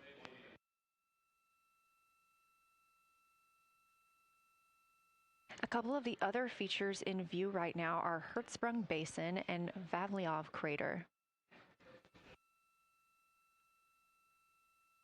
Hertzsprung Basin is nearer to the center of the moon, closer to that terminator line right now, and Vavilov Crater is just on the outskirts of it, closer again to the terminator.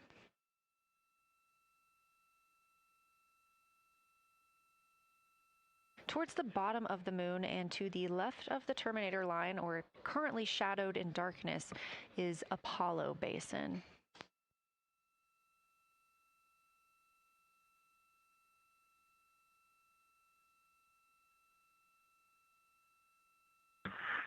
Science from integrity. Let me find out how far we are from the moon right now. But our view is about a third of the moon is in eclipse. That beautiful terminator is out there calling to me. We're 4,691 miles from the moon. And what looked like in the terminator about a third of the way up from the southernmost part of the terminator looked like a dinosaur print if one was running to the northwest. Now is clearly a crater with a bunch of craters around it. And that terminator, I can only see about half of it. I'm looking through the docking hatch window right now because we have the Z9 in window 1. But that terminator has moved. I guess I've been using Vavilov the whole time, so it's gone 2 more Vavilov craters to the west, and so a few more features are starting to peek out into the sunlight there with that low sun angle, and so you still have ridges and valleys showing up very clearly, a very jagged terminator, and a few islands of light out there with some high elevation shining in the sunlight in that darkness. And on the eastern side of the moon, let's see, Grimaldi appears to be one of the farthest east features, and that is maybe 5 degrees from being right on the limb and going off over the horizon. It is interesting, just looking at Oriental, that my first impression of it is all of the dark areas appear lighter, which I think makes sense because it is now facing, well, it's still relatively the same to the sun, but my angle to it is different. So I'm looking at it from a little more, even further to the side as we pass it. But all the darker features appear to be just a little bit lighter from this vantage point. The darker ring structure in the outer and inner ring and the interior, as well as the annular ring portion, everything seems to be just a smidge lighter at this point. Thanks for that description, Ike. Any additional words you can provide on Oriental would be wonderful, as that is such a high priority target for us. And while I have you, as we get closer to target 15, which is the Terminator target, if you can find Zeeman Crater again that you were looking at earlier, everything to your left of Zeeman would be getting into the South Pole Aiken area to help you orient yourself.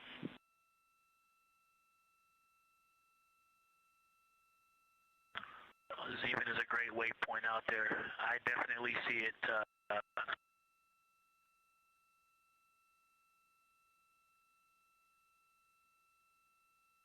Yeah, Zeeman is very easy to find, and that is awesome. Thank you for pointing that out. Feel free to do that as often as you think of things.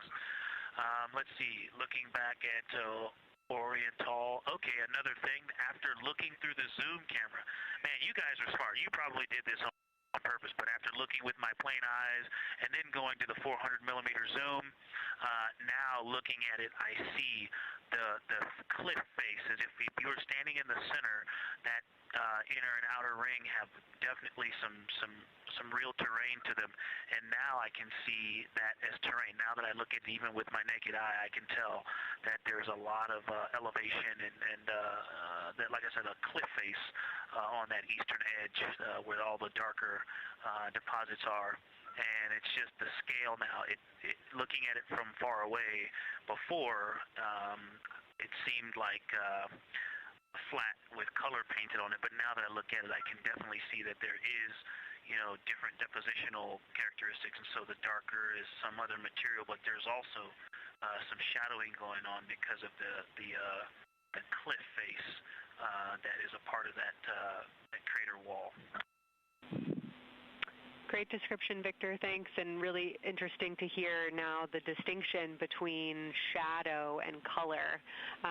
Before I let you go back to other observations, you mentioned that Reed saw a browner hue to the annular ring than the rest of Oriental. Are you seeing that from your vantage point?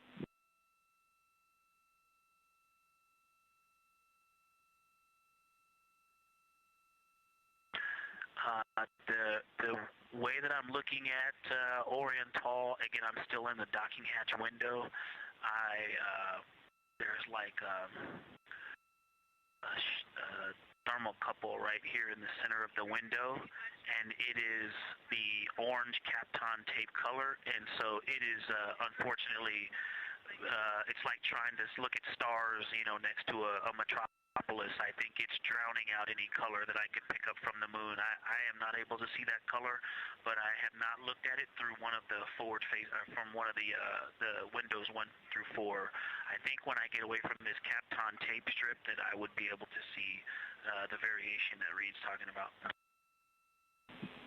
That is great feedback operationally. Thanks, Victor. I'll leave you to it.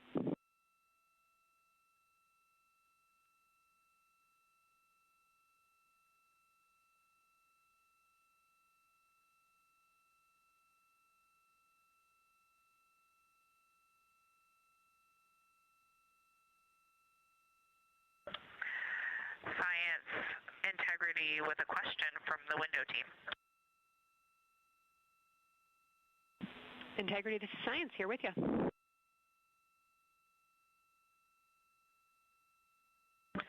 Yes, they have a question to help inform a theory that they're sort of tossing back and forth. What is older, the Mare seas of the near side or Oriental?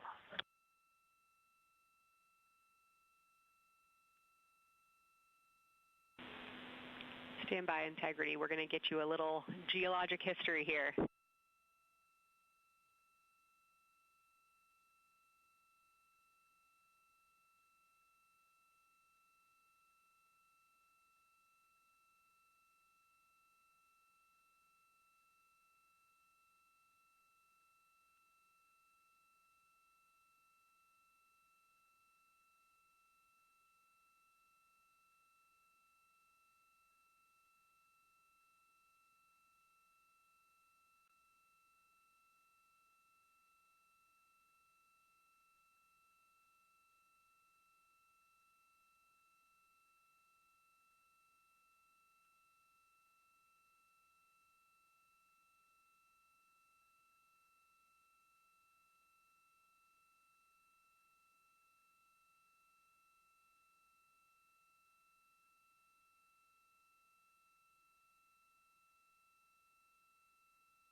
Integrity Science back with you for some lunar volcanism when you're ready.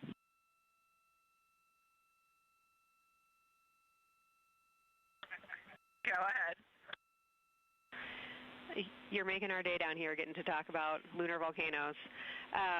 Oriental, as far as Mare go, is younger than almost all of the Mare on the near side. The exception are features like Aristarchus, which really pop out to you guys and really pop out to us here on Earth. That is younger, but other than that, Oriental is pretty young as far as Mare go.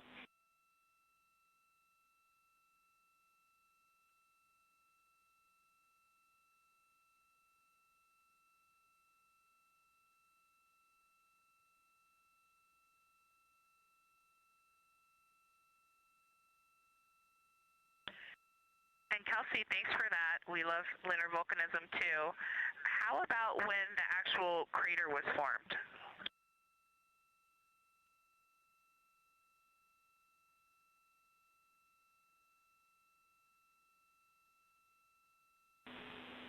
Yeah, we're going to get you an age for Oriental, and while we're getting that, Christina, can you, maybe you've heard the window team talk about the sort of contacts around Oriental, but because that material is so much younger, if anything pops out to you about physical relationship between that and surrounding terrain, we'd love to hear it.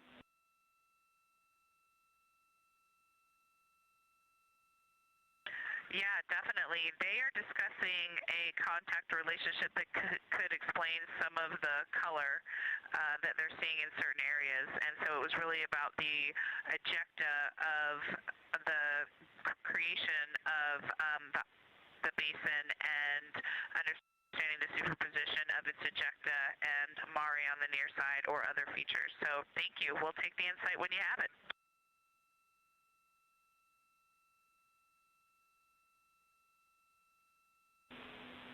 Thank you, Integrity. And I know Jenny wants to get to you with some topics, so I'll leave you with Oriental is 3.8 billion years old.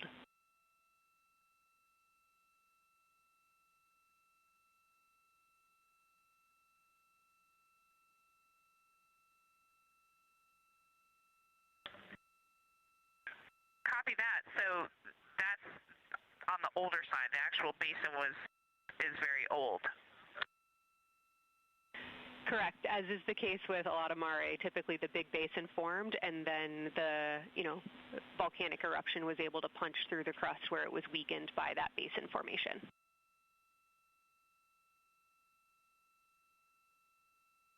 Perfect. Tracking. Thank you.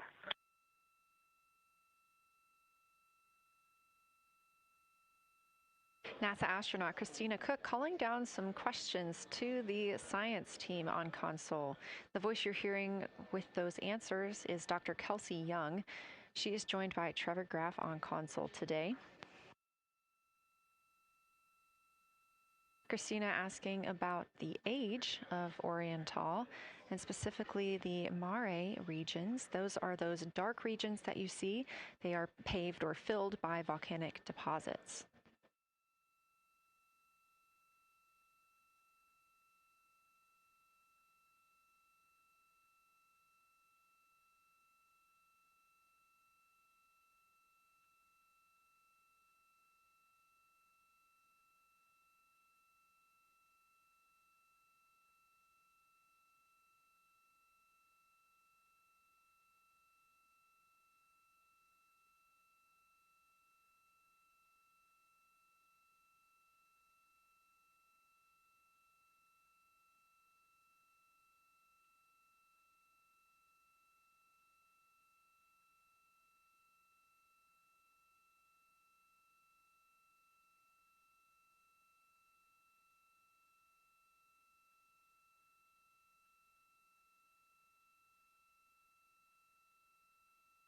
Better answer. Integrity, it's about time for a position swap at the window. So we will ask Reed and Jeremy to swap positions, and I'll remind you again about your SD cards. And Victor or Christina, I have one window task for the cabin team when you're ready.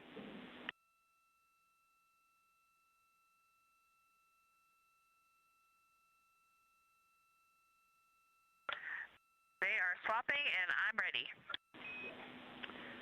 All right, Tina, we found a way that we can reinstall the shroud on the window. We understand it's pretty darn bright compared to everything that you're looking at. So in order to reinstall it, we will ask that you retrieve the condensation hose and you install it on a friction fit on the cabin air outlet port. That's right by one of your diffusers. You're going to point that little condensation hose such that the air is flowing over the window pane. Let me know when you're ready for the stowage location.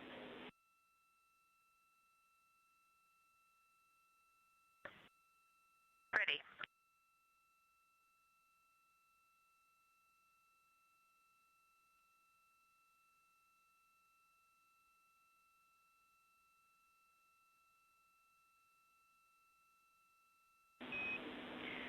Christina, the hose is in locker A1. The crew has gotten a go to reinstall that window shroud they were using to block some of the earth shine. Copy. This view coming from inside the Orion spacecraft as the crew members are swapping windows, specifically Reed Wiseman and Jeremy Hansen. They've been our crew members at the windows taking photos, making annotations, and making recordings that'll be downlinked later to the science team for review. The science team will have a conference tomorrow morning with the crew to get any fresh perspectives or things that they learned during the flyby.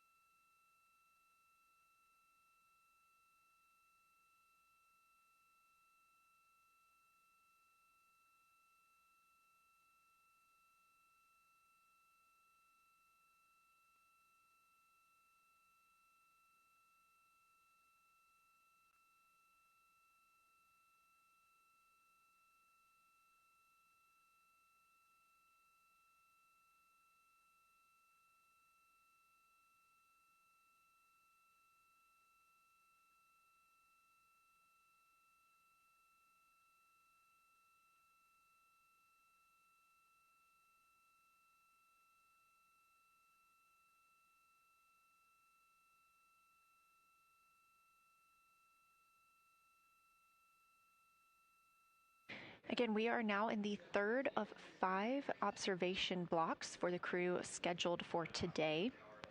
During this flyby, Orion is passing around between 4,000 and 6,000 miles from the moon and providing the crew with a full view of the lunar surface.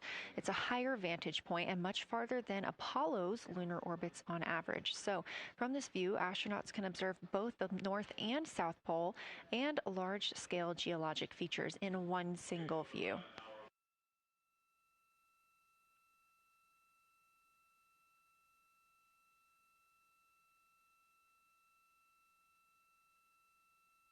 We are now just under an hour until Orion passes behind the moon, and we lose communication with the crew.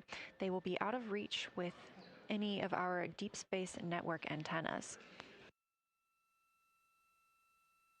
That loss of signal will last about 40 minutes, and we expect to regain communications with them once they fly behind the other side of the moon. While they are behind the moon, they will also reach their max Earth altitude as well as their closest approach to the lunar surface.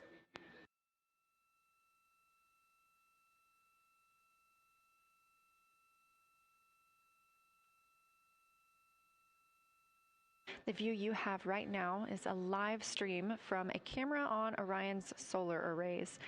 You are looking at a live view of the moon, and 4 people are inside that spacecraft taking pictures of it, telling us everything that they are seeing. The first humans to do so in over 50 years. They'll be sending those pictures down for all of us to enjoy, and of course, especially the science team, who are very excited for what they are learning today.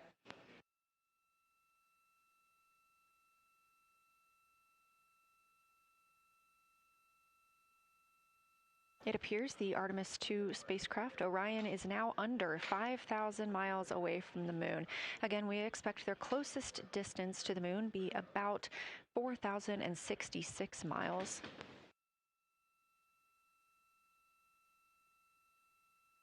That is an estimate at this point, and we will make sure to share that closest approach distance once we receive it.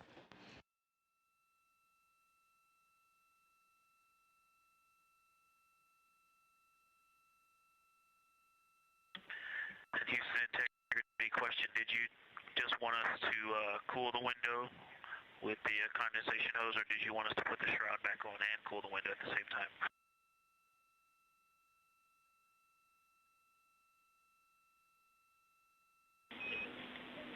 Victor, we definitely want you to cool down the window with the condensation hose. It's crew preference whether you put the shroud back on. The hose will allow you to do that if it helps with your lunar flyby.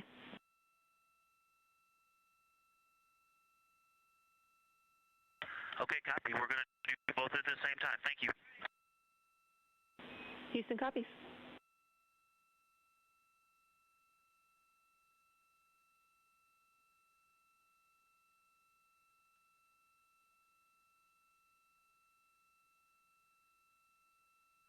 Houston, thank you for that suggestion. The cabin is darkened again, and that makes a big difference for the imagery. And for science, we are now seeing a half moon.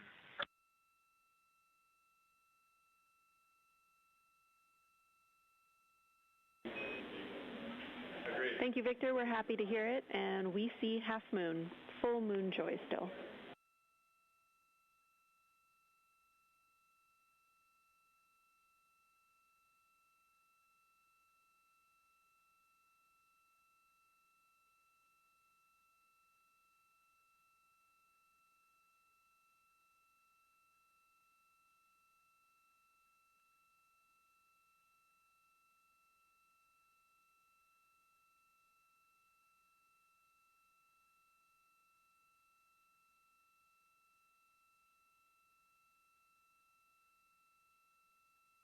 Crew reporting from Orion that they are seeing half the moon, which is about what it looks like here from this view from the spacecraft.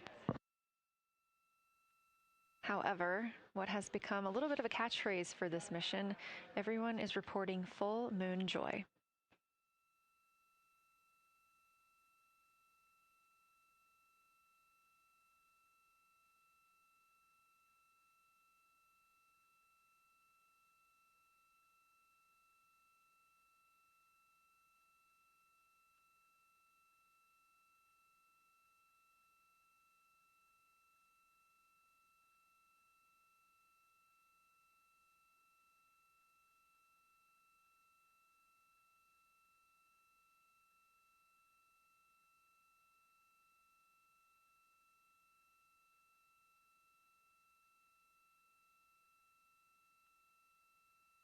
We are keeping up with which targets the crew is tracking through their lunar targeting package. They are just wrapping up their second. Science integrity, another observation the window team commented on and Christine and I discussed a bit is in Hertzsprung.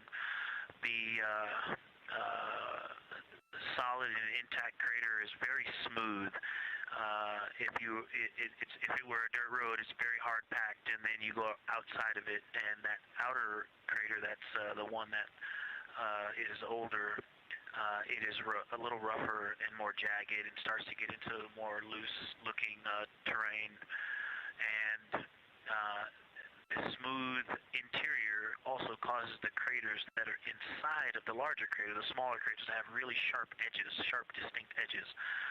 And just a general comment on that area, Hertzsprung, that whole area, the average albedo there is darker. That is, I would say, 3. And the average albedo around Oriental and between Oriental and Ohm, excluding the wedge, the darker wedge, is more on the 6-7. And that they also seem to be different texturally. Christina described it earlier around Hertzsprung, and then from Hertzsprung toward Oriental, there appears to be a frozen, a rippling pond, but frozen, or like choppy waves when it's windy out, choppy water, and then it freezes instantly. That's the texture. If you walk down there barefoot, it looks like it would be hard on your feet, like lava. After it's cooled, it would be pokey. Except for right there in the center of Hertzsprung, it looks paved, like a paved road, nice and smooth.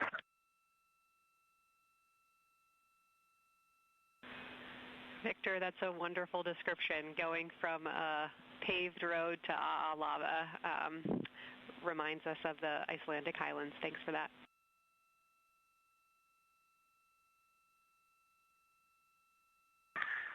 And science, another in the interior of the very intact, the interior of the intact crater at Hertzsprung is albedo variation. I think I heard one of the window crew maybe say color variation, but definitely albedo variation. There's lighter patches and slightly darker patches.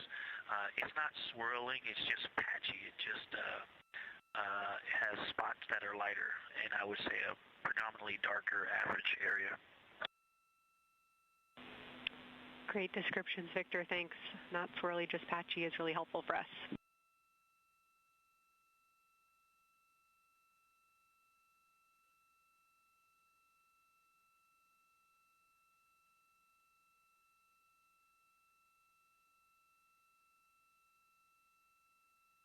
Really great descriptions coming from Science. The window team is hitting all the targets. They are on plan and starting the discussion of the Terminator. And boy, I'm loving the Terminator. I think I know it's not purely a moon feature, but what it does to the features of the moon, to the terrain, I've probably spent the most time describing into my recordings and thinking about and looking at the Terminator. There's just so much magic in the Terminator. The islands of light, the valleys, what look like black holes. You'd fall straight to the center of the moon if you stepped in some of those. It's just so visually captivating that the Terminator is the most striking thing that I've seen so far. We've been loving your evocative descriptions, Victor. You really are bringing us along with you, and we're following along with visualizations that pale in comparison to your descriptions. Thanks.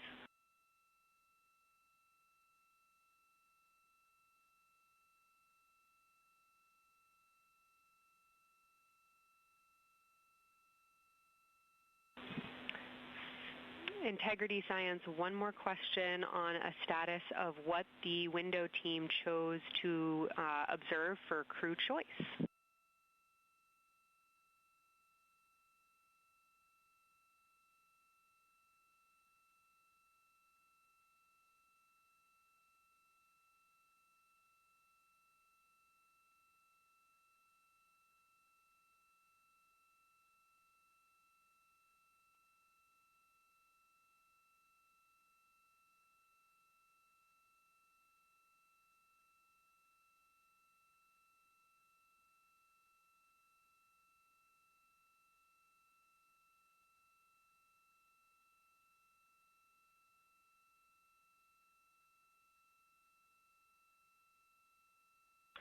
Window 2 talked about Vavilov, look for suspended dust, and the Terminator. And window 3 about the experience and about the three-dimensionality of the moon this close. Wonderful. And another observation about Orion Tall, I would say, is the features going off to the southwest, the two large, almost look like scratches in the surface. I don't know if they're rays or canyons or collapsed lava tubes, but two distinct features that are almost parallel going off southwest from Orion Tall Basin. They are the first things that made me notice parallax of our trajectory looking out at Orion Tall.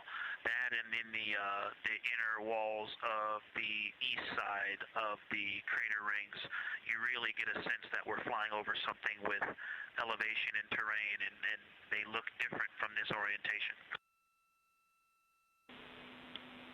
Love to hear it, Victor, and you had it that those chains are actually crater rays, secondary craters formed from the formation of Orion Tall.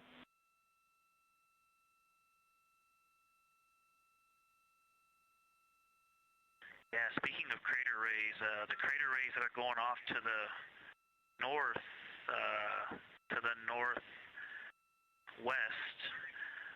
that run off toward Hertzsprung and I believe toward Vavilov. I'm not looking at it right now, but those crater rays are very interesting. They're all very small. I know you've imaged this, but they're all small and they look like, you know, a big impact launched rocks and things that made smaller impacts down the way.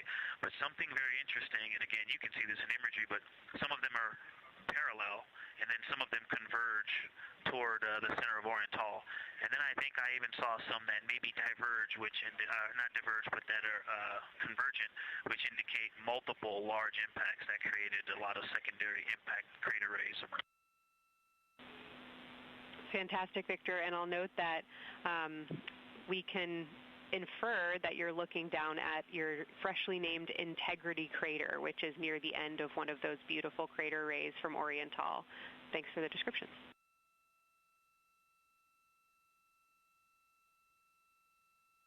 Yeah, you're welcome. And Integrity is easily identifiable with the naked eye from this point.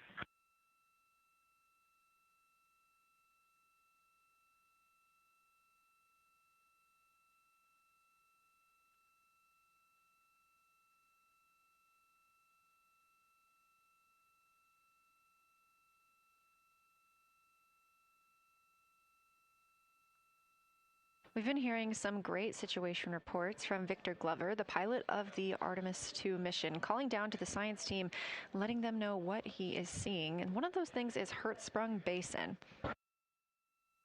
If you look just to the right of the Terminator, that is the difference between light and darkness on the moon. You can see what he's describing when he says Hertzsprung Basin and how it looks a little bit paved in the middle there. It's almost in the very center of the moon in this view, coming from the Orion spacecraft and a camera mounted on its solar array.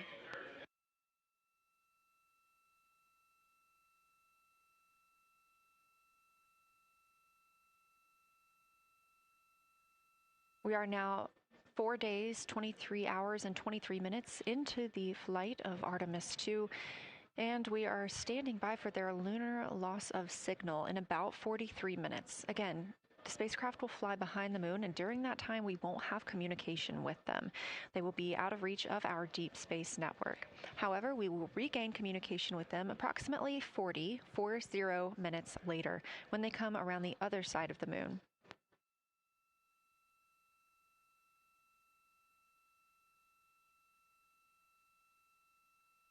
The crew aboard the spacecraft are currently discussing the Terminator, that difference between day and night. The science team is interested in learning about the topography and the color of the lunar surface, and it's already been very interesting to hear that they have seen colors like greens and browns while looking at the moon. Some of the questions that they are hoping the crew will discuss are how do the quantities and sizes of craters and mountains vary along the Terminator, and they are looking for the crew to describe the topography of features along or near the Terminator. They're also looking for more information on any color or tone variations, and they're hoping that the crew will take images to illustrate their findings. Glover reported earlier that the crew has missed none of their targets when they are photographing at the window. We aren't hearing the conversations that the crew is having right now, but these are being recorded to their personal computer devices, PCDs, and those will be sent down to the science team. The science team will have a conference with the crew tomorrow morning to discuss their findings and experience when looking at the moon today.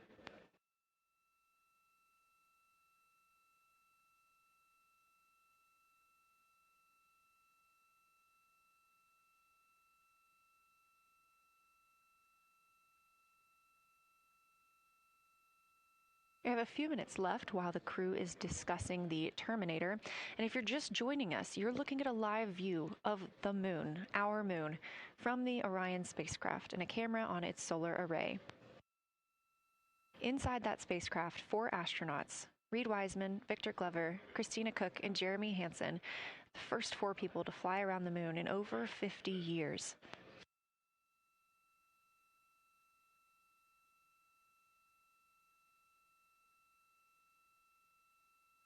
This is our lunar flyby day, and the crew has already surpassed one record today. The crew passed the Apollo 13 distance record at 12:57 p.m. Central, 1:57 p.m. Eastern. Canadian Space Agency astronaut Jeremy Hansen calling down that he hopes it's a record soon broken by other explorers.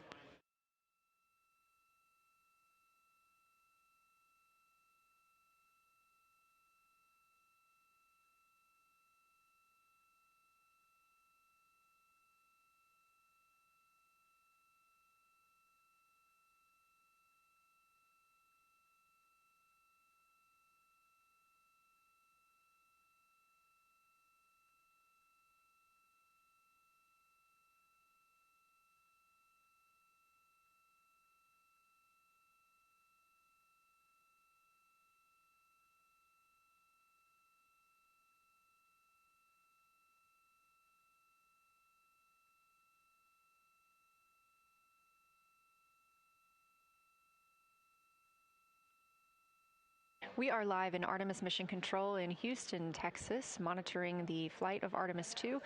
All of the flight controllers here, each monitoring a different system aboard the Orion spacecraft. Integrity Houston, we are ready for our cabin and window teams to swap again. We have a 15-minute handover time here, and I have a couple of items I want to read up to you. They'll require you to write something down on your knee boards, so let me know when you're ready.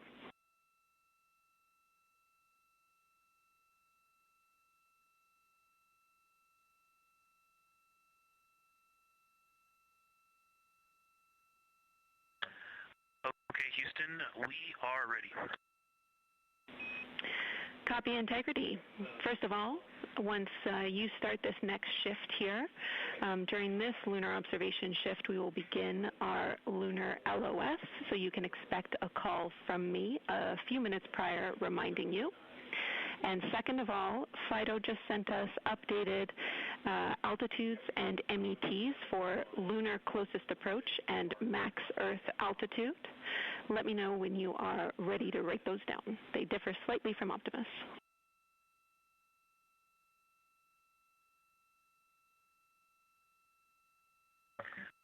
Thanks, Jenny. We are ready to copy.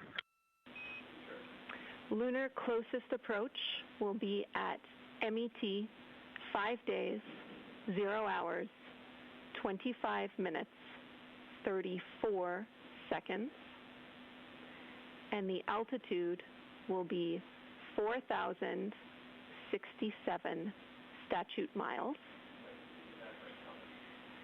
Maximum Earth altitude will be at MET 5 days, 0 hours, 27 minutes, 39 seconds, with an altitude of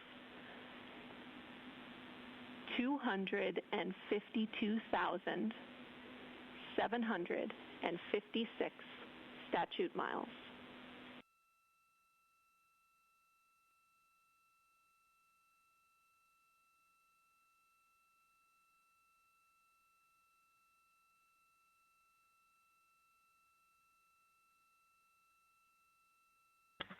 The crew really wants to ask for that in kilometers and in parsecs, but thank you for those. That is great. Thanks for that update. I'll send Fido to work, and I appreciate the metric.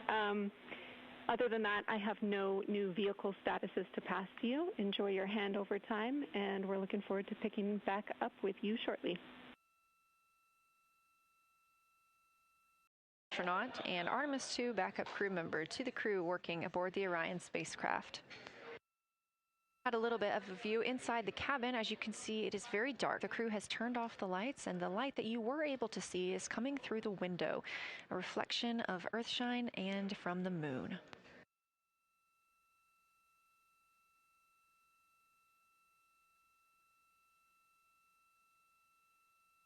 The crew is moving into their next observation block, meaning they are taking time to switch cabin and window teams. We've had Reed Wiseman and Jeremy Hansen at the windows taking pictures and making annotations and recording some audio files that will be downlinked later to the science team. Meanwhile, Victor Glover and Christina Cook were in the background serving as support. They were also timelined to enjoy a little bit of their midday meal. Now that we are swapping positions, the support team becomes Reed Wiseman and Jeremy Hansen. They will be in the background helping with SD card swaps as well as providing those situational reports to the science team. Victor Glover and Christina Cook will be the astronauts at the window, photographing and speaking into those PCDs, portable computing devices, about what they're seeing on the moon. As you heard Capcom Jenny Gibbons call to the crew, this block is also when we will lose communications with the crew. That LOS, or loss of signal, is scheduled to be less than 35 minutes from now. We anticipate to be out of signal with them for about 40 minutes, and will regain that communication once they've flown around the other side of the moon.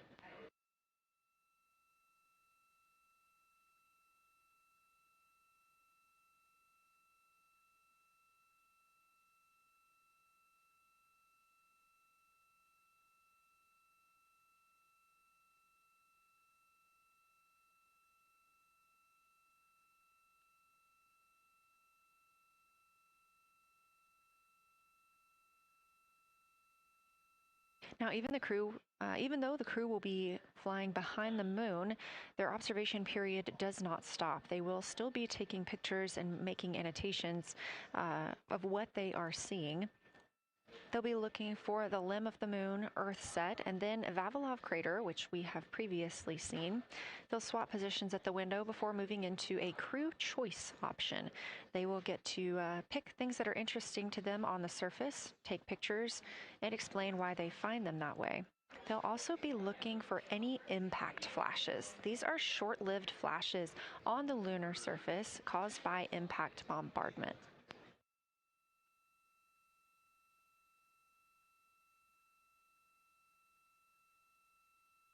Just before Earthrise, the crew will be looking for lofted lunar dust. This may be lofted just above the lunar surface, and we could only see it just before Earthrise along the dark western limb. Any Earthshine would illuminate potential lofted dust. But once the crew is all the way around the Earth, the brightness of the Earth will wash out any of that dust they might be able to see. These were based on observations from Apollo missions and orbital spacecraft, and so we're very interested to see if the crew might be able to capture some of that lunar dust today.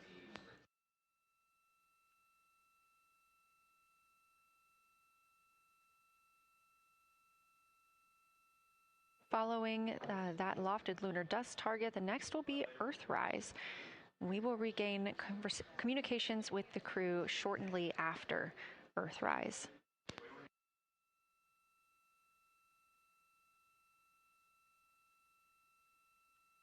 There will be a short observation break period where the moon is not in view. That's because we are also anticipating the crew seeing an eclipse today. The moon won't be in view because the team here in Mission Control Houston will need to change the attitude of the spacecraft and ensure that its solar arrays are gathering light from the sun heading into that eclipse period. So we will have communication with the crew, we just won't be able to see the moon. However, we will have views during that eclipse time frame. During that time, the science team is looking to know it will only be illuminated by Earthshine at that point. So they want to know what the whole moon looks like overall, but they also want the crew to look into deep space and potentially see if they can spot any planets.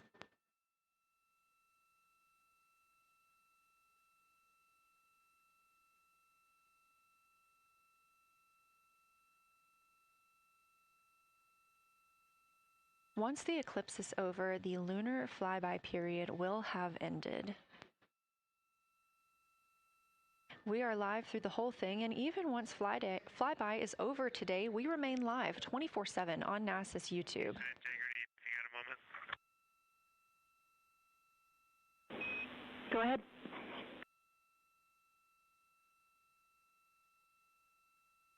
I don't know if Catherine and Devin are still there, but if they are, just wanted to just let them know how much fun we're having out here. It's extraordinary to be on the far side of the moon right now and just see it hanging out there and looking back at the Earth. And Ashley and Kaylin, I know you're back in Canada, but if you happen to be watching too, just wanted to say hi to all you guys. Love you guys, and we'll be heading back your way shortly. Thanks, Jeremy. I hear they are watching, and your family is still here. So thanks for passing that along.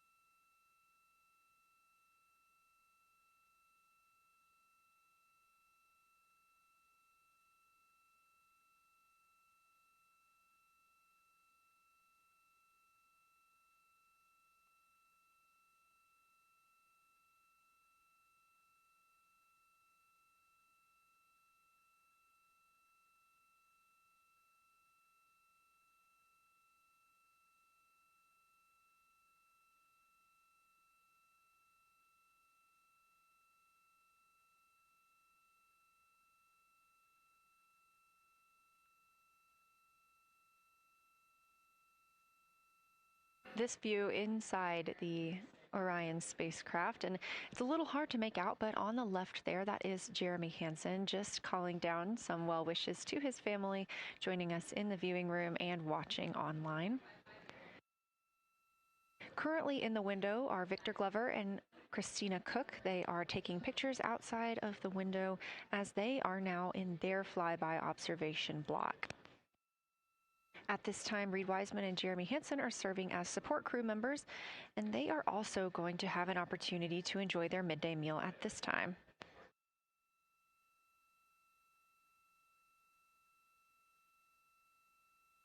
On the lunch menu today for Reed Wiseman and Jeremy Hansen, we have vegetarian chili, salmon croquettes, chicken with peanut sauce, sweet and savory kale, pickled beets, chocolate pudding, barbecued beef brisket, spaghetti and meat sauce, Italian vegetables, butternut squash, candy-coated chocolates, and maybe even a little bit of coffee.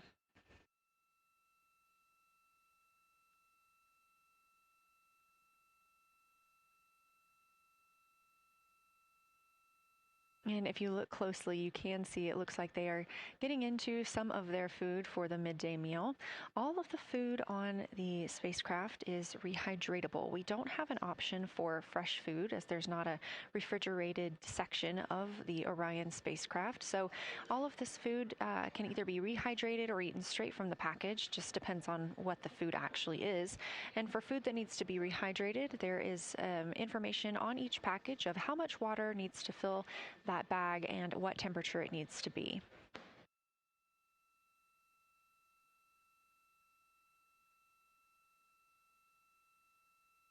We are now 4 days, 23 hours, and 39 minutes, 40 minutes actually, into the flight of Artemis II, the spacecraft now under 4,500 miles from the moon.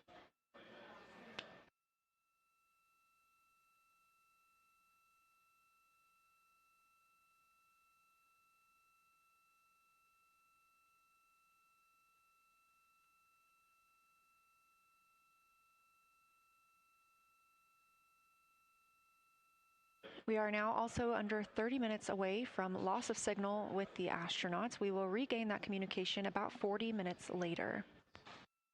They will still be photographing the moon and documenting what they're seeing while they're behind the moon. And we especially look forward to potential Earthset and Earthrise views.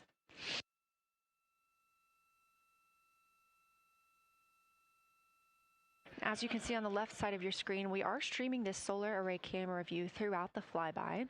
And the science team also plans to capture an occasional still photo with the solar array intermittently, perhaps one every 8 to 10 minutes. Still photos represent the highest resolution imagery from those GoPro cameras. So starting 5 minutes before Earthset and loss of signal, the science team will capture a series of photos, one every 30 seconds, to include Earthset, all the way through 5 minutes after Earthrise and acquisition of signal. In order to capture these frequent photos, the solar array camera that we were streaming will need to switch to time-lapse photo mode. So during this time, the streaming video quality won't be as sharp as you have it right now, but we want to ensure that the science team captures the data that they need during these time frames. And we really look forward to seeing those higher resolution images once they're available. But with the view you are seeing right now, we are sharing bandwidth on the Orion spacecraft with every system that is keeping the spacecraft powered and the crew alive, especially the environmental control and life support system. As this is the first flight with crew, this is also the first flight of a life support system, keeping the crew healthy and safe on the way to the moon and the way home.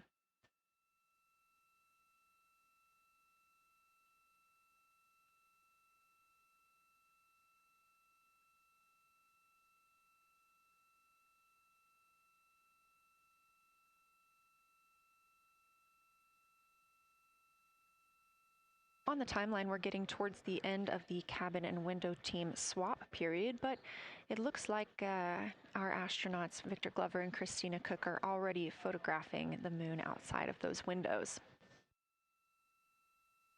The next target is Ohm Crater, and this is something that they have photographed previously during the flyby. This is a small, complex crater with a prominent ray system, and as referenced earlier, it's the size of the Eye of the Sahara. That Eye of the Sahara is a feature in Mauritania. Seeing this crater more than once throughout the flyby allows the crew to photograph it at different lighting conditions.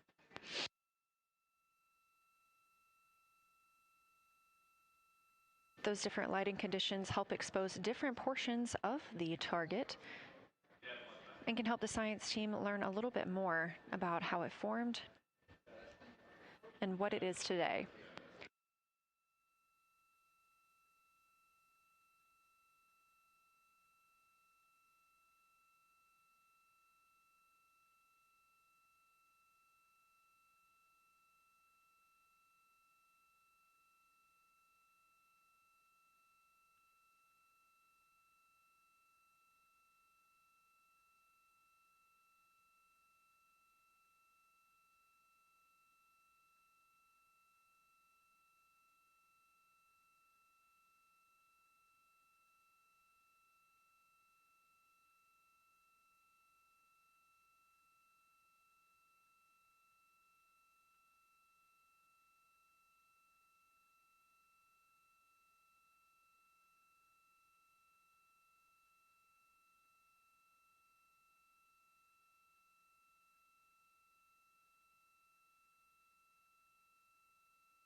Again, this view inside the spacecraft as the crew continues photographing the moon outside their windows. They have turned the lights off to allow them to better get photos of the moon, preventing any reflections from coming in from the spacecraft.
We expect the crew to be targeting Ohm crater for another 6 minutes or so before they move into a discussion of the limb.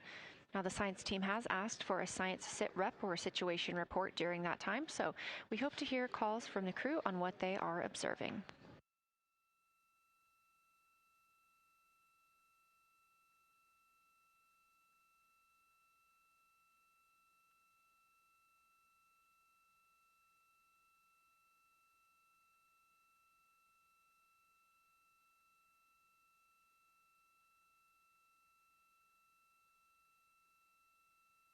If you've been following along, at the start of the day, we did have much more of the moon visible. And even just an hour or so ago, we could see about half of the moon. We are now continuing to see more of the far side and that darkness where the moon is not reflecting light from the sun.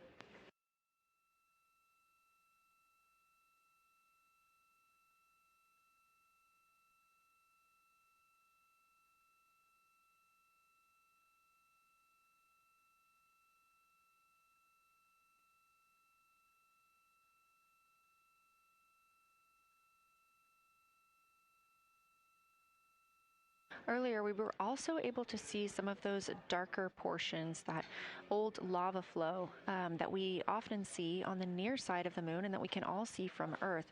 That has mostly gone away. We are now just seeing very little of Orion Tall. That's down to the bottom right of the moon. You can see just a small dark portion near the limb.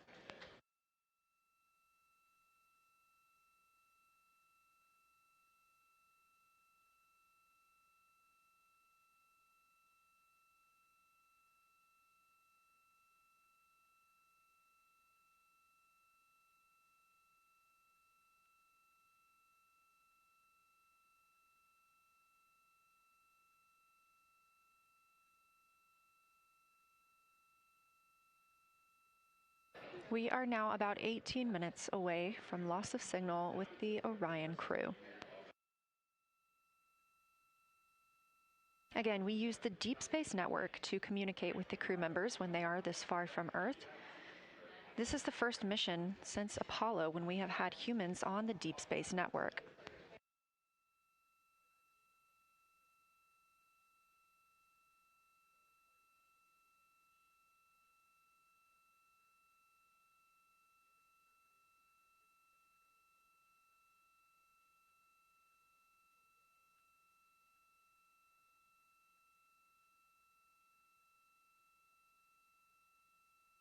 As you recently heard Capcom Jenny Gibbons call to the crew, we expect their closest approach to the moon to be at MET, or mission elapsed time, of 5 days, 25 minutes, and 34 seconds. At that time, their altitude would be 4,067 statute miles above the Earth's surface. Just over 2 minutes later, they will reach their maximum distance from Earth at mission elapsed time 5 minutes, 5 days, 27 minutes, and 39 seconds. The altitude at that time would be 252,756 statute miles. These are our latest numbers, and we'll make sure to verify and confirm those once those milestones have been achieved. Obviously, we will be without communication to the spacecraft at that time, so once we regain communication, we will make sure to find out those numbers and report those to you.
Checking in on the lunar targeting package, the crew is now in their discussion of the limb. See, the limb of the moon, that illuminated part.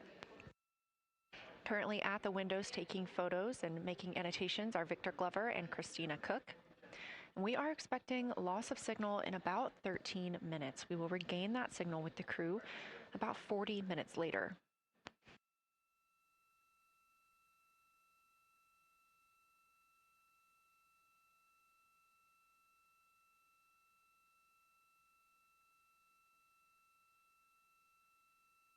A milestone worth mentioning that this day marks the first time in more than 50 years that humans will observe the moon directly, a critical opportunity to practice how lunar science will be conducted during future Artemis missions.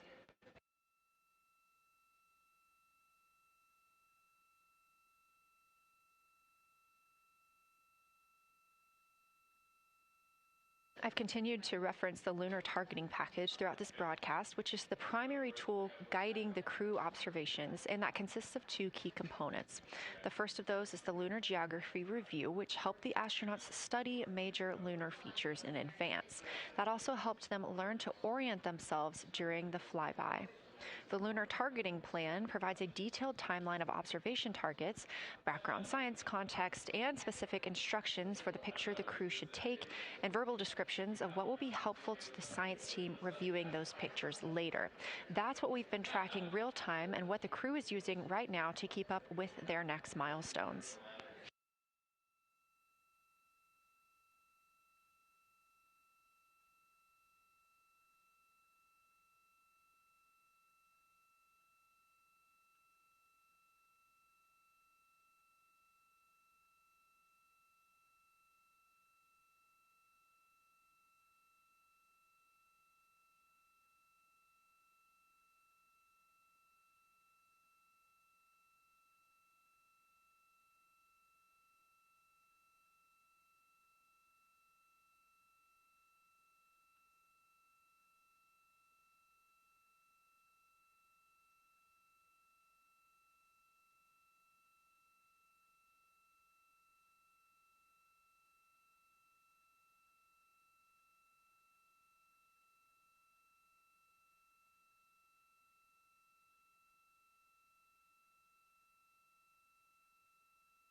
Integrity Houston, 10 minutes till the LOS. We'll take a snappy sit rep from the cabin if you have one.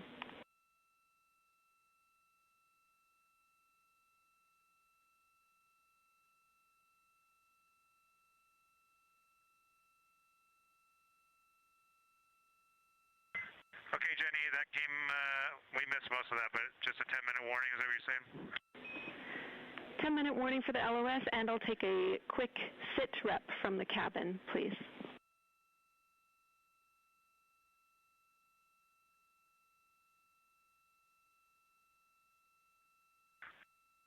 All right, cabin is still full of excitement. We've got Christina in window 2, Ike in Victor in window 3. Reed's actually been trying to get some images out of the docking tunnel. We can see the Earth and the Moon and part of the Moon out of the docking tunnel, which is pretty good. And I'm just grabbing some footage right now with our interior cameras.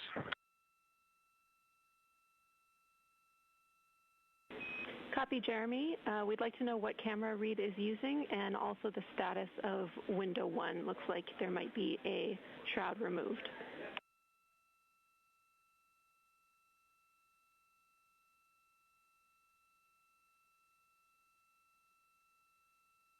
Okay. Reed was using the Z9, and the T-shirt shroud is still on window 1, but we took the camera out of it, so maybe that's what you're noticing. But when I looked in there, I saw a lot of sunlight reflecting around. Copy. That makes a lot of sense to us, Jeremy. I want to remind you, coming up on this LOS, it will take sit reps in the blind, and as more and more of the moon is in darkness, we will take any report you have on impact flashes.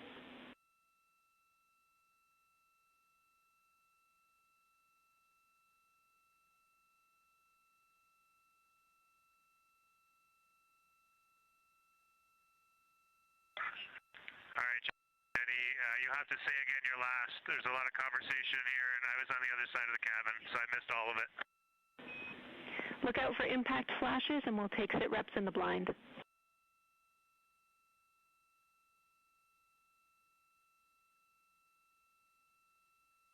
Okay, impact flashes, sit reps in the blind. We got it. And yeah, just so you understand what's going on with window 1, there is light coming through the outer hall from window 2 into the inside of window 1, if that makes sense. Like, I can see the inside of the vehicle when I look between the 2 panes of glass. Copy.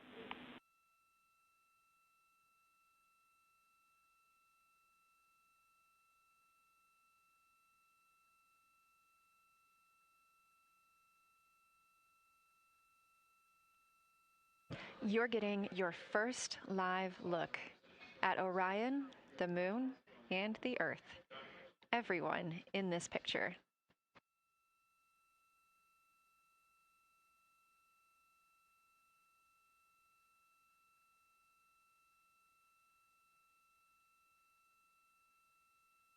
This is a live view from the Orion spacecraft.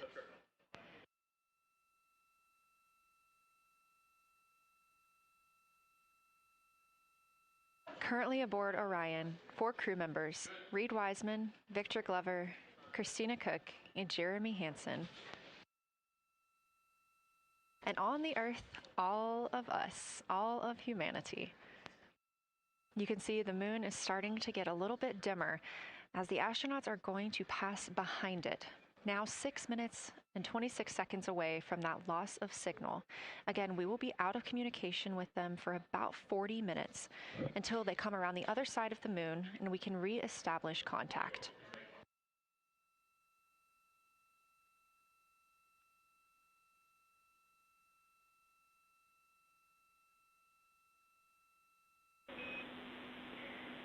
Integrity Houston, you are 6 minutes from your 40-minute lunar flyby LOS. From all of us, it's a privilege to witness you carrying the fire past our farthest reach. Thank you. Godspeed.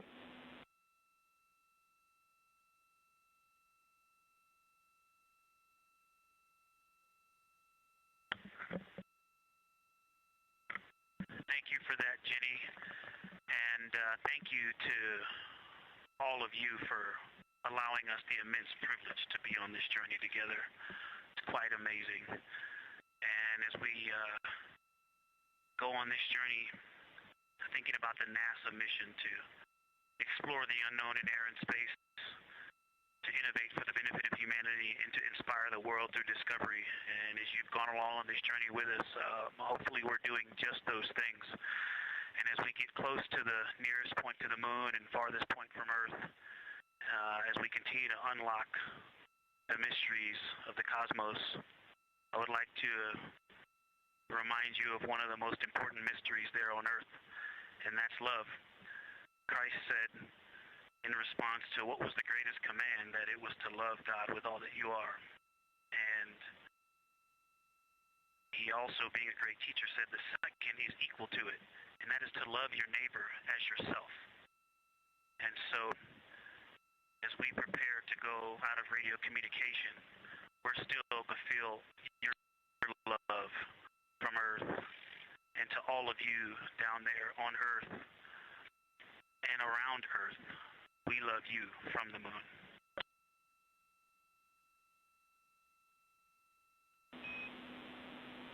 Houston copies. We'll see you on the other side.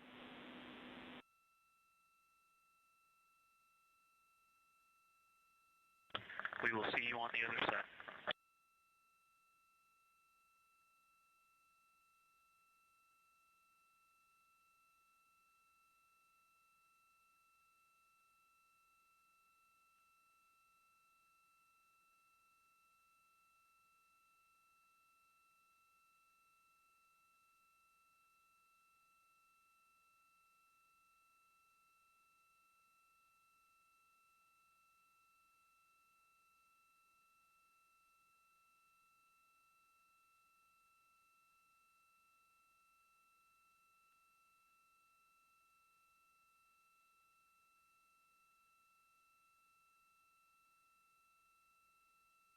Poignant words from NASA astronaut Victor Glover, and a little bit of a love letter from the other side of the moon all the way to Earth. Glover touching on the teachings of Jesus, including to love your neighbor as yourself. We are now less than 3 minutes away from loss of signal with the Orion astronauts. The Artemis II crew will be out of signal for about 40 minutes as they are on the other side of the moon, continuing their work photographing the lunar surface, and they will reemerge, and we will also get this view on the other side.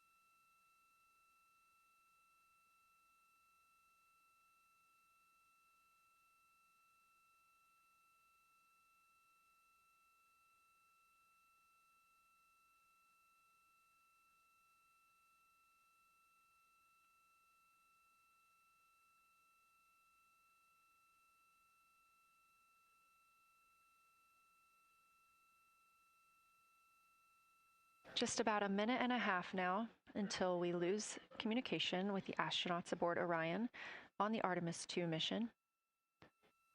Now 5 days and 6 minutes since their launch on April 1st.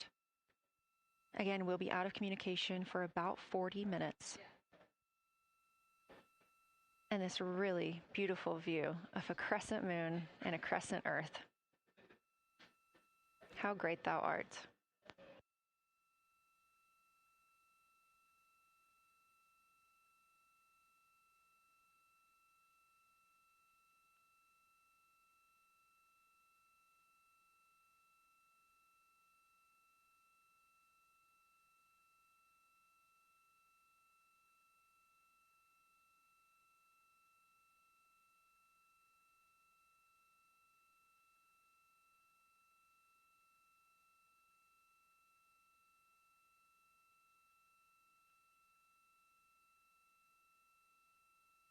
"30 seconds now until we expect loss of signal.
And we have confirmation of loss of signal of the Orion spacecraft as it flies behind the moon. We expect to regain communications with them in another approximately 40 minutes.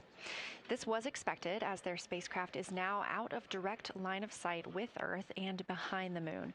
And this is a poignant moment as it's the first time in over 50 years that we have humans completely unreachable by anyone else on Earth. No matter how distant or secluded, we could reach anyone living on Earth, but while the crew flies behind the moon, it's simply impossible to make contact with them.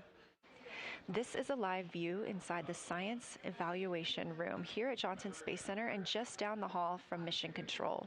This team has been monitoring the flyby all day as the team has continued capturing targets on the lunar surface.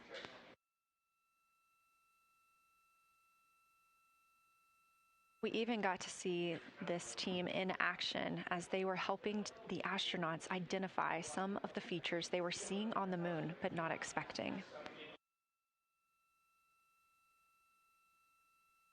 There will be a couple of milestones during this loss of signal. The first will be when the astronauts make their closest approach of the moon at MET 5 days, 25 minutes, and 34 seconds, when we expect they'll be 4,067 statute miles above the lunar surface. Their maximum Earth altitude will be reached just 2 minutes later, at 5 days, 27 minutes, and 39 seconds, when their altitude should be approximately 252,756 statute miles. Once those milestones are reached and we have confirmation, we will report the official numbers.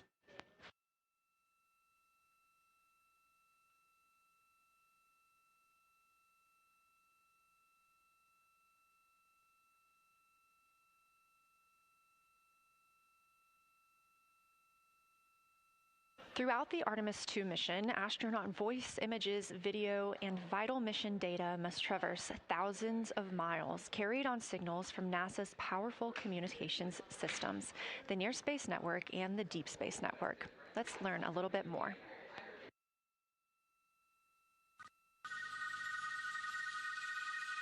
NASA's Artemis II will send 4 astronauts around the moon, preparing humanity for a long-term lunar presence and future journeys to Mars.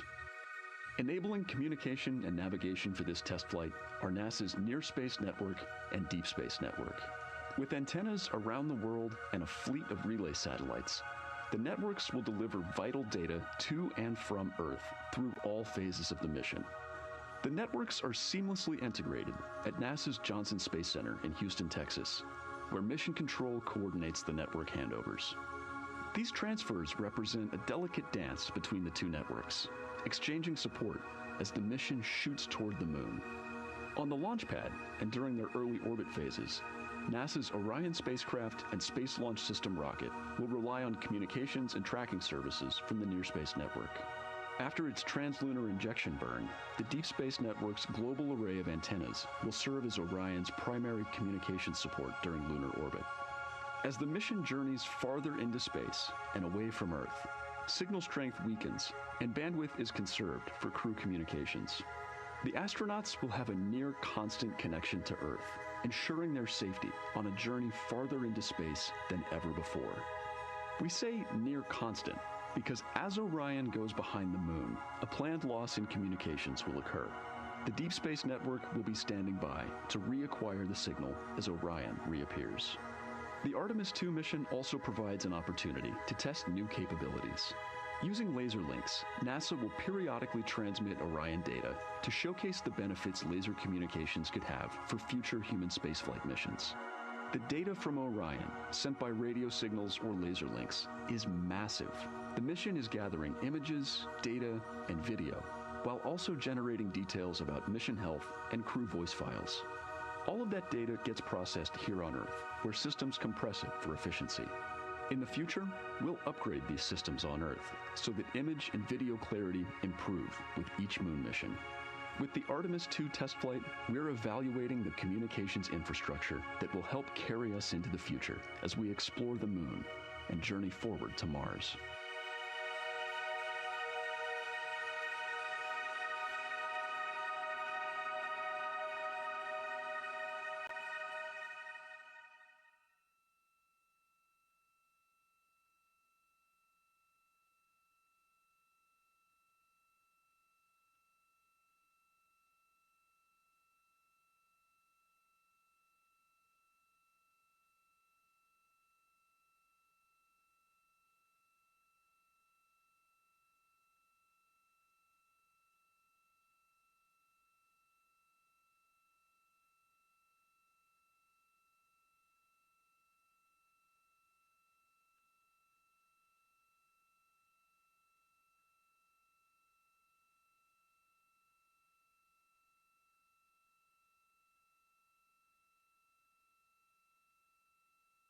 We are now about 33 minutes until we expect to regain communications with the astronauts aboard Orion. And in the meantime, I've got Dr. Kelsey Young, Artemis Science Flight Operations Lead, here with us. Thanks for joining me, Kelsey. Thanks for having me. This is such an exciting day. Oh, no kidding. It has been so cool to hear you communicating directly with the crew. And I know that you have been preparing for this for years, so I am so excited for you and for your team. So just to get into that background a little bit, tell me about your background and what you've been doing on console. My background is as a field geologist. Actually, I studied impact cratering in the field for my PhD, so all these descriptions of impact craters have me just absolutely swooning. How I got into this, though, is, during my PhD, I got an internship at NASA and ultimately never left to integrate science into flight operations. So we developed the Science Officer Console, for which this is the first mission we're supporting. We developed the Science Evaluation Room that's right upstairs, and so it's so gratifying to see this operation structure come to fruition, especially on a day like today. I would have to imagine so. And we've got a great view of the Science Evaluation Room right now. Is there anything that has stood out to your team so far? Absolutely. So as you might have heard in some of the press briefings and content that, we've been putting out, color and albedo were really exciting targets for us. We've heard several amazing color descriptions so far. Just to highlight maybe one of them, we heard about greenish and brownish hues near Aristarchus, which is actually a feature that we can see here from the near side. And those greenish hues could actually tell us something about the volcanic evolution of that area. So you can bet that the science team is going to be prioritizing downlinking those images and the crew audio that we didn't hear that went into those recordings to learn a little bit more.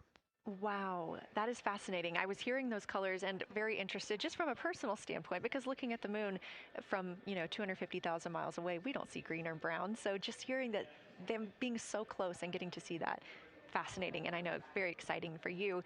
So what are you expecting to see in the upcoming portion of the flyby? The upcoming portion is actually going to be really exciting. So right now, as we speak, while folks in the room are kind of taking their stretch breaks and everything, the crew are still hard at work. They still have targets to image and describe during this LOS. But when we come out, the first thing, of course, we're going to hear about is Earthrise. We're really looking forward to hearing about the crew's experience with something that we can connect with and that, Apollo 8 brought us such amazing images from. But then we start to get into describing the Terminator, as well as looking for things like lofted dust, which tell us about the modern lunar environment. Then the vehicle's going to orient away from the moon for an hour and then pivot back for the eclipse observations, which is a whole different set of science observations that we're really looking forward to. It's kind of nice that the crew will get a little break in there, because they have been hitting it hard today with photos and videos and annotations. What are you hoping that the crew sees coming up? Is it that lunar dust? Oh my goodness, that's a hard question to answer. I mean, we've already gotten such great descriptions. I mean, the Terminator seems to just be like one of their favorite things to look at and describe. So I feel like, that was something we were looking forward to. I feel like we've really gotten some great descriptions. So absolutely, I'm looking to the human moment of Earthrise. Lofted dust is an exciting one, and lofted dust will be a target for them in the right around the time of Earthrise, but again in the eclipse period. So I'm really looking forward to seeing. I mean, they've already highlighted just in the course of their flyby so far how the moon has changed, and this is going to be even more dramatic change to go from their end of this kind of lunar illuminated piece of the flyby into the eclipse time frame. And I can tell you they're going to be experiencing a very different moon during that time, and I can't wait to hear what their observations are. Yeah, that's absolutely fascinating, and what a privilege that we get to do that on this mission, because that's not always the case. If we had launched on a different day other than April 1st or 2nd, we wouldn't have gotten to see that eclipse. Is that right? That's correct. April 1st and 2nd. I will say, I was asked a lot in the weeks leading up to the launch, well, what's your favorite day? And my answer truly was, there is no bad day to launch to the moon. We were going to get great science out of it no matter what. But it's a really neat opportunity to, bring the sun into the picture, bring different planetary bodies into the picture while still literally keeping the moon in center stage. Fascinating. So what differences are we looking for at each site? We're hearing a lot of different terms. We're looking at craters. We're looking at mare. What are the differences that you're hoping to see? We do have, as you highlight, kind of different prompts for each target. That's what they're looking at in their lunar targeting plan, which I know you've been showing. And we have even different prompts for the person with the really long lens on the camera versus the people with the unaided eye. And you've heard the crew talk about, oh my goodness, when I go from one to the other, I can really detect different nuances. And that's something that we experienced in simulations, but hearing them actually, see it for real has been really gratifying. But we're looking for different things based on the target. Sometimes we're looking for color. Sometimes we're looking for texture. For the Terminator, we're looking at kind of what texture and morphologies pop out to you and what kind of diversity you see along the Terminator. You've heard, Victor especially make some comments about future impacts for exploration. So already I think that their descriptions in this first part of the flyby have told us something scientifically, but also about future surface missions. Well, it was so interesting to hear Victor talking about he was imagining in his mind's eye being down on the surface and walking around. That was very cool to hear. And when we're thinking about targets, I know some of them are determined based on the launch day because that determines the lunar illumination. So the ones that we're looking at today, how and why were these selected?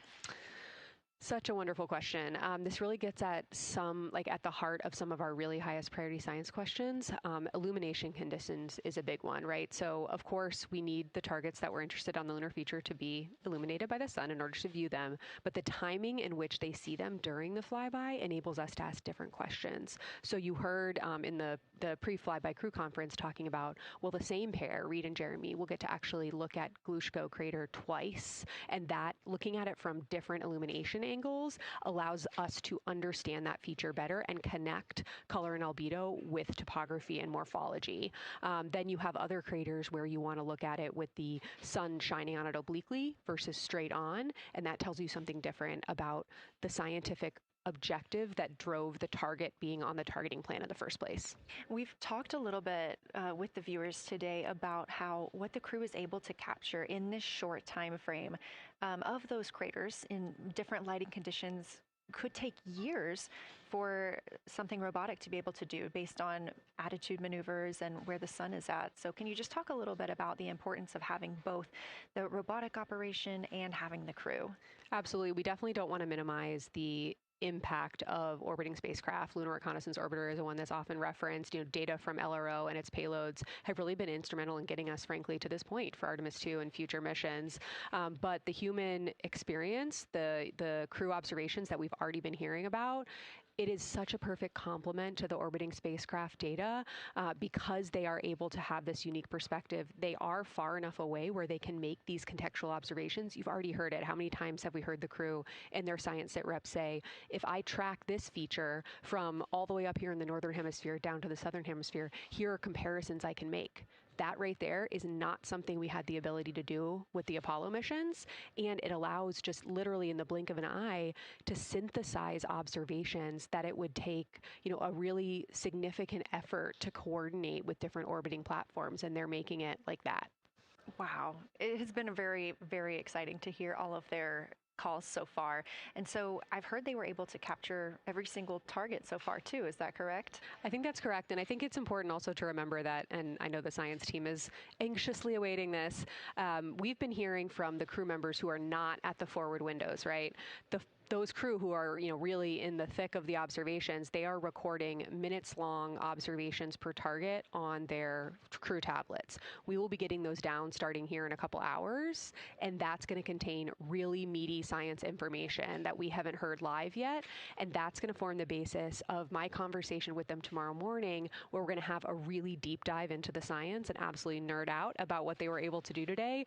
One of the most gratifying things for me today is hearing multiple crew members say, thank you for putting the discussion times in the targeting plan, because when we have had the ability to put multiple brains on a problem, we have elevated each other. And I'm looking forward to them, sleeping on it overnight and then us actually being able to really, truly have an elevated science discourse tomorrow.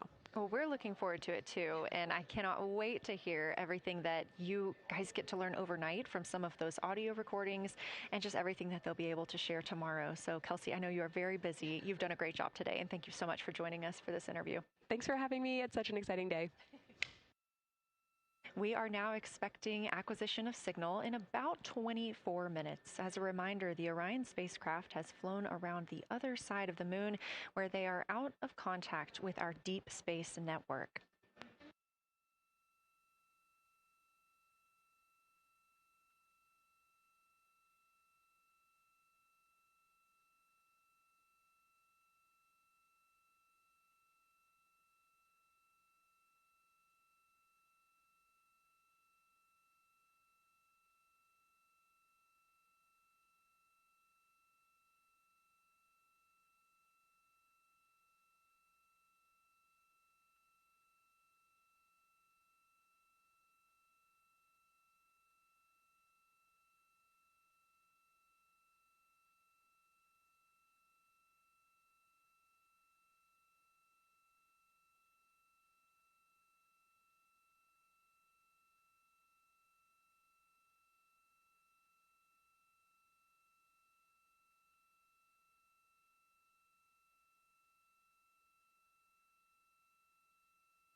And we just heard confirmation here in Mission Control Houston that we have reached the closest point of our destination to the moon at MET 5 days, 25 minutes, and 34 seconds. And we anticipate the spacecraft's altitude is approximately 4,067 statute miles above the moon.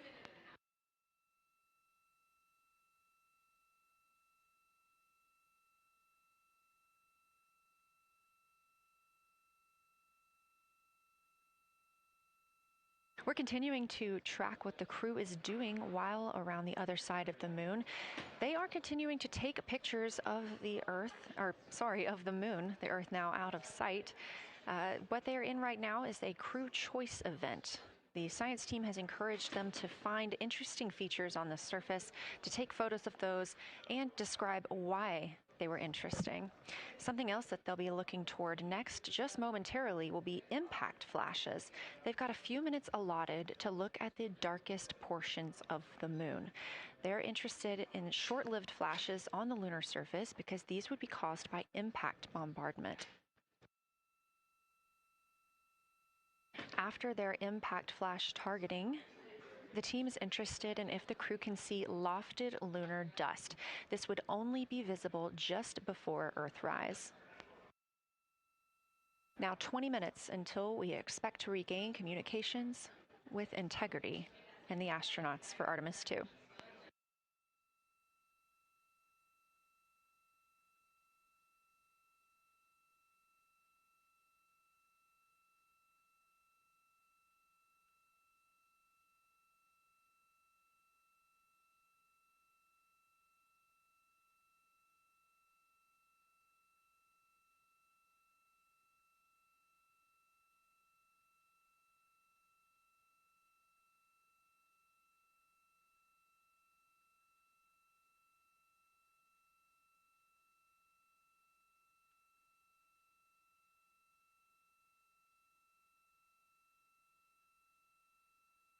We're live in Mission Control Houston at NASA's Johnson Space Center, but there's a team over 750 miles away also monitoring today's operations. And of course, just like us, they are in LOS, or loss of signal, with the spacecraft. This is LUCA, the Lunar Utilization Control Area, and it's joined by LISA, the Lander Engineering Support Area, which are twin control rooms that will support missions and operations in lunar orbit or on the moon's surface in real time at NASA's Marshall Space Flight Center in Huntsville, Alabama. The Luca and Lisa are right next to each other and just a short walk away from the SLS Engineering Support Center, which is used during launch, and the POIC, where science on the International Space Station is monitored. Luca primarily supports Artemis science operations, while Lisa will provide engineering support for landing astronauts on the moon. During this mission, Artemis II, teams in the Luca will use the facility to support first-of-its-kind science operations to better understand the deep space effects of microgravity and radiation on the crew's physiology, immune systems, and ability to complete various tasks. The data from these science operations will inform future crewed flights to the moon. For future crewed missions to the moon, members of the NASA Human Landing System Mission Insights Support Team, a group of engineers, safety leads, flight operations experts, and technical authorities will work in the LISA. There, they will monitor lander systems in real time and be involved in key decision-making processes throughout the mission. Teams are using the LISA during Artemis II to observe mission operations and using the opportunity to inform and prepare for future crewed landings to the moon's surface.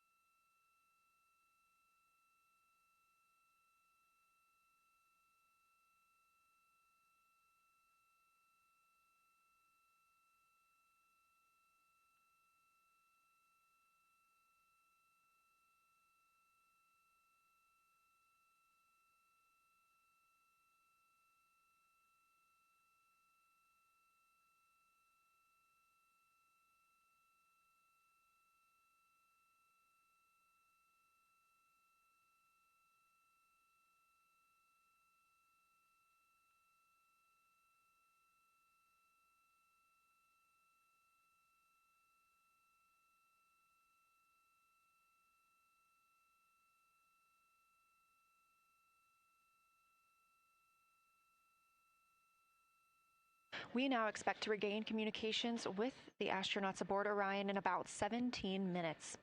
In the meantime, a little overview of how our crew members flying by the lunar far side at an altitude of between 4,000 and 9,000 miles are testing the capabilities of the Orion capsule.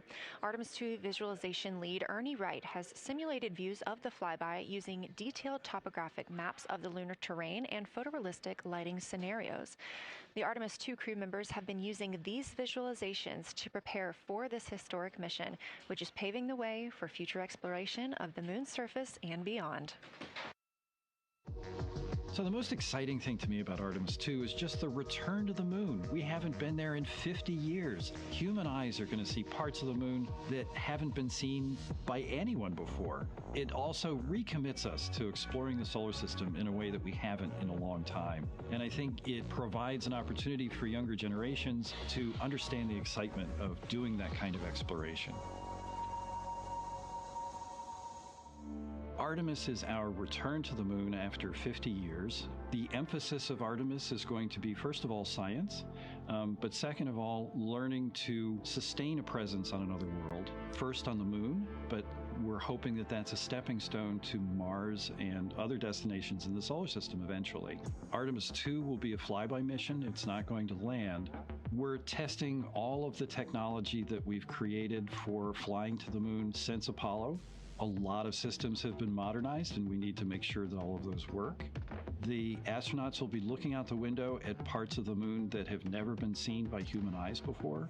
They will be flying by the moon at an altitude that's much higher than Apollo's orbits. And so they will see the entire disk of the moon, including areas that are closer to both the North and South Pole that astronauts from Apollo never saw. All of that depends on the lighting, which we really won't know until launch day, but we can practice with different lighting scenarios. It's hard for people to sort of picture that in their mind. If you can make a visualization of it, show them a movie, that helps everybody choose the targets and also practice aiming at those targets. The astronauts have actually been looking at these visualizations through the lens of the camera and practicing aiming at the various targets. This is a map of the surface of the moon, obviously, but it shows what the Apollo astronauts could see in sunlight while they were in orbit. The brighter parts are the parts that they could see. The darker parts, like this entire area here and places that are farther north and south, are places that they couldn't see in sunlight, either because it was nighttime there or because it was beyond the horizon of the astronauts. All of the Apollo flights orbited the moon at a distance of about 110 kilometers. Because the astronauts were flying at such a low altitude, their horizon was actually quite close, and they couldn't see the north and south poles. And this whole area over here was not in sunlight at the time. And it includes this amazing impact feature here called Oriental. Oriental is a very large impact feature. It's about 650 kilometers wide. It's got multiple rings. These are rings that form like ripples in a pond from the impact, but of course it's on a huge scale. The middle of Oriental has that sort of dark basalt lava covering it, like the dark spots that we see on the near side. It's one of the biggest ones that's more on the far side than near. So seeing it with human eyes and sort of picking out features that maybe you don't even see in robotic cameras is an important goal for the mission.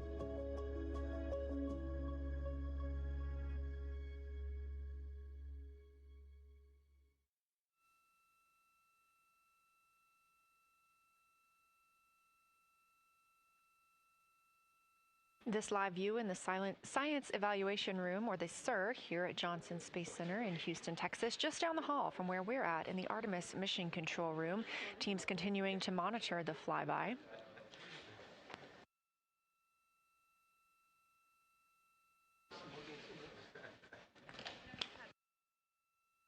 The crew continues their observations of the moon, even though they are out of touch with Earth. We expect to hear from them in 12 minutes and 26 seconds. Again, this is approximately 40 minutes loss of signal while they are out of reach of the Deep Space Network. Right now, they are imaging or attempting to image lofted lunar dust. Throughout our coverage, we've talked a lot about the science and engineering behind today's lunar flyby, but we also spoke to the crew about what the moon means to them and how they see its place in human history.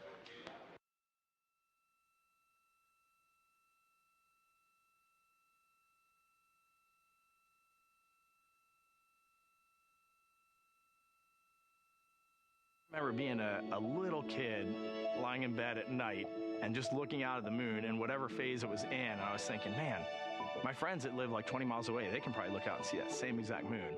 And then when I was in the Navy and I would look out at the moon and I'd be halfway around the planet, and I would think, man, my brother can see that moon where he is, and he's halfway around the planet from where I am. And it's a connection of life on Earth. We can all look up and see that moon.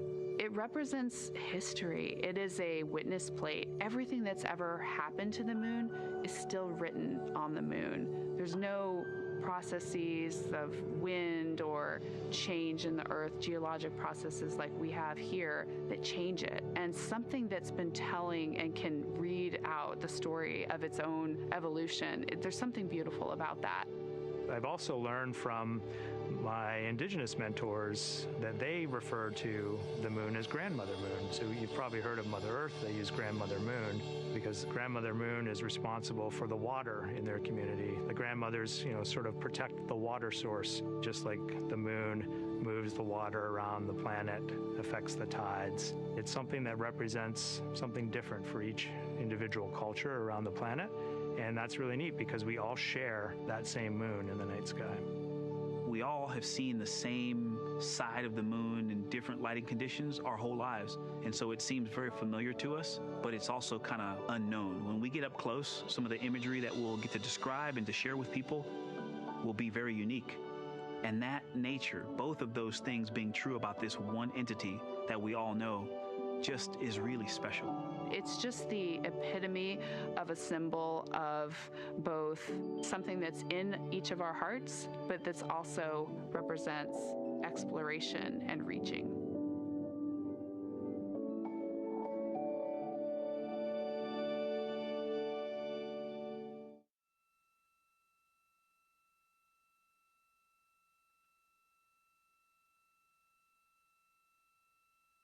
You're looking at a live view inside Artemis Mission Control here at Johnson Space Center in Houston, Texas. We are currently out of contact with the Artemis II crew. This was a planned, or not really a planned, but a tracked loss of signal that occurs when the crew flies behind the moon. We use the Deep Space Network to communicate with the crew, and when they are behind the moon, they are out of reach of that Deep Space Network. And when you consider our nonstop communications during the time in which we live, this is even more striking. For the Artemis II crew, they're only currently communicating with each other. Now, we expect to regain those communications in under 9 minutes from now, and we also are hopeful for a view of Earthrise. Despite being out of communication, the crew is continuously capturing imagery of their predetermined lunar targets.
Now about 7 minutes, 25 seconds until we anticipate regaining communications with the Artemis II crew aboard Orion.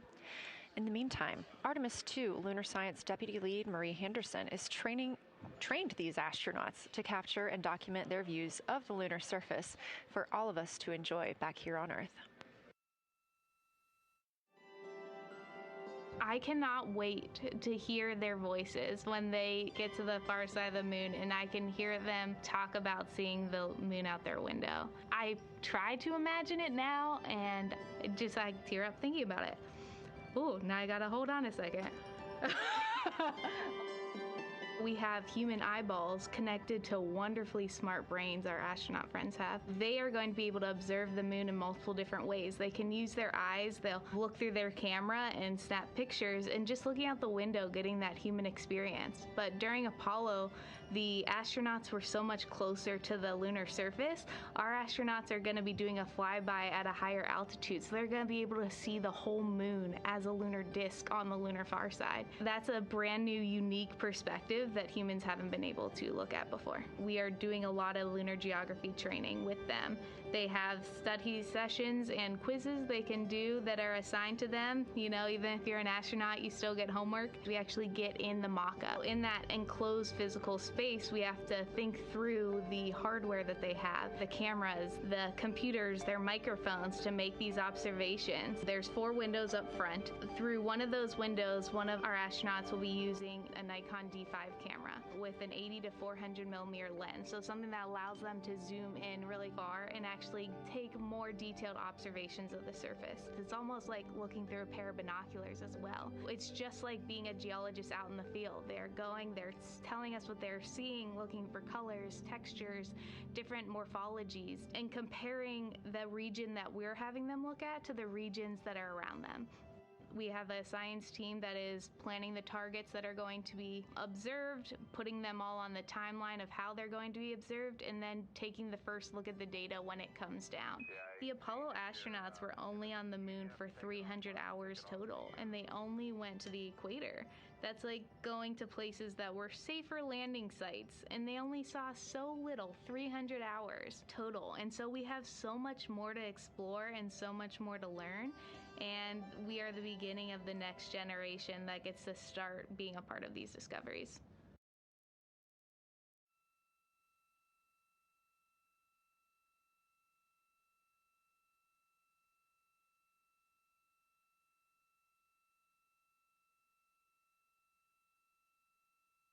We are now 4 minutes and 28 seconds until we expect to regain communications with the astronauts flying aboard Orion on the Artemis II mission. They are now flying behind the moon. While behind the moon at an MET, or mission elapsed time, of 5 days, 25 minutes, and 34 seconds, we expect this was the point in which they made their closest approach, 4,067 statute miles above the lunar surface.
We're live in the Artemis Mission Control Room in Houston, but we are not the only room monitoring today's flyby. As you can see, this is the SIR, the Science Evaluation Room. It's in the same building and just down the hall. It's a multidisciplinary science team supporting the Artemis II crew in real time, including experts in lunar geology, impact cratering, volcanism, polar science, imaging, and visualization. You can see the SIR here. That's the Science Evaluation Room. It's embedded within Mission Control to provide science input during live operations like what we see today. But additionally, the Science Mission Operations Room is a back room that processes data, evaluates imagery, and supports rapid analysis. We also have our science officer, Kelsey Young, here on console today. She's serving as the primary interface between the science team and the flight controllers, ensuring science priorities are represented during mission execution.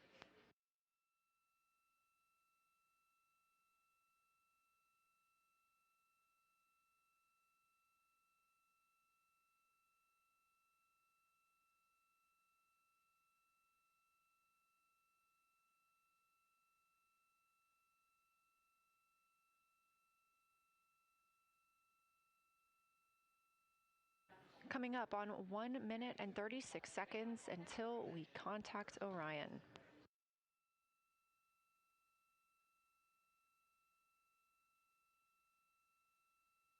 Meanwhile, aboard the spacecraft, the crew has continued executing their lunar flyby tasks. As we discussed earlier today, these activities have been precisely timelined, and this is the fourth of 5 blocks of time during which the crew will be observing the moon from Orion's windows. At this time, pilot Victor Glover and mission specialist Christina Cook are observing the moon at windows 2 and 3. One crew member is in window 2 with a blue shroud over the window, taking photos and using an 80 to 400 millimeter zoom lens, while the other astronaut is in window 3 using their portable computing device, also known as a PCD, to make annotations. And both of those crew members are making audio recordings of what they are seeing. The situation reports include how the crew is positioned, any missed targets, or anything unexpected they saw. They're also including lunar target descriptions, any hardware issues, and their emotions and reactions.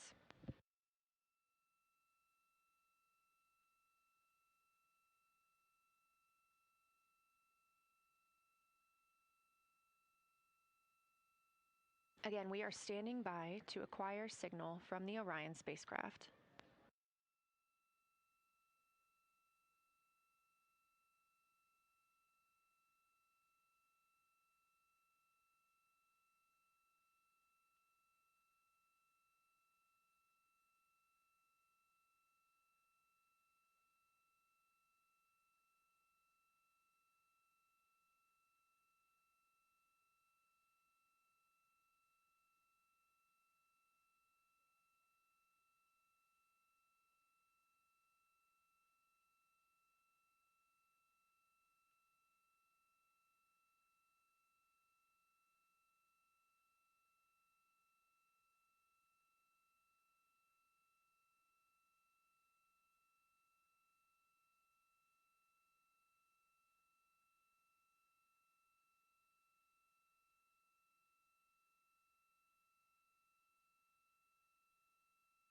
We're in the Artemis Mission Control Room at Johnson Space Center, getting our preliminary contact with Orion, that acquisition of signal coming after a 40-minute loss of signal, during which the crew was flying behind the moon, out of contact with anyone on Earth.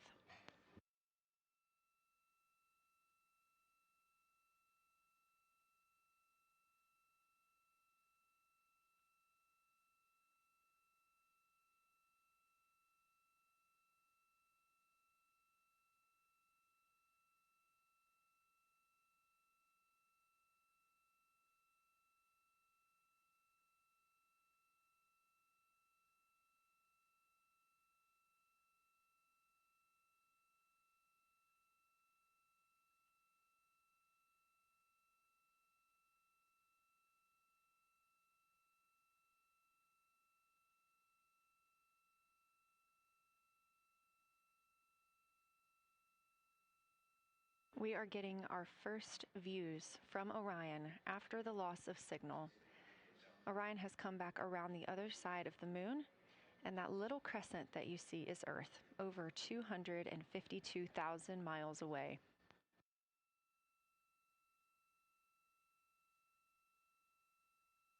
With this transit complete, lunar flyby continues, but Orion has also technically begun its journey home.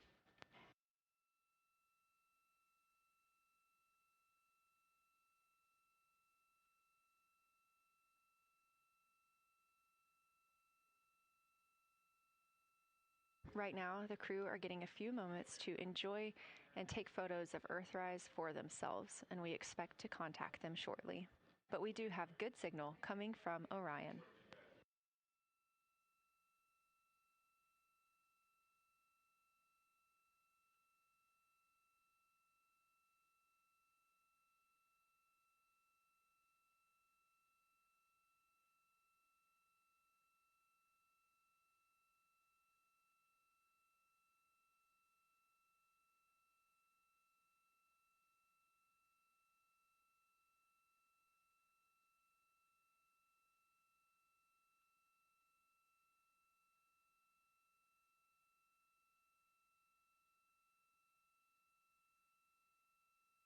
This view from inside the Orion spacecraft, all 4 astronauts now back on the other side of the moon and in contact with us on Earth. Their tasks for lunar flyby did not stop as they went behind the moon and out of contact with us.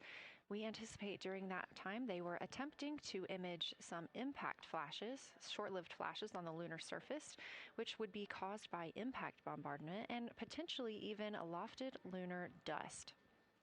Right now, of course, they are getting pictures of Earthrise. After this target, they will get a short observation break.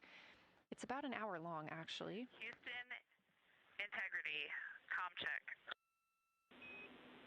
Integrity, we have you loud and clear. How many?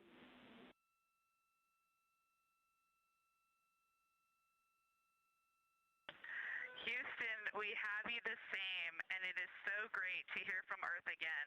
To Asia, Africa, and Oceania, we are looking back at you. We hear you can look up and see the moon right now. We see you too.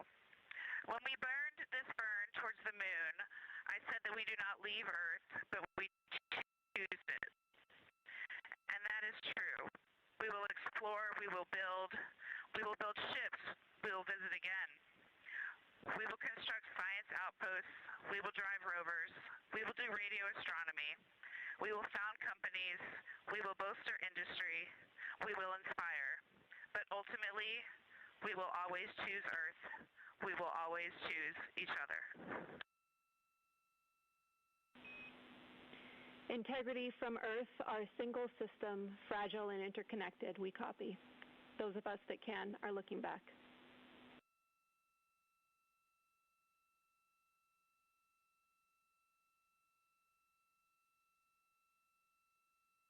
We are happy to say we copy.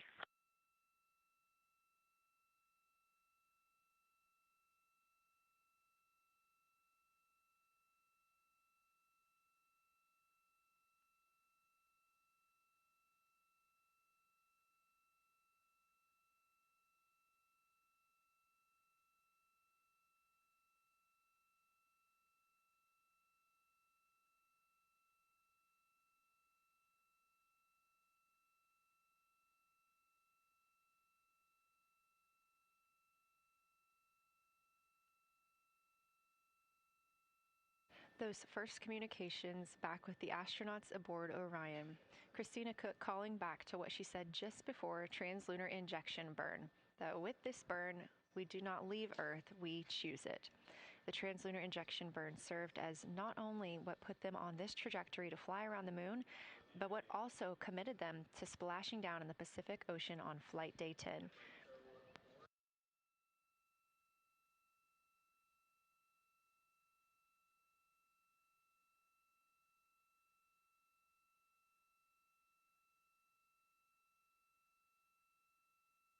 At this time, the crew is entering an observation break.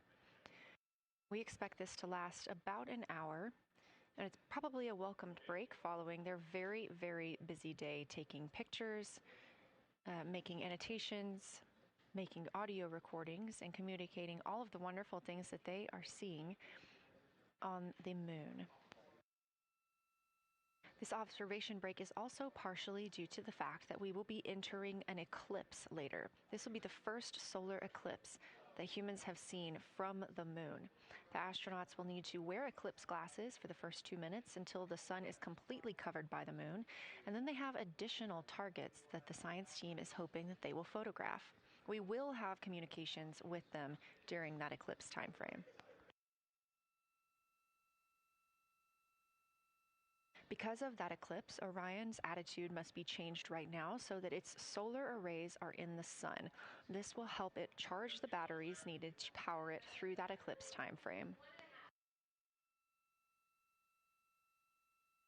This view on your screen is a visualization. The spacecraft now 4,224 miles away from the moon, and that number will now continue to grow, while the number of distance from Earth, 252,699 miles, will continue to shrink all the way until our crew is back home.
Again, we are MET, mission elapsed time, 5 days and 58 minutes since the launch of Artemis II.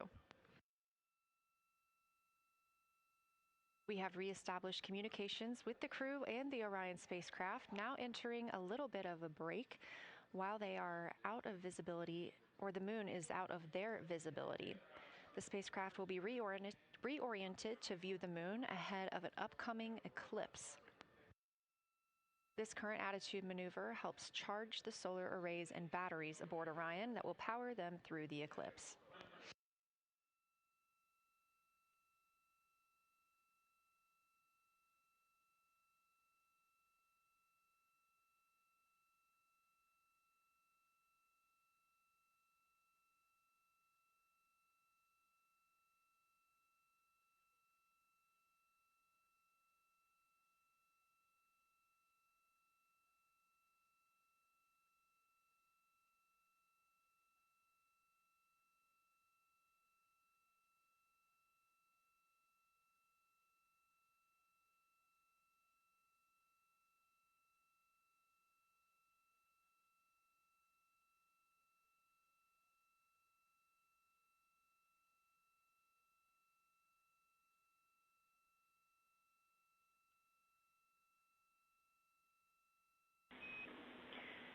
Integrity, Houston.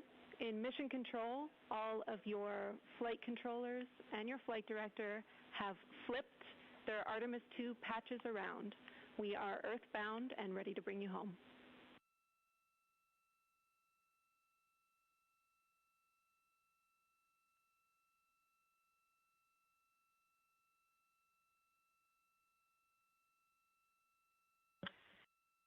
That's great. Great to see the light of day as we head back to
A very special moment just now in mission control ahead of the crew's flight to Kennedy Space Center, and during one of their last sims or simulations here, they visited the mission control team in Artemis Mission Control in Houston and brought us each a patch. Everyone in the flight control room has had these on their signifiers at their console. On one side of the patch that you've probably seen is the moon with the Earth behind it. Now that we've passed behind the moon and we are returning home, the flight control team has instructed everyone in the room to switch their patch around so that the Earth is closer and the moon is behind us. We are really looking forward to seeing the Artemis II crew, and the Capcom Jenny Gibbons did call that update up to the crew that the flight control team here has turned their patches around as was instructed by the crew during that last sim, and we are counting down the days until they get home. They are now 5 days, 1 hour, and 3 minutes mission elapsed time into the Artemis II mission.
Joining me here in the room, Artemis Mission Control, I have Angela Garcia, Artemis II Science Officer. Thanks for being here, Angela. It is an honor to be here. What a day. Everyone's been buzzing. I can't contain myself. So it's been a really awesome day. So you're sitting on console at the Science Console now. Have you been in the SIR earlier today? There's a lot going on. So I went here first, and then I'm going to go there after. Clear, Houston.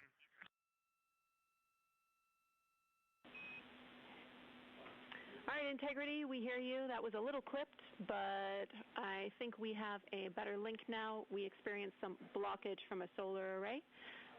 We moved it, and we are in bias tail to sun.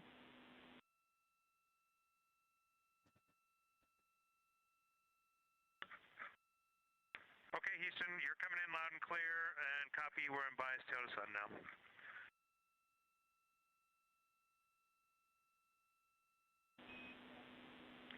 Affirm and Integrity, just so you know, we did not hear your response once we flipped our patches. Jeremy, we heard you call down, but you were clipped, and then we briefly lost comm. Glad we're back.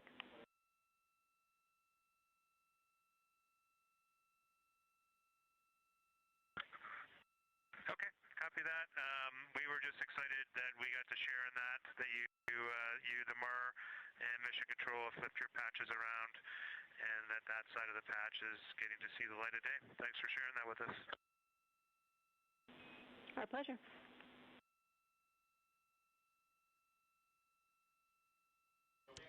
Okay, Angela, so can you tell me a little bit about your role supporting Artemis II and the science preparation for the mission?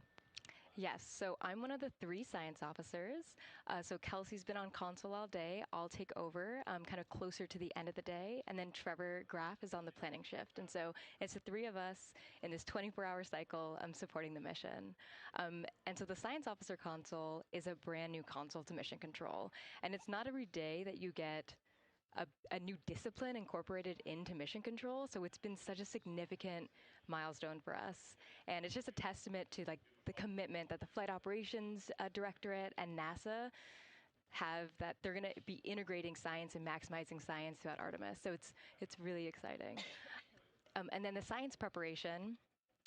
So I'm on the operations team, but I'm also on the training team. So all the incredible training and shout-outs that you've gotten today, it warms my heart. It warms everybody's heart in the science evaluation room. I promise you that.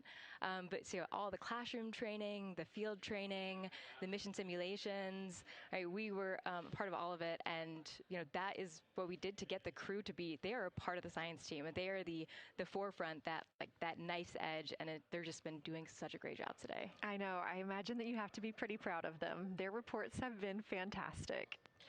So I would like to know a little bit about how you have developed procedures for this crew. What kind of science activities are they carrying out inside the spacecraft? Yeah, so the procedure development has been a unique challenge. I would say the exploration science that we're doing is inherently pretty flexible, and operations is, I'd say, inherently has more structure and rigidity. And so to marry the two and to operationalize the science that we want to get done has been a challenge. But I think we've been able to go through these processes and create good products at the end and have a good plan. And yeah, it's been really great. What was the second part of your question? Just what kind of these science activities that they're performing, which of those have you really had a hand in? Yeah, so a lot of the procedures help organize what the crew is doing in the cabin. And I know we've talked a lot about what they've been doing, and they've been doing a lot, and it's been a little dark, so I can re-explain what some of those things that they're doing. So the observation blocks are about an hour long, and the crew is organized, the 4 crew members are organized into 2 pairs of 2, the window team and the cabin team. And the lunar targeting package that you've been showing up and that the crew have on their handheld tablets is really the instructions for the window team. So the window team, the 2 crew members are looking out the window. One has the camera with the long lens. One has, they're just looking out the window with their unaided eye, and they're taking these detailed observations. And then halfway in that observation block, they do the window team position swap. So that's what Capcom's been calling calling out, and they'll switch positions, so each crew member has a chance to have that long lens. And then that's just what the window team is doing. There's also the cabin team, where they also have duties that they're doing. We're asking a lot of the crew in this time.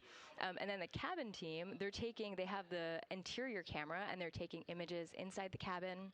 They're also supporting the window team, where, you've heard some call-outs where looking out at the bright moon and then looking inside the dark cabin and looking at their LED screen is a lot. So the cabin team is also helping support, target, and guide the window team into specific targets on their plan. They're also helping call out these science situational reps. So they're looking out a different window and listening in to what the crew who are really down and in on the science on the window team are doing, and they're giving us insight. And those recordings that the window team is doing are going to be uplinked or downlinked overnight, and we're going to be able to chew on that data. But yeah, they're helping. They're doing a lot. And so making sure we have a plan that's flexible, but also make sure that we check off all those boxes was really important. So tell me a little bit more. You talked earlier about the analogs that the crew has done. What kind of analogs or environments were really useful for this? Yeah, so for procedure development, right, you have so many different environments that you can do. You have classroom, like we said, you have the Orion mock-up, you have simulations, and at least for developing the plan, we kind of did it in a tiered approach, because each of those different analog environments helps us answer a slightly different question and has a little bit of a higher fidelity.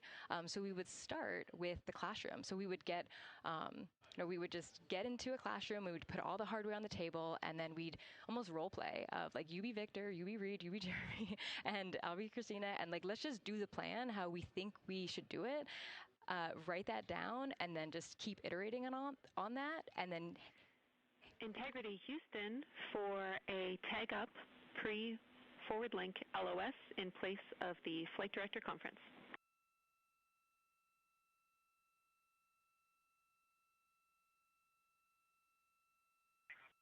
Okay, Jenny, we're ready.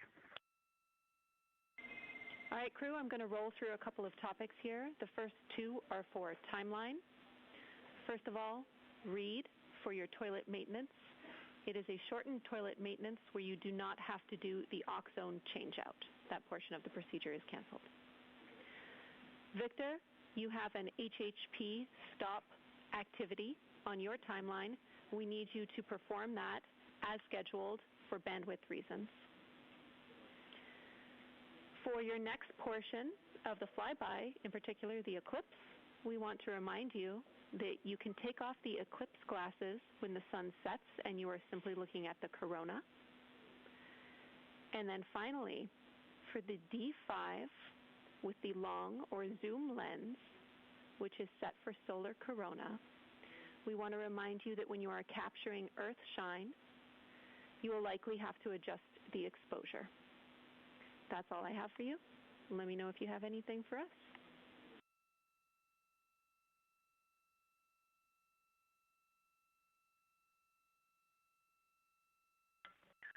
Okay, Houston, we copy all. Thanks for those words, Jenny.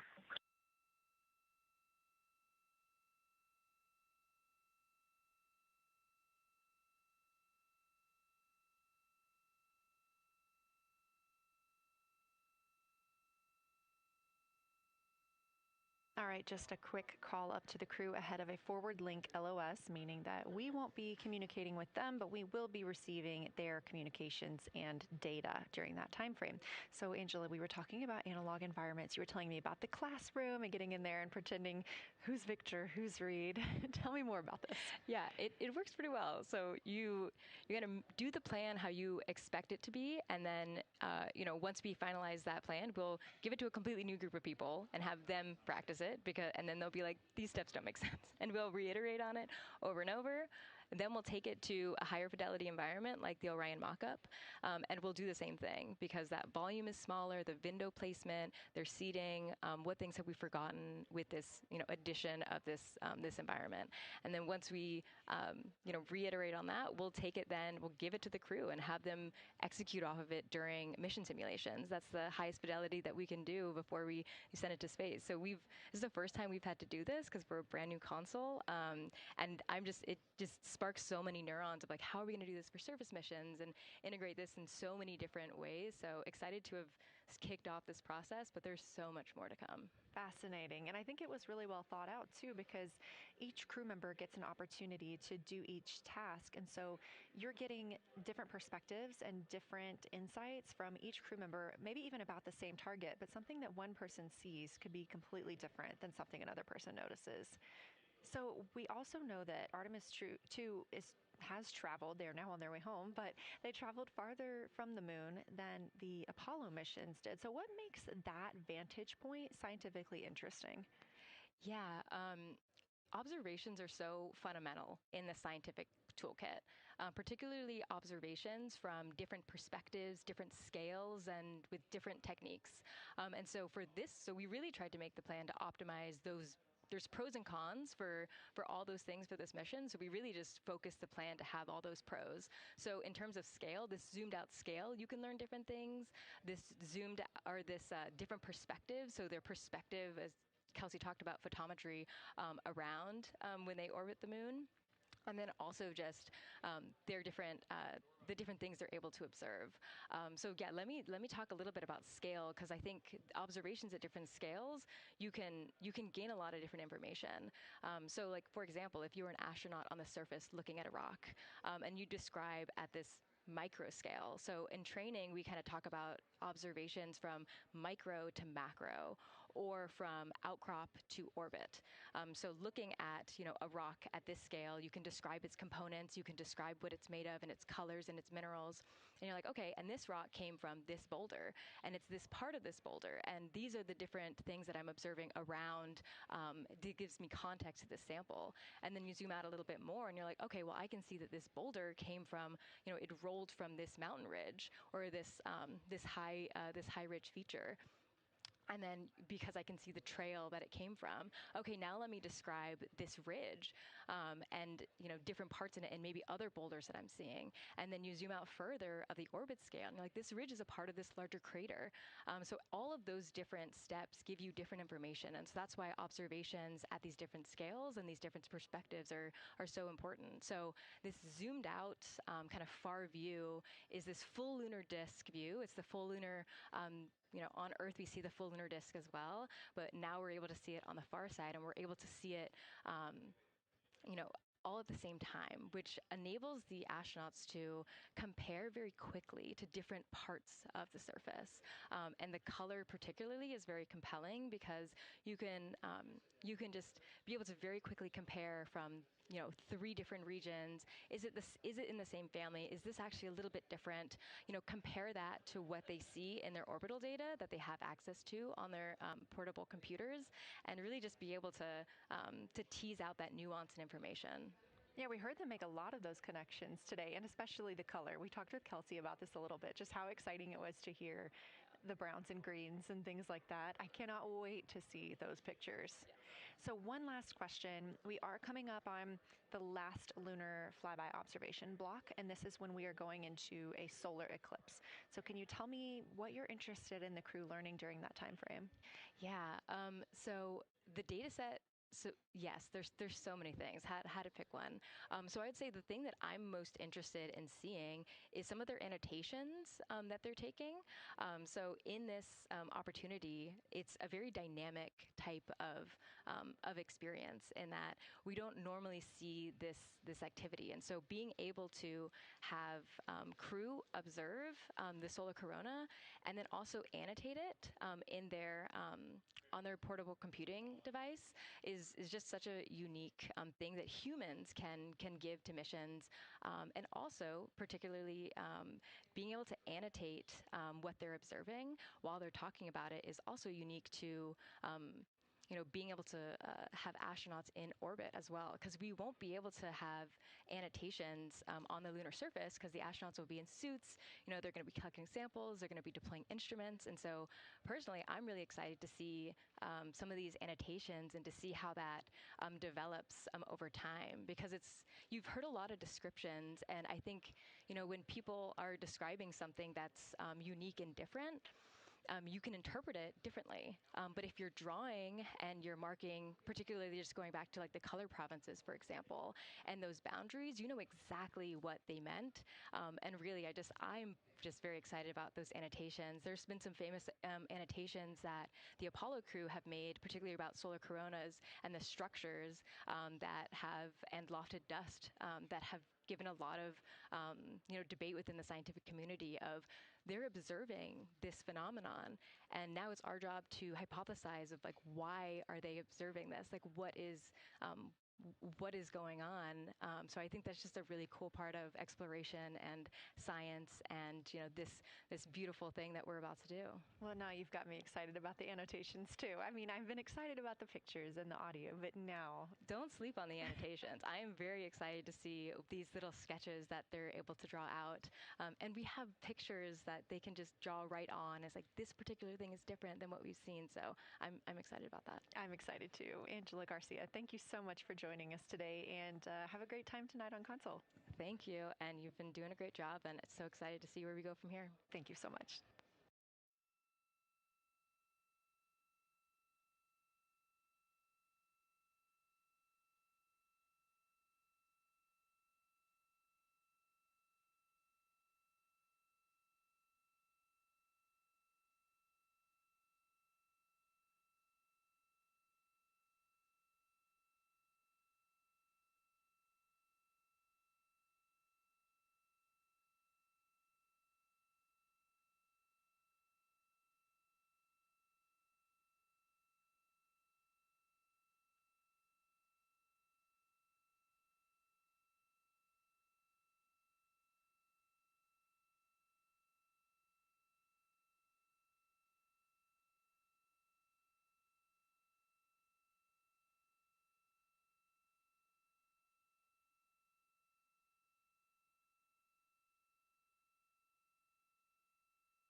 Integrity Houston, you have 3 minutes until we go into a forward link LOS.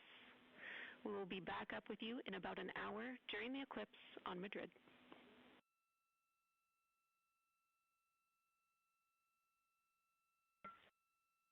Thanks for the heads up. Look forward to seeing you on the other side. Likewise.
We're live in Artemis Mission Control at Johnson Space Center in Houston, Texas. This a live view from the Orion spacecraft with our Artemis II crew inside. That's Reed Wiseman, Victor Glover, Christina Cook, and Jeremy Hansen. We are still live for our lunar flyby coverage. The crew is in a short break while the spacecraft is pivoted away from the moon. We are going to be going into a solar eclipse. This is the first time anyone has ever seen a solar eclipse from the moon. So it's going to be a unique vantage point for our crew. But ahead of heading into that solar eclipse, we need to charge the batteries on the Orion spacecraft. Therefore, we have positioned the solar arrays into the sunlight to allow time for those batteries to charge. We will get back pointed at the moon just in time for that solar eclipse. We are also in a forward link LOS. What that means is essentially we cannot send calls or commands to the crew right now from the ground. However, we clearly get all of their data and communications. The spacecraft is now 4,632 miles away from the moon, and that number will only continue to grow as the distance from Earth shrinks, now 252,523 miles away. Our closest approach to the moon today was approximately 4,067 statute miles in altitude. Our maximum distance from the Earth is suspected to be 252,756 statute miles. Both of those moments came while Orion was flying in their loss of signal time frame behind the moon. The crew also set that new record today, beating the Apollo 13 record of distance from Earth. This is an animation or a visualization that you can track anytime, day or night, by visiting nasa.gov/track-Artemis. This shows you how the spacecraft is positioned as well as their distance and velocity, now traveling 930 miles per hour.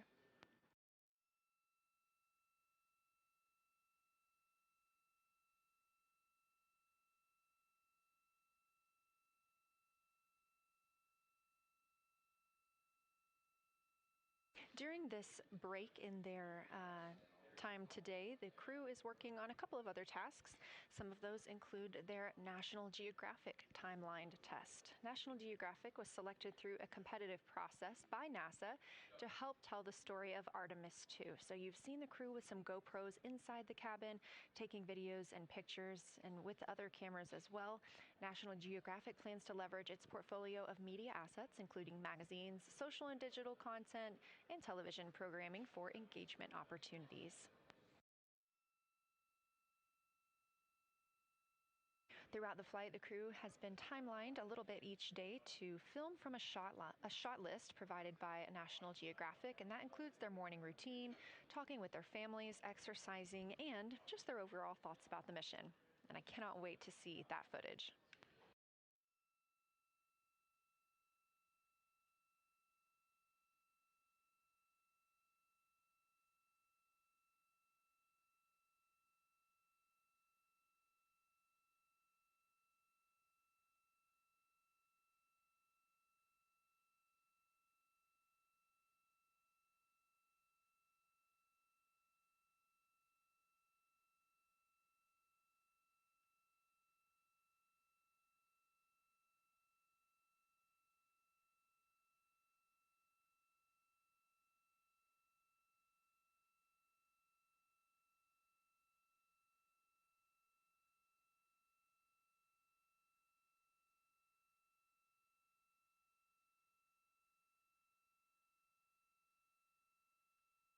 Teams on the ground reporting that the spacecraft is looking good and that the power aboard is good as well, all setting us up in a proper position before eclipse.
crew is in a little break during our flyby coverage for today. They will resume their flyby momentarily in about 30 minutes once they get into their observations during that solar eclipse. Now, the moon is our nearest celestial neighbor, orbiting Earth at less than 250,000 miles on average. When our astronauts venture there for future Artemis missions, they'll target landing sites near the lunar South Pole. There, ancient rocks, minerals, and trapped water ice will not only provide resources for human explorers, but they may also contain clues to the formation and evolution of our planet and the solar system. Let's learn more about the lunar South Pole with this video featuring Dr. Kelsey Young, Artemis Science Flight Operations Lead. We learned a lot from the Apollo samples, but we still have a lot left to learn about the moon. The Apollo missions visited only a pretty narrow swath of the moon. All the missions were concentrated near the near-side equator. Really interesting and really critical insights were unlocked with the Apollo samples, but we have so many questions still to answer about the moon and the evolution of the moon. And liftoff of Artemis I. We rise together, back to the moon and beyond. NASA's Artemis missions are NASA's plan to send people to the surface of the moon. We'll be sending people and roving assets and scientific equipment to, among other things, answer a lot of really compelling science questions.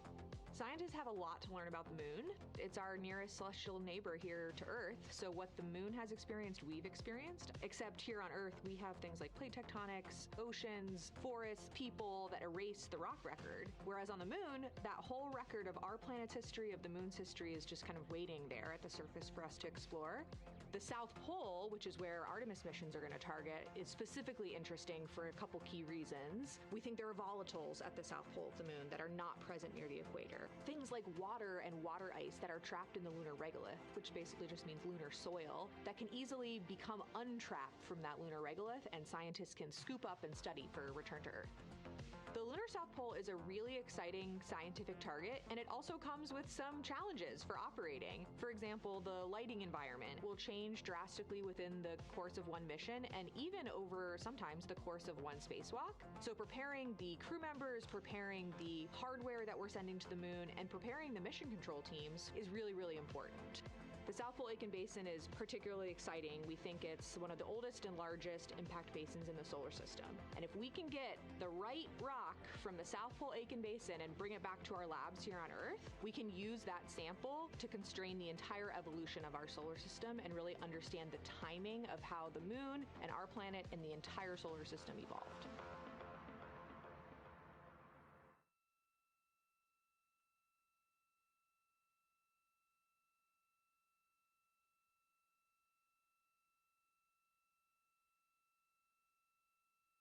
You're looking at a live view aboard the Orion spacecraft of the Artemis II crew, working in the middle of one of their breaks, or really their only break today during this lunar flyby period. Coming up next will be that solar eclipse.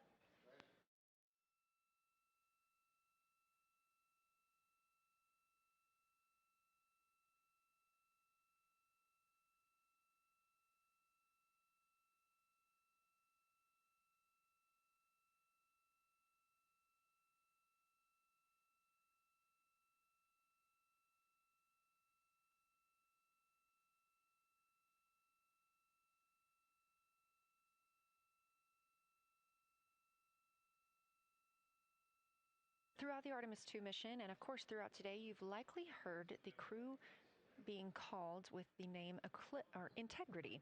The Artemis II crew members named their Orion spacecraft Integrity during a news conference September 24th, 2025. The name Integrity embodies the foundation of trust, respect, candor, and humility across the crew and the many engineers, technicians, scientists, planners, and dreamers required for mission success. They said this name is also a nod to the extensive integrated effort from the more than 300,000 spacecraft components to the thousands of people across the world that must come together to venture to the moon and back, inspire the world, and set the course for a long-term presence at the moon. The crew also said that integrity is rooted in a shared core value of NASA, the agency's astronaut office, and the CSA, the Canadian Space Agency.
We are 5 days, 1 hour, and 38 minutes mission elapsed time into Artemis II.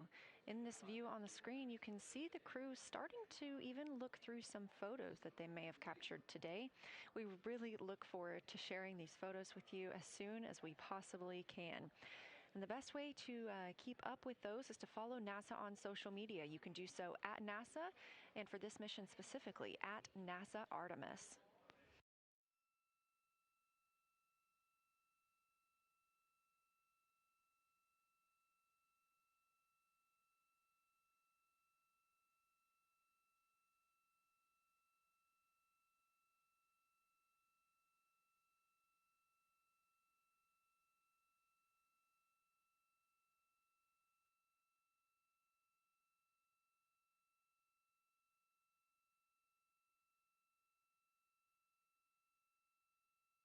Again, we are in a forward link LOS, or forward link loss of signal with the crew, meaning that we're not able to communicate or send any commands to them right now as they were.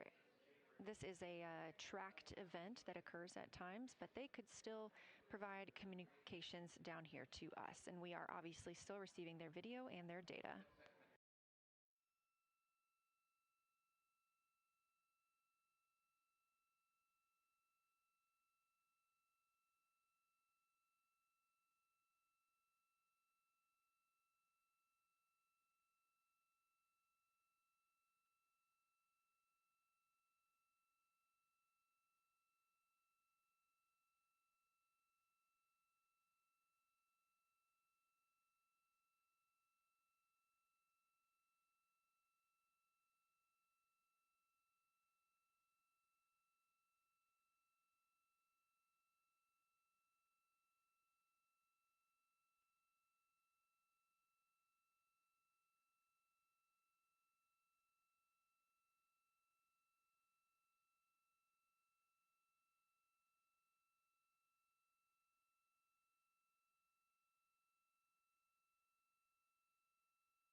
This is Artemis Mission Control. You heard Reed Wiseman, commander of the Artemis II mission aboard Orion, make a call in the blind. This means he knows we cannot call back and that he knows we may not receive his call. However, we have good communications with the spacecraft.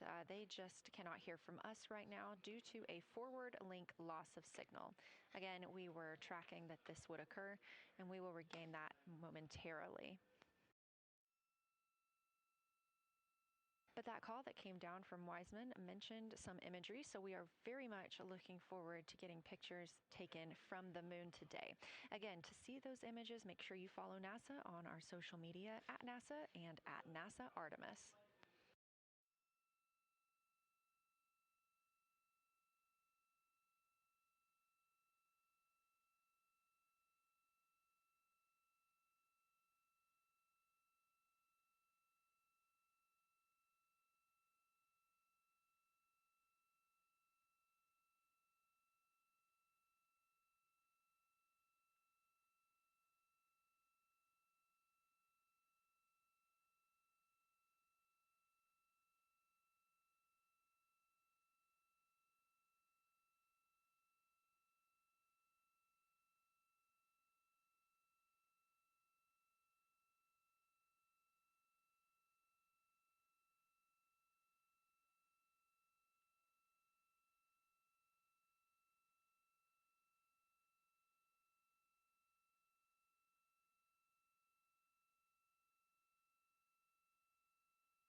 The view on your screen right now is an animation.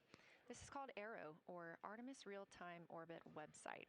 You can visit this for yourself at nasa.gov/trackartemis, and you can watch as we continue to grow closer to Earth and farther away from the moon. It's all seemed to happen so fast so far, and we're coming up on splashdown now in 3 days, 23 hours and 31 minutes.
This is Artemis Mission Control. We are in a forward link LOS with the spacecraft. We're not able to send commands or communications to them right now. However, they could send them to us, and we do get spacecraft data.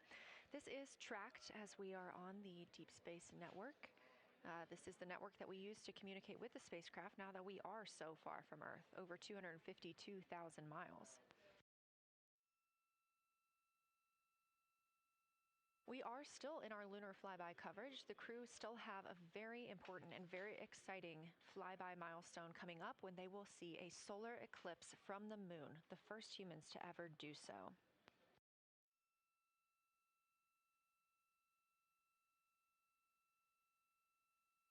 Something that we also have to consider when it comes to our missions and launches is space weather.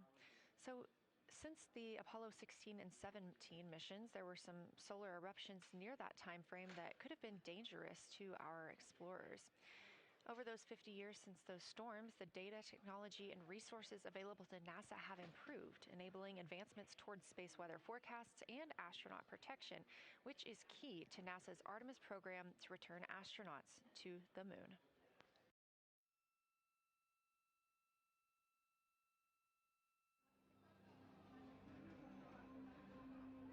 Across our planet, billions of people depend on the invisible networks that connect us to space. Every day, those networks are at the mercy of our temperamental sun and the space weather that it unleashes across our solar system. That's why NASA's space weather program tracks solar storms from the moment they erupt, modeling their paths, anticipating their impacts, and leading the research that the world's industries rely on. NASA's space weather research and modeling is driven by the needs of society and enables critical decision-making that equips pilots to reroute around high radiation areas, farmers to adjust GPS-based precision planting and harvesting plans, and power grid operators to mitigate the impacts of potential surges. For those exploring other worlds, NASA provides 24/7 space weather monitoring for Artemis crews at the moon and future Mars astronauts who may be exposed to dangerous levels of radiation during solar storms. Whether you're a pilot or a passenger, a farmer or a consumer, a power grid operator or energy customer, a satellite controller or GPS user, space weather impacts us all.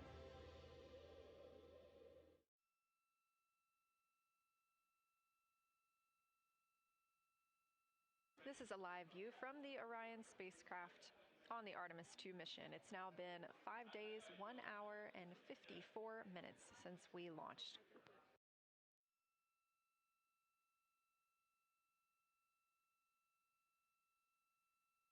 We are still in our flyby coverage, and the crew is on a short break right now as we have changed the attitude of the spacecraft to help charge the batteries aboard. We use the solar arrays to gather energy from the sun and store it in the batteries. That way, when we are not in the sunlight, we have those batteries to continue powering Orion. Now, we're doing so because the Artemis astronauts are about to experience a solar eclipse from their capsule. And this is a solar eclipse that no one else on Earth will experience. This eclipse is about 54 minutes, and to the astronauts, it'll look a lot like a total solar eclipse on Earth, except the moon is going to be huge compared to the sun, unlike when you watch one on Earth and the moon and the sun appear about the same size in the sky. We're interested to learn if they see the outer corona when the sun is fully obscured by the moon. And because of how big the moon will be from their perspective, the total phase of the eclipse will last nearly an hour. The astronauts will see a partial solar eclipse as the moon covers and uncovers the sun, which is before and after totality. So, much like us on Earth, they will have eclipse glasses so they can safely view that portion. The astronauts will also be using cameras to capture images of the corona during the eclipse.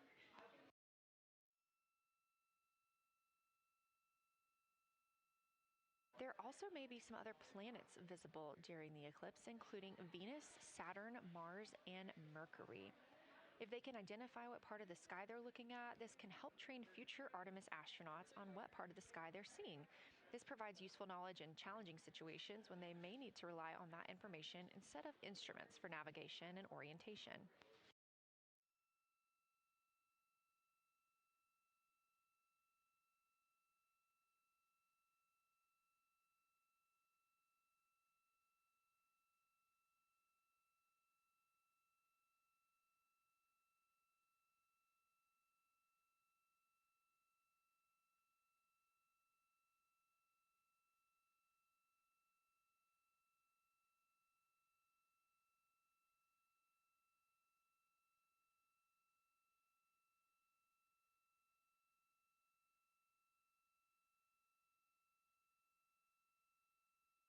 Confirmation from teams here in the ground that we have reached the eclipse attitude, meaning Orion is in the proper position to observe it.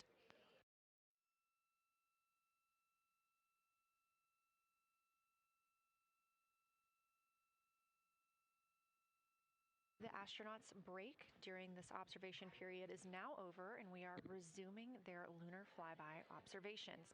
The first of these is sunset. This is the solar corona that we'll be looking for. It's the outer atmosphere of the sun. The science team is also interested in if the astronauts can see polar plumes. These are thin streamers that project from the sun's north and south poles. Additionally, they're interested in seeing if the crew can witness coronal loops. These are arcs close to the sun's surface.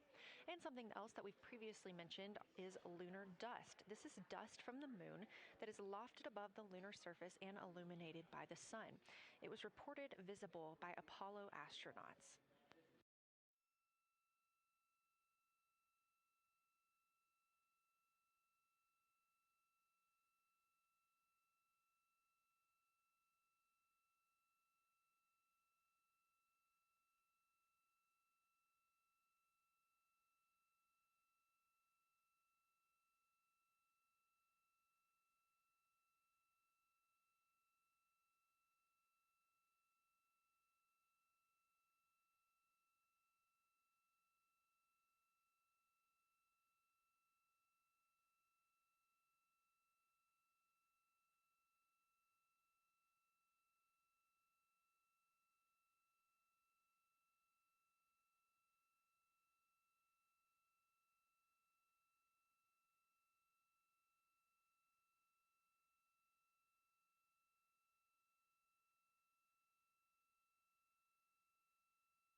You're getting a live look from Orion as the crew observes a solar eclipse from the moon.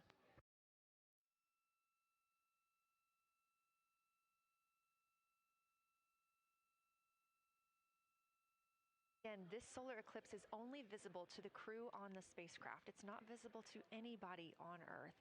The science team is interested in several different targets for them during this time frame. And we're personally looking forward to getting those images as well.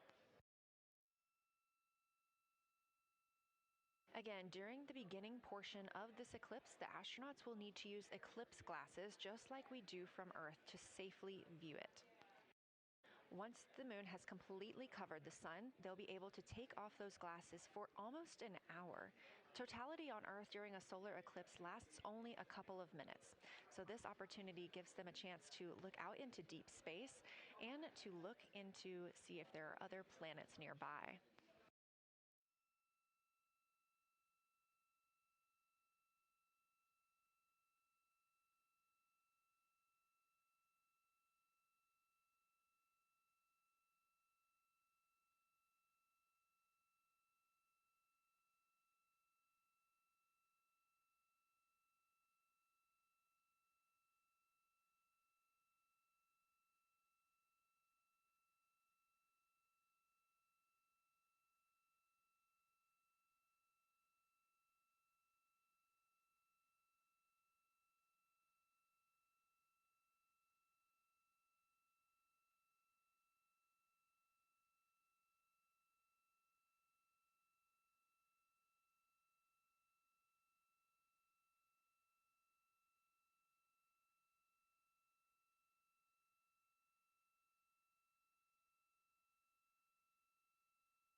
what you're seeing right now is the solar corona. That's the outer atmosphere of the sun. And the science team is very interested in any images that the crew can capture of this.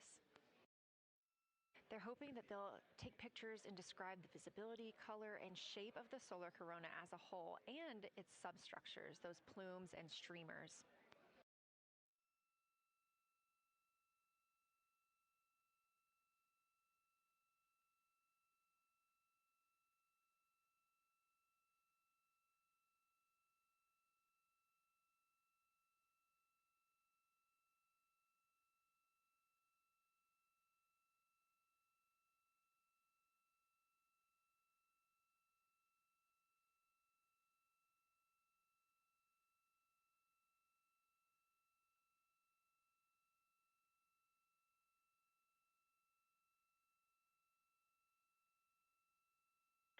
Science, integrity, in the blind.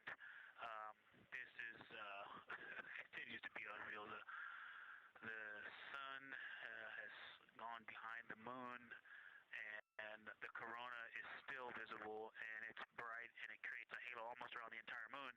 But when you get to the Earth side, the Earth shine is already shown. I mean, almost seconds after the sun set behind the moon. You could see Earth shine. The Earth is so bright out there, and the moon is just hanging in front of us. This black orb out in front of us, in front of now, not the blackness, but the gray that blends and drifts into the blackness. We can see stars and the planets behind it. And Christina is in window 1, Reed is in window 2 with the long lens, and Jeremy is describing it in window 3, and it is quite an impressive sight. You can still see the horizon lit up brighter where the sun set on that side of the moon. It is bright, and Earthshine is very distinct, and it creates quite an impressive visual illusion. Wow, it's amazing.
Again, you're looking at a live view from the Orion spacecraft on the Artemis II mission.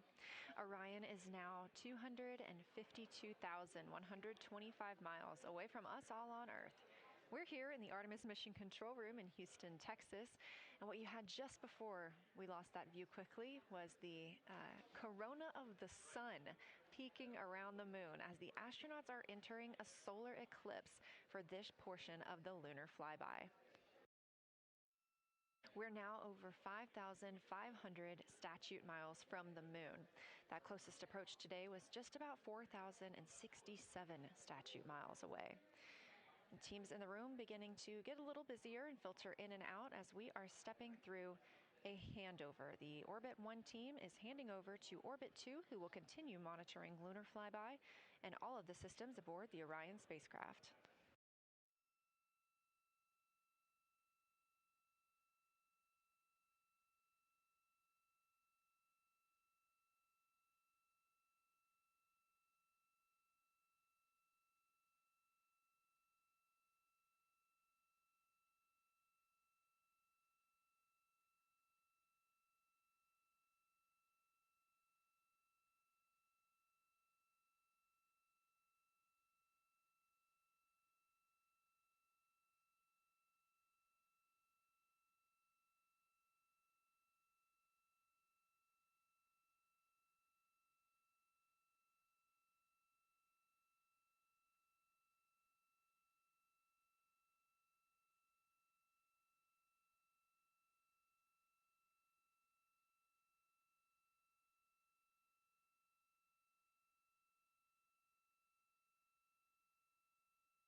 You're getting your last few views of the solar corona as the moon begins to take center stage and completely cover the sun.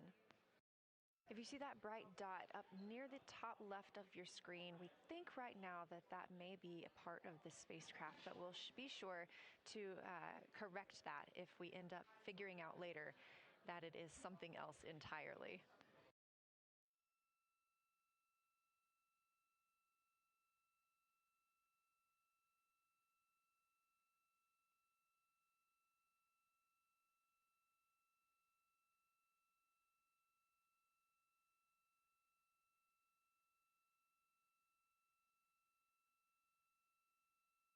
It has been an absolute honor to join you here today for the lunar flyby of Artemis II, the first time humans have flown by the moon in over 50 years. I'm Leah Cheshire Mustachio, and I'm excited now to hand over the team is shifting around in the windows, and we are transferring settings on the camera to pick up Earth shine, and it is amazing. The brightness where the corona, where the sunset is still bright. I think there may still be corona visible, but that part of the horizon is still lit brighter, and you still have a distinct Earth shine.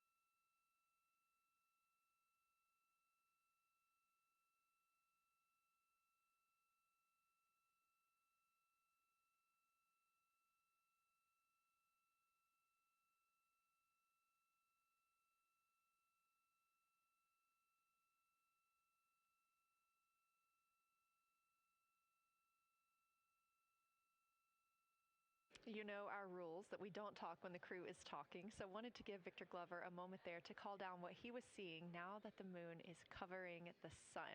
A really amazing time during today's lunar flyby. Again, thank you so much for letting us help tell this story today. I am Leah Cheshire Mustachio, handing it over to my friend Anna Schneider at the PAO console as the Orbit 2 team comes to join us. So thank you so much, and I hope you all enjoy tonight. Anna, you can take it away. Thank you so much, Leah, and it's been a joy listening to your coverage over the last several hours. So as you mentioned, the Orbit 2 team of flight controllers is currently making their way on console and completing a shift handover with the Orbit 1 team of flight controllers. The Orbit 2 team tonight will be led by Flight Director Diane Daly, and she is currently handing over with the Orbit 1 Flight Director there on your screen, who was Flight Director Jeff Radigan.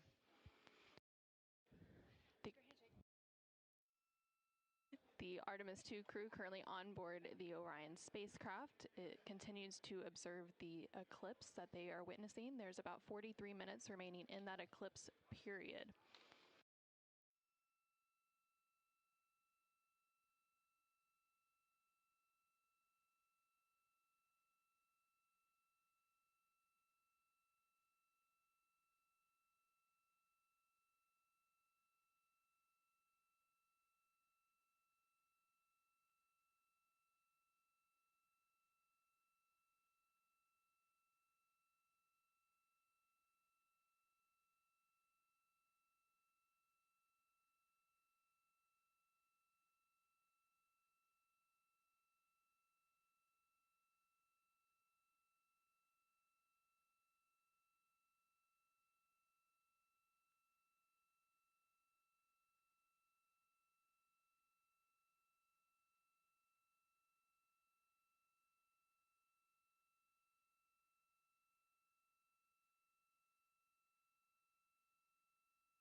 This is Artemis Mission Control.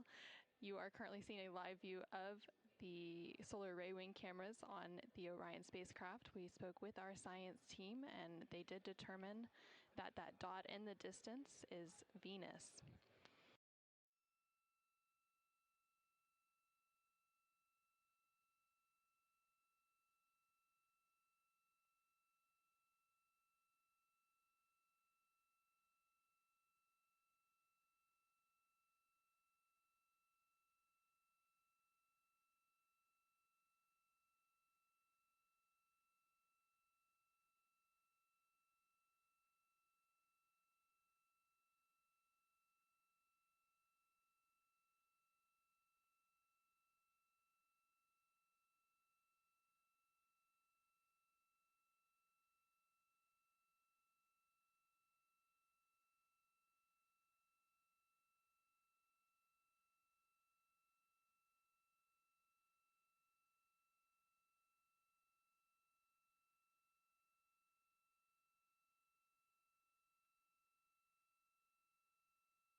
we're just not picking up on the cameras. And after all of the amazing sights that we saw earlier,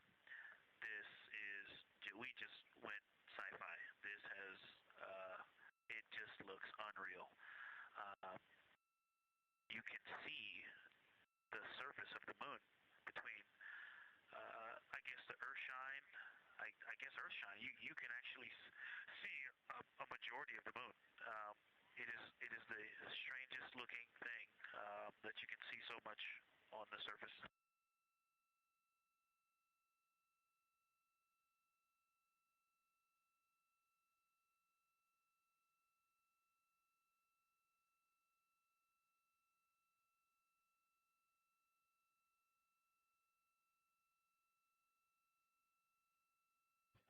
This is Artemis Mission Control. You were just hearing some communications called down from NASA astronaut Victor Glover, currently on board the Orion spacecraft.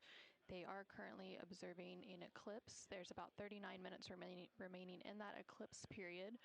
Currently, we are in a forward link LOS, or loss of signal, so the crew can communicate down with... He's seen 2 meteors, science.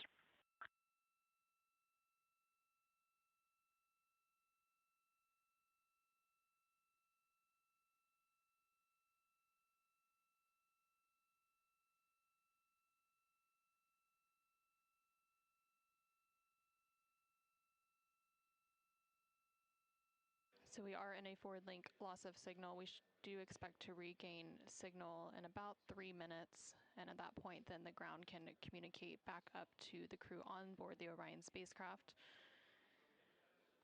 In the meantime, the crew can continue to communicate down to the ground. The ground is just unable to respond, so they are continuing to provide some science observations during this eclipse period. They've made some comments about Earthshine, which is the sunlight reflected from Earth when they come around towards the moon's near side late in this flyby window.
to become a little bit more even.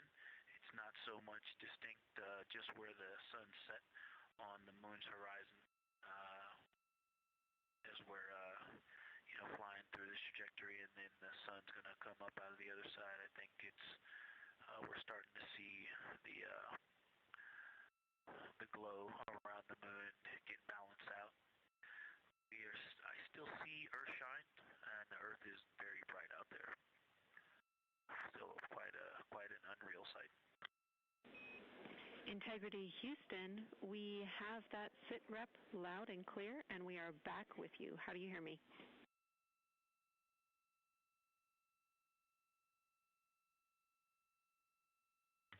Hey Jenny, we have you loud and clear, thanks. Copy. Victor, we're handing you over to science for some critical questions. Thanks for your reports.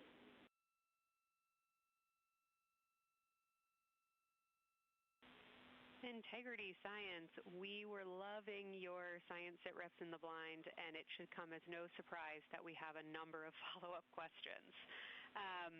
First, you mentioned Reed observing meteors. Can you speak to that? Were you referring to comets or impact flashes or something else?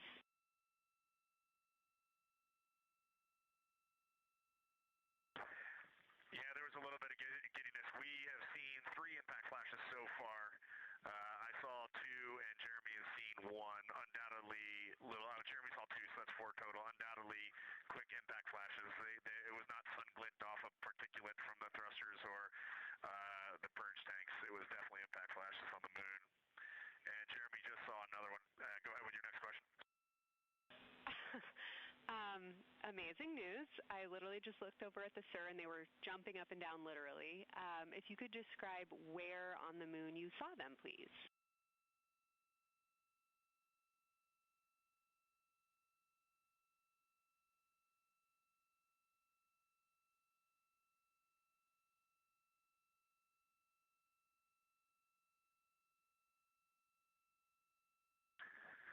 So they've all been either on or a bit south of the equator and on the Earth side of the moon.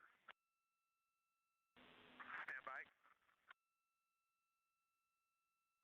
All right, so Jeremy has seen them kind of on and south of the equator, kind of spread across the moon, and mine were both south of the equator and just a little bit left of center of the moon. Incredible news, Reed, and reminder, we have citizen scientists here on Earth looking for impact flashes, so hearing you saw them on the near side means that people saw them too.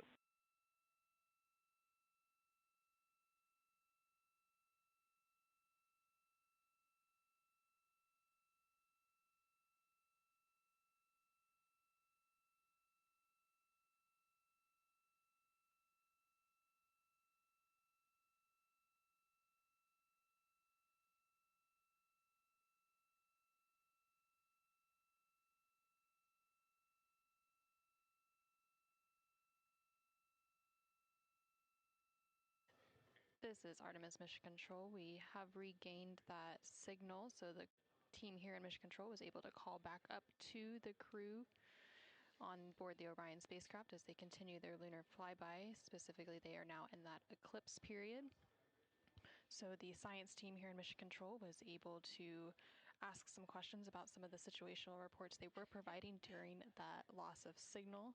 Specifically, they were interested in some of the meteors that they mentioned seeing and those impact flashes, and they did provide confirmation that they did see at least 4 impact flashes during that lost signal. Are you still with us, Houston, or do we lose you? Integrity, I hear you loud and clear. How do you hear me?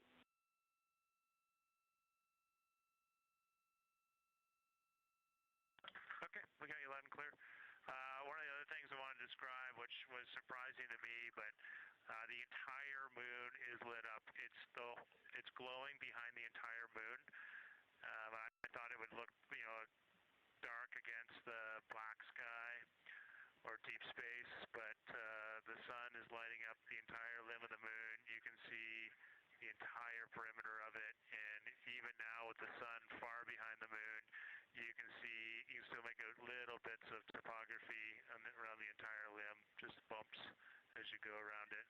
And there's a moon, once your eyes adjust, is easily 10 widths or diameters of the sun around the entire moon.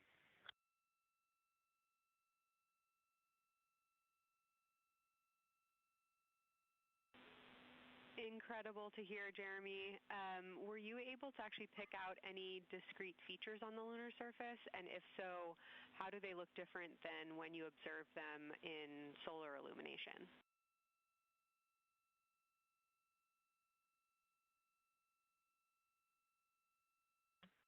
No, we really haven't been able to identify features on the lunar surface yet. We just see, the topography on the limb. For the Earth glow, we're about a quarter moon, waxing quarter moon, if you will, from the Earth glow perspective, and it's just at a very, just the sight angle. I'm just not able to tell what I'm looking at yet in the Earth glow.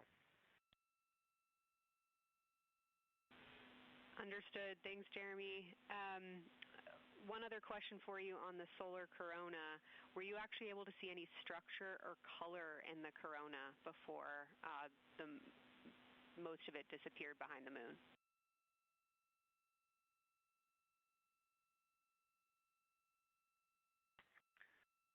Yeah, I didn't pick out any color, but definitely structure. There were streamers, and they were not uniform at all. For me, the 5 o'clock position, there was just this constant streamer. It would change in intensity and diameter, but it was always there, and it was always at the 5 o'clock position. I only saw one plume, and it came out of basically the 3 o'clock position of the sun. That was very short-lived when I could see the plume. Exactly what we were looking for. Thanks, Jeremy. And a heads up that we, calculated here on the ground about how long you could see the corona for, and we expect it to start to appear again in the next 11 minutes. Thanks for those amazing descriptions.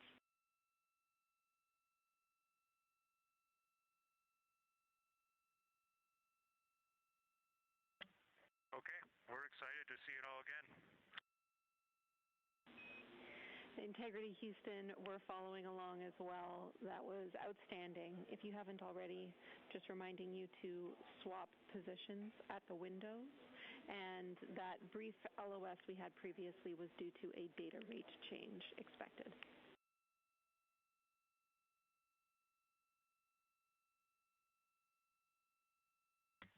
Okay, we copy that, Jenny.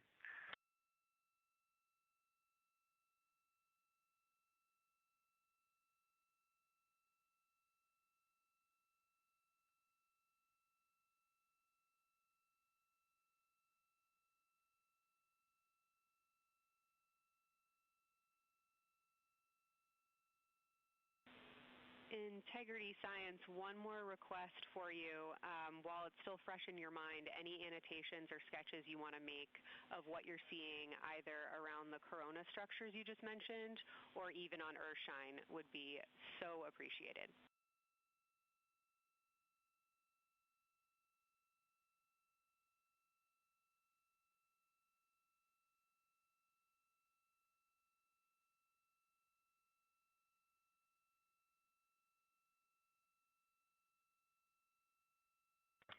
Okay, Kelsey, it's going to be pretty hard to go look at a PCD right now, but we'll definitely try and annotate what we saw. And if the annotations come in the next block where you're cleaning up your documentation, that sounds like a good plan to me.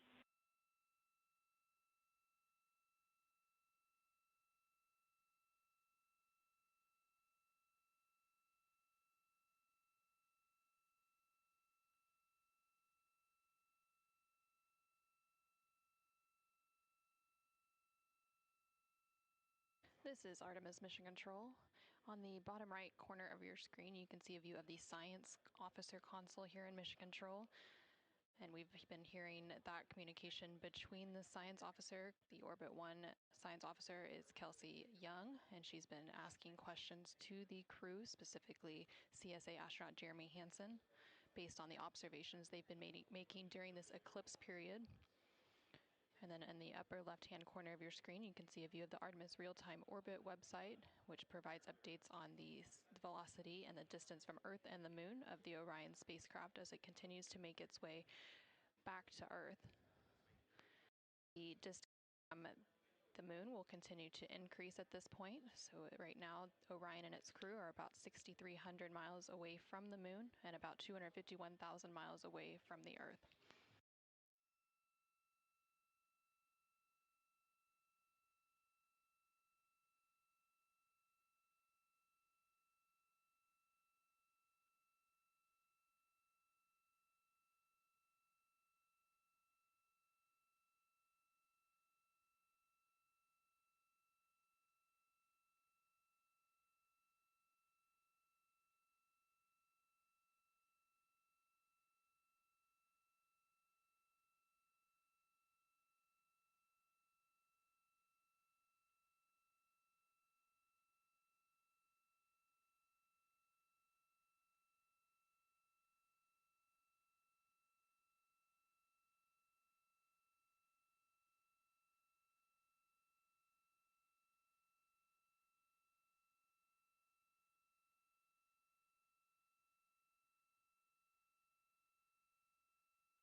Okay, science, we're getting set up for sunrise. The window teams are, Christina is supporting, and also Xena in window 1.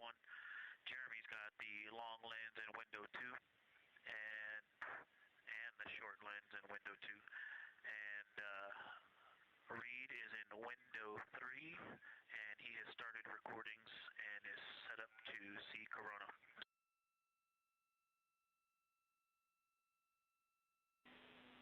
Great sit rep, Victor.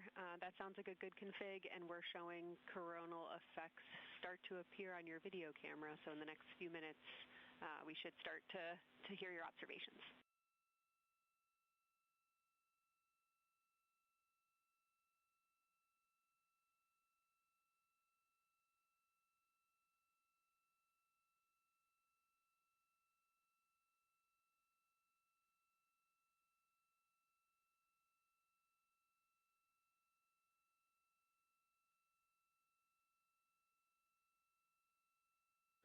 This is Artemis Mission Control. We just heard the crew call down to the team here in Houston, reporting that they have swapped out who is in the windows for the final portion of the lunar flyby. So Christina Cook is in window 1, with Jeremy Hansen in window 2 and Reed in window 3.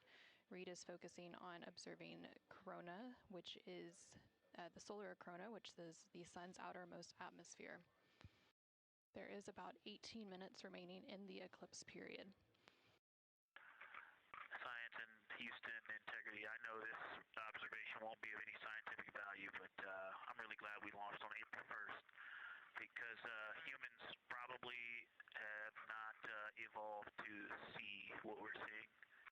It is truly hard to describe. It is amazing.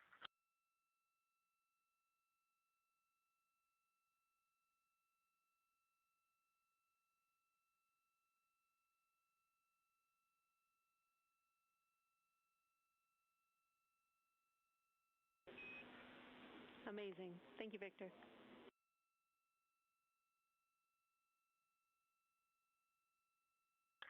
just one more logistics note, we have gone as dark as we can in the cabin. We have turned the DUs all the way as dim as they can go, so you can't see anything on the screens.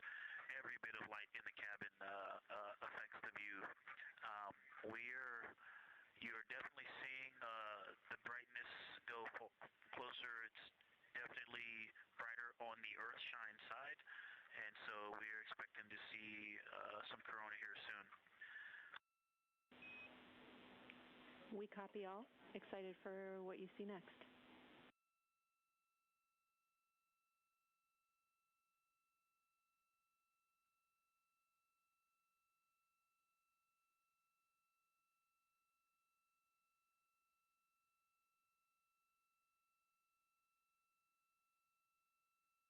I'm not sure if we talked much about the star field, but we've got lots of stars.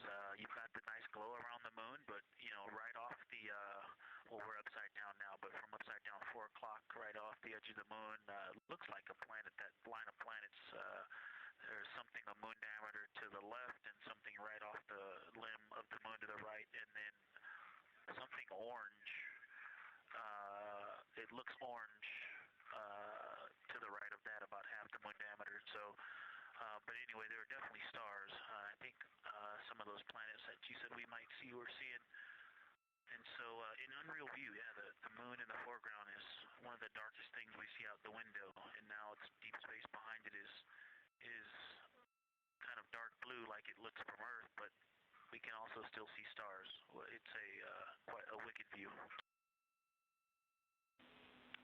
Victor, Mike is doing the best job, and I'm not going to try to add on to what he's doing. It's indescribable.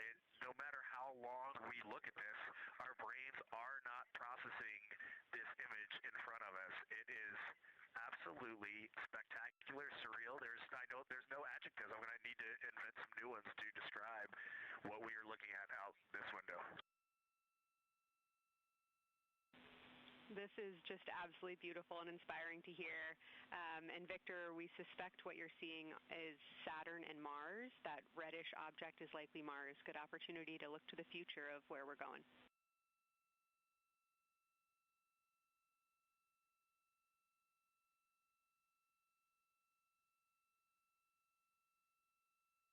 Yeah, we can absolutely see the color of Mars. That's awesome.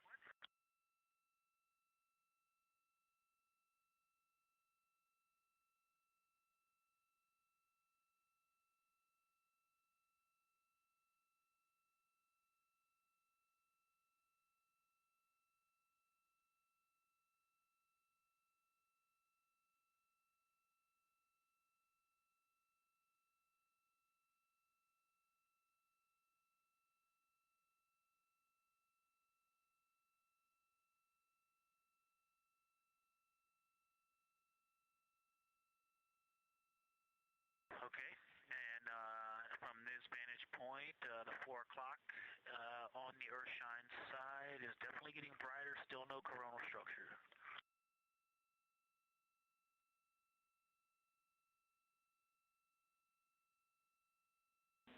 Houston copies.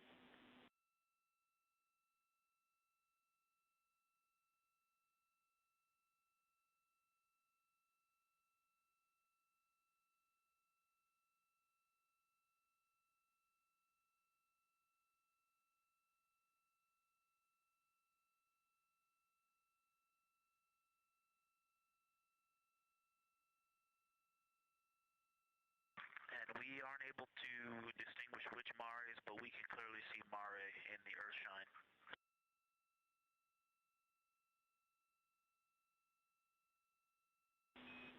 We copy.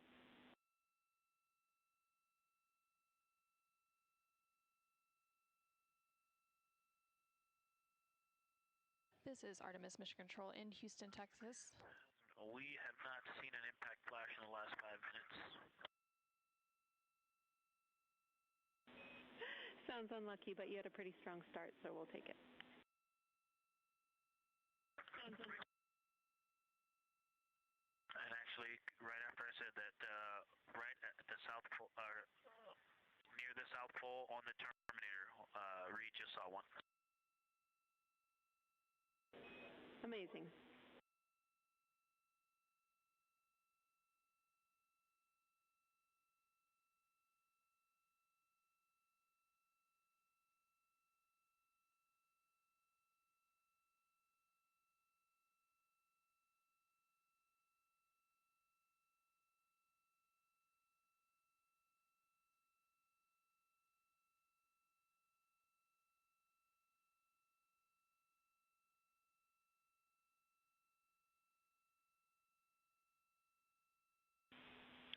Integrity Science, and as you look around our solar system neighborhood, you should see Saturn setting behind the moon right now.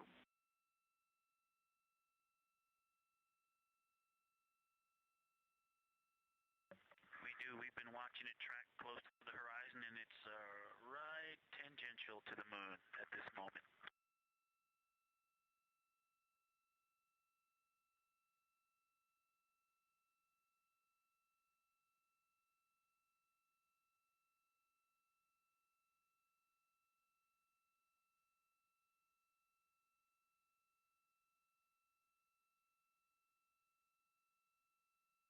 This is Artemis Mission Control in Houston, Texas. We are currently 5 days, 2 hours, and 44 minutes into the Artemis II mission, and we have about 11 minutes remaining in the eclipse at the latter half of the lunar flyby that the Artemis II crew is experiencing on board the Orion spacecraft. We've received several different call downs from the crew and questions up from the science officer here in Mission Control. One of the things that they said that they were able to see is Mars off in the distance, and then the science team also confirmed that they should be seeing Saturn setting behind the moon.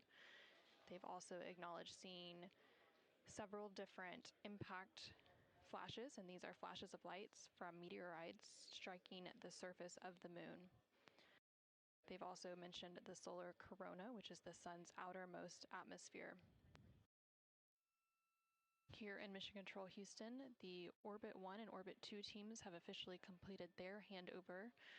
So the Orbit 2 team is now leading here in Mission Control, and that is being led by Flight Director Diane Daly, and the Capcom here in Mission Control will be Tess Caswell. And you can see there on your screen on the right-hand side is the Flight Director console, and Diane Daly is in the far right of that screen, and Tess Caswell, the Capcom or capsule communicator, is in the far left hand of that screen.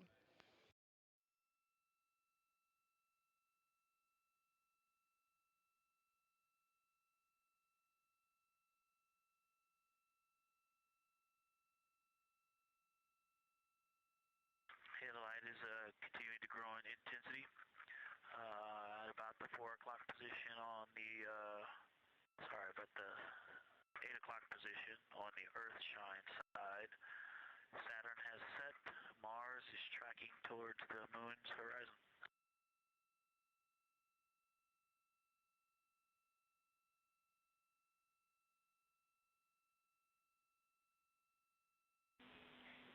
Integrity Science, we copy, and we're starting to see it on the vehicle stream. Looking forward to any coronal observations you can share with us.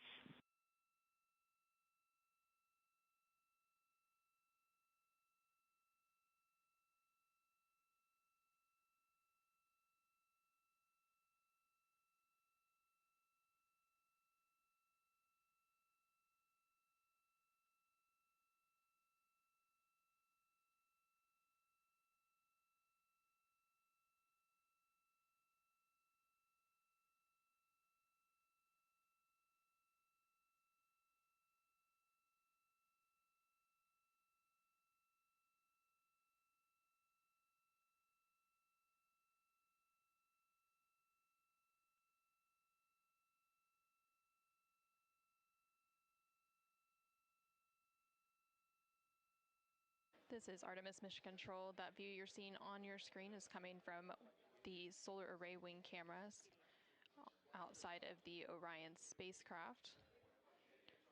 And you can see the light starting to come into view as the solar eclipse period is starting to end. Integrity, still no coronal structure at this time, just continue to grow in intensity.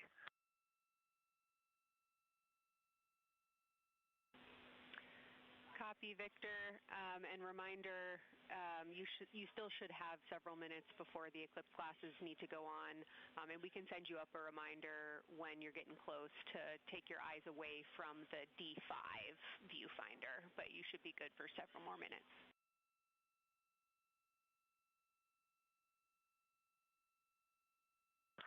Copy, thank you, and yes, please send up the reminder. Thank you.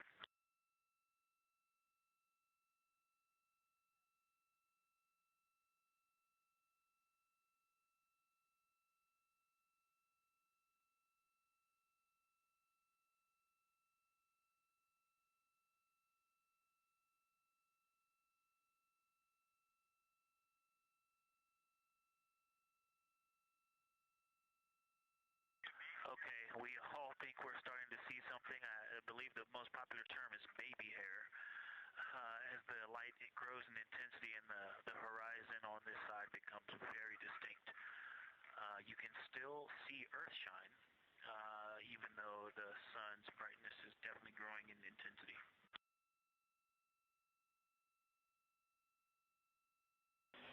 Love the description, Victor. I'm sure as the next couple minutes progress, more of those structures will continue to pop out.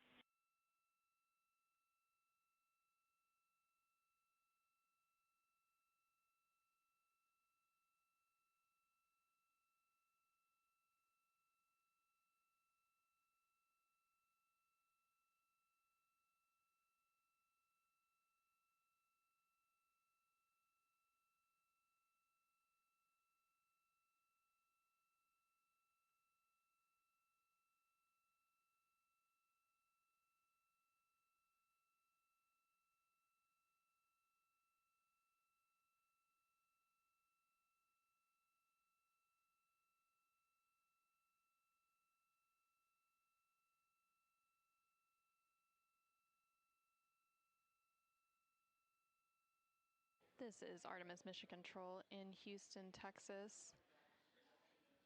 The Artemis II astronauts on board the Orion spacecraft are currently observing an eclipse. And to the crew on board the spacecraft, the eclipse looks much like a total solar eclipse here on Earth, except the moon is much larger compared to the sun, unlike a terrestrial solar eclipse where the moon and the sun appear the same size in the sky. We are definitely starting to see structure. That baby hair is rapidly growing out toward the 9 o'clock and the 8 o'clock.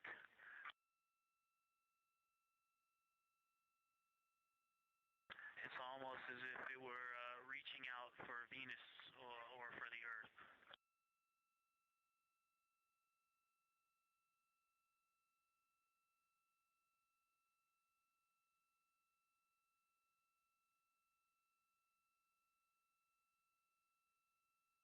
If you've ever seen the spotlight off the top of the Luxor at night in Las Vegas, this looks like what that wants to be when it grows up.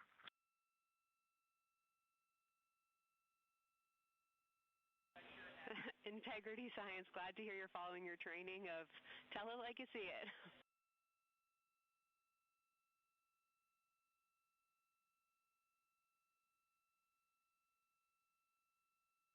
So far, it's pretty symmetrical.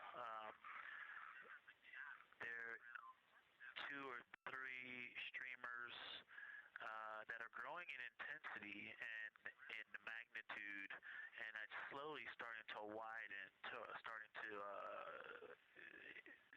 spread out across the horizon. Pretty amazing view.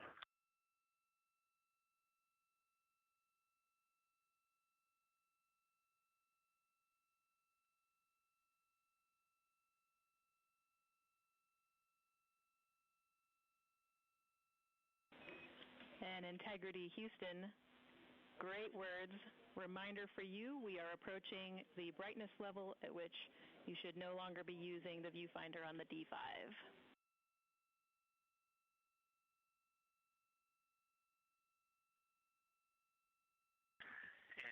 copies, and thanks for the heads up.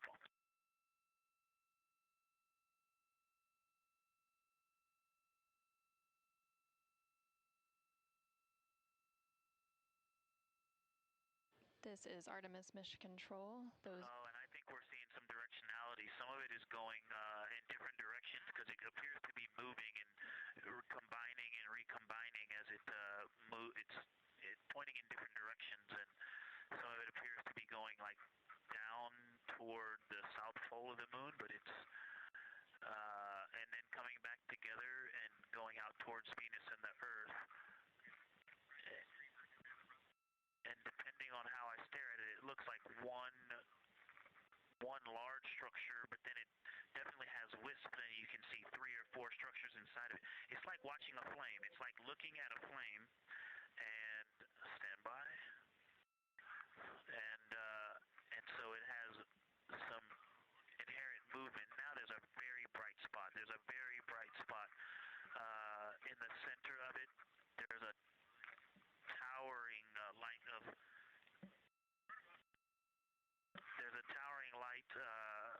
and then there were like 2 streamers that were going 30 degrees out from it, and now it is just extremely bright.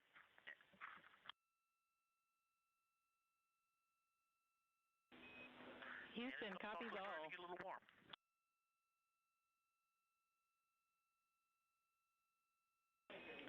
And we copied all. We wanted to remind you at this point on the eclipse glasses.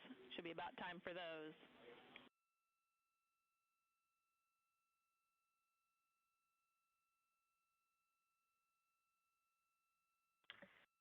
Houston, we copy all. We are in eclipse glasses. That was an absolutely spectacular, magnificent experience. Thanks for the report. We sure wish we were there with you.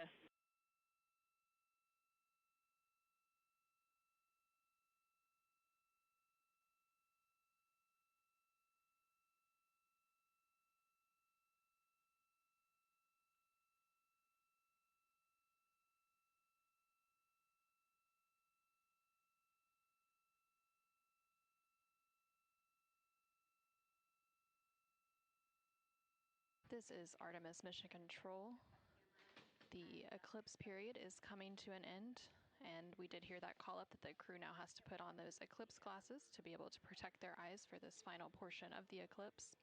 And these views coming to you from the solar array wing cameras on the Orion spacecraft. And Houston, if you could give me about 20 new superlatives in the mission summary for tomorrow, that'll help my vocabulary out a bit. Thank you. We will solicit input from the team.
This is Artemis Mission Control. There on your screen you can see a live look inside of the SIR, or the Science Evaluation Room, here in Mission Control Houston, just down the hallway from the Artemis Flight Control Room. Integrity Houston, back with you after a data rate change. Regarding the SAW-3 camera T low caution, no action for you. It just got a little cool during the eclipse.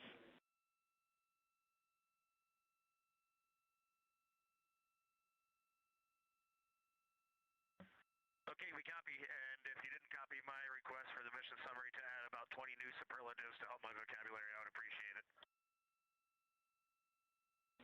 We copied it fantastically.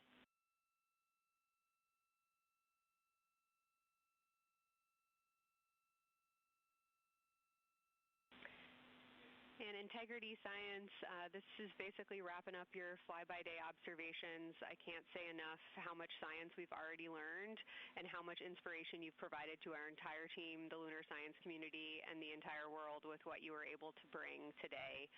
You really brought the moon closer for us today, and we cannot say thank you enough. And Science signing off, and can't wait to talk to you tomorrow morning.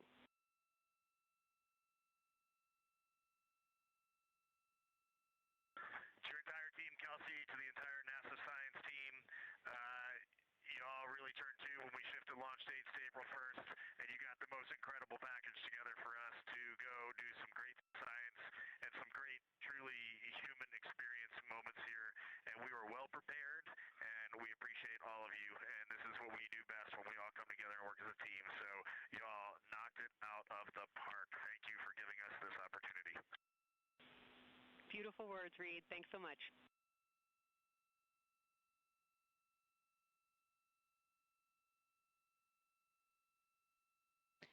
And this is Artemis Mission Control. The lunar flyby observation period is starting to come to a close following that eclipse. And there on your screen you can see a look into the Science Evaluation Room, or the SIR, which is embedded within Mission Control to provide science input. And they provided that input throughout the live flyby operations today. They also have a back room called the Science Mission Operations Room that processes data, evaluates imagery, and supports rapid analysis. And then, of course, we have the science officer on console here in the Artemis Flight Control Room, which you can see a view there on the bottom right-hand corner of your screen. The science officer throughout the flyby operations today has been Kelsey Young, who is the Artemis Science Flight Operations Lead. And then to her left is Angela Garcia, who will be the science officer taking over for Orbit 2.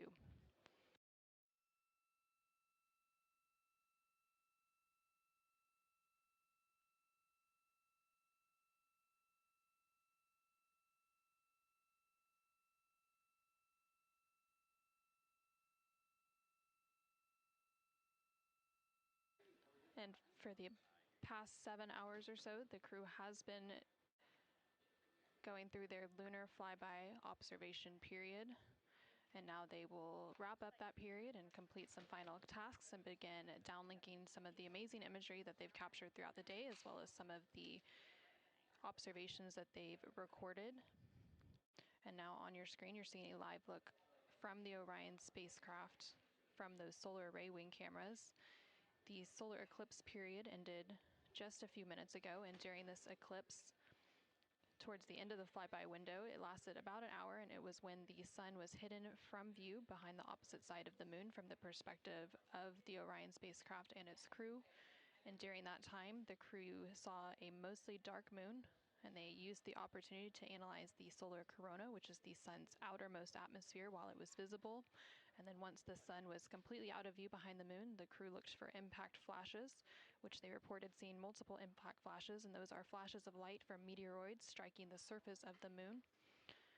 They also looked for dust lofting above the limb or the edge of the moon, along with some deep space targets, including planets, and they noticed Mars off to the distance, and we also saw Venus on one of the solar array wing cameras early on in the eclipse period.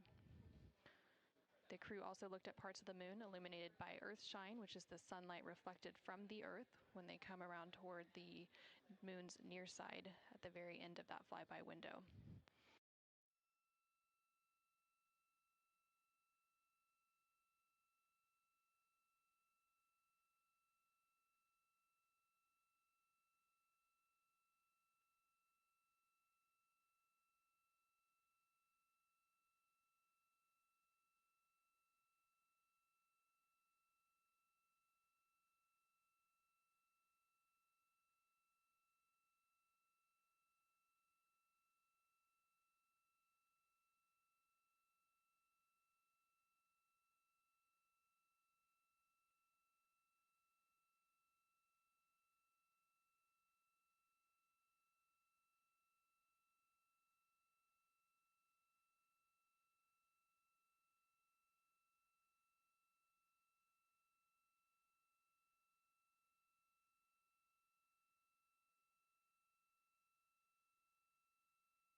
Integrity Houston, understand that you are still reflecting upon and consolidating your lunar observations.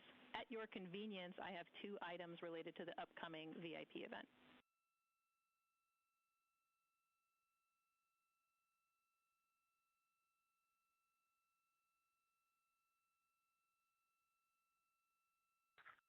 Go ahead.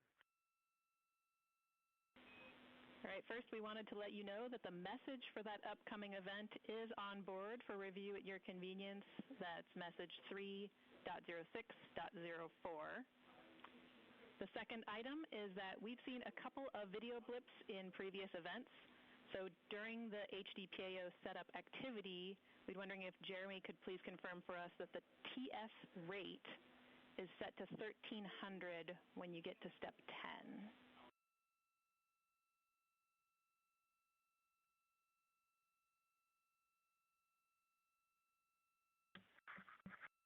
Okay, Jenny. Yeah, we're pretty sure we've been in 1300 for all the PAO events. We've been tracking that when we swap between the HHP and the D5. We copy, Jeremy. Thanks. And for the record, the phenomenal Jenny has gone on to her next appointment of the day, and you've now got Tess with you.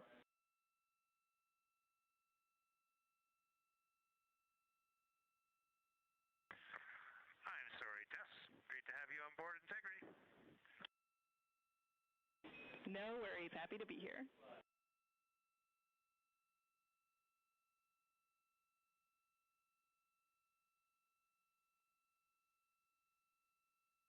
This is Artemis Mission Control. We heard some communication there between the Capcom or capsule communicator here in Mission Control, which for Orbit 2 is Tess Caswell, and the CSA or Canadian Space Agency astronaut on board the Orion spacecraft, Jeremy Hansen. They were discussing an upcoming public affairs event. And Integrity, 3-minute warning for the maneuver back to bias tail to sun.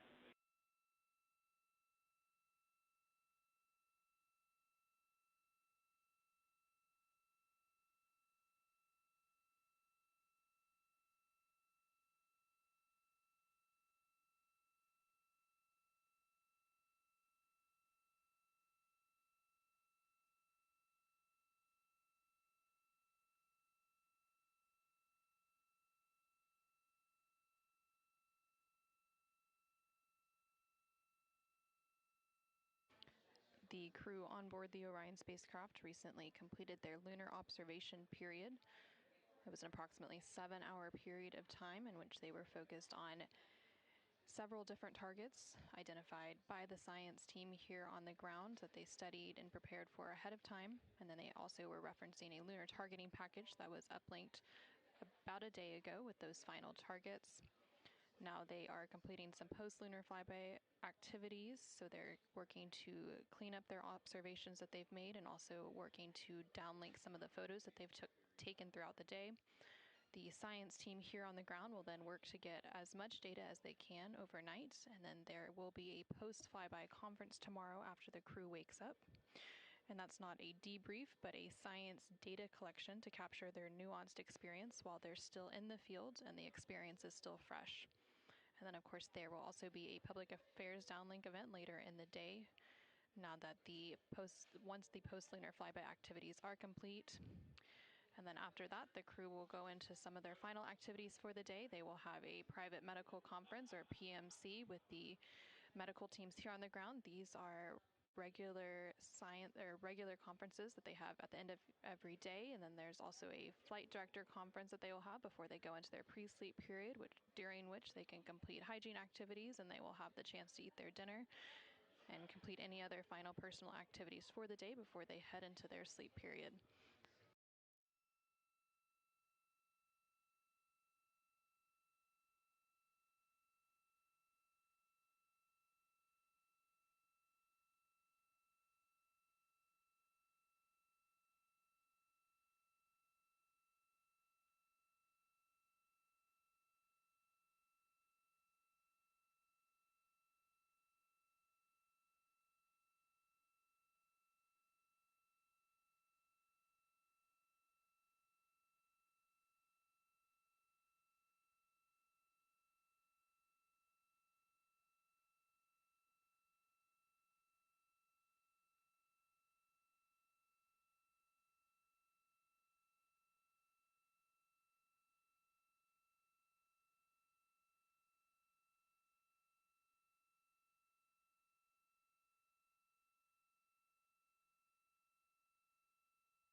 checking.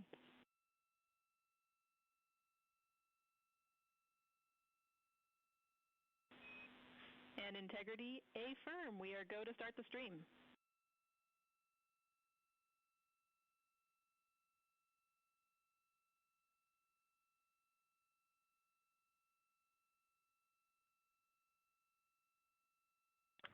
Okay, Houston, the stream has started. We checked the TS rates 1300 and audio is true. So I will give you a voice check now on the mic. We copy good settings and we've got a good view.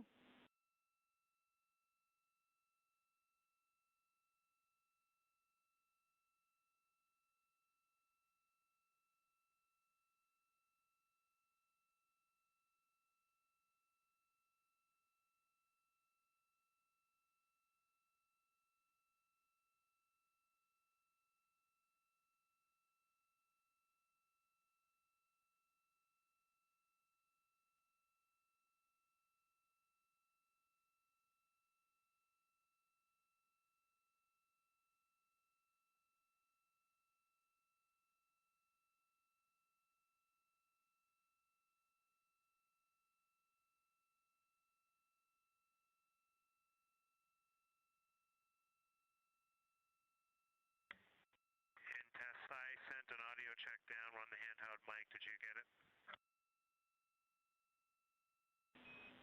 Sorry for the delay, Jeremy. We were talking that a bit, but it was a bit broken, so please repeat for us.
Integrity Houston, we like the scene. At your convenience, we'll take a 10 count with Jeremy in frame.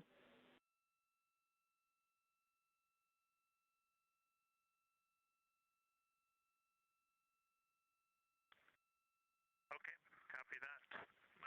Give us 2 minutes and or 1 minute and we'll do that. Copy.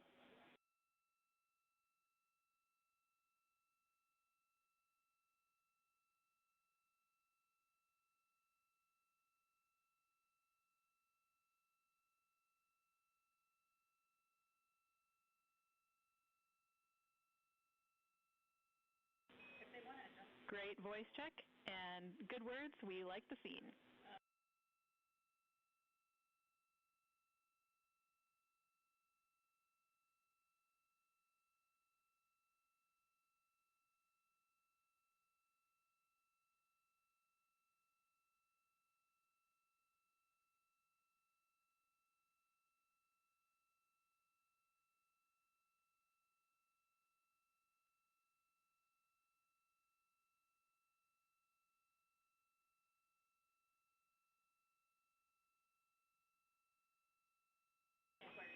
And Integrity Houston, we are seeing a black cable going right through the middle of the scene. At your convenience, if you would please move that, PAO would appreciate it.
This is Artemis Mission Control. We're currently 5 days, 3 hours, and 21 minutes into the Artemis II mission following a liftoff from NASA's Kennedy Space Center in Florida on Wednesday, April 1st.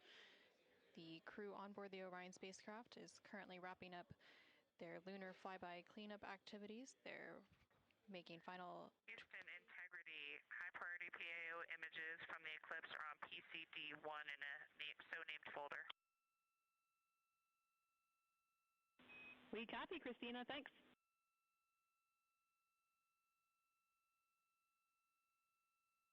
And NASA astronaut Christina Cook there calling down to the ground regarding some public affairs imagery that was captured during the lunar flyby activities. She referenced a PCD, that is in reference to their portable computing devices, which are basically tablets that they're able to transfer files and also follow along on processes and procedures and their timelines for the day.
This is Artemis Mission Control in Houston, Texas. Currently on console here in Mission Control is the Orbit 2 team of flight controllers being led by Flight Director Diane Daly and the Capcom or Capsule Communicator, who serves as the single voice link up to the crew, is Tess Caswell. The crew on board the Orion spacecraft recently wrapped up their lunar flyby observation period, and now they are completing some cleanup activities and transferring some data and files down to the ground following that lunar flyby. Many of these files will be analyzed by the science team overnight in advance of a post-lunar flyby conference tomorrow once the crew wakes up. The crew is also preparing for an upcoming public affairs downlink event. And then following that downlink, they will have a few final activities for the day, including a private medical conference with their team here on the ground. These are standard conferences that happen at the end of every day, and they'll also have a private conference with the flight director here in Mission Control to go over the vehicle status and any other questions or concerns they may have for the remainder of their flight. We are currently in flight day 6, and we have a splashdown expected on Friday, April 10th. That splashdown expected in about 3 days, 21 hours, and 49 minutes from now.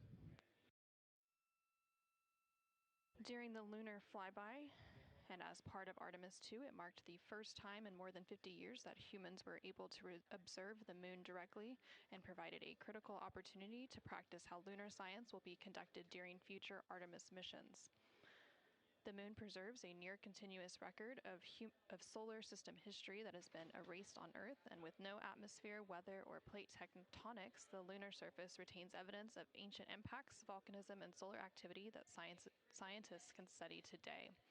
Studying the moon helps scientists understand how planets formed and evolved, how the moon influenced Earth's history, and how the early sun shaped conditions across the inner solar system. The moon also serves as a unique platform for studying the broader universe. The science on Artemis is designed around questions best answered by humans working alongside robotic systems, combining decades of robotic lunar data with real-time human judgment, context, and adaptability. Currently on your screen, you're seeing a look at the Artemis real-time orbit website. You can access this website at any time throughout the mission at nasa.gov/trackartemis. It provides updates on the velocity as well as the distance from Earth and the distance from the moon of the Orion spacecraft and its crew. The crew currently on board the Orion spacecraft includes NASA astronaut Reed Wiseman, who is the commander for the mission, NASA astronaut Victor Glover, who is the pilot, alongside the 2 mission specialists, who are Christina Cook and Jeremy Hansen of the Canadian Space Agency. Currently, the Orion spacecraft is about 250,000 miles away from the Earth, and that distance now will continue to close down ahead of that splashdown on April 10th. And they are now about 8,100 miles away from the moon, and that distance will continue to increase as they are now in the return leg of their journey.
ahead, Integrity.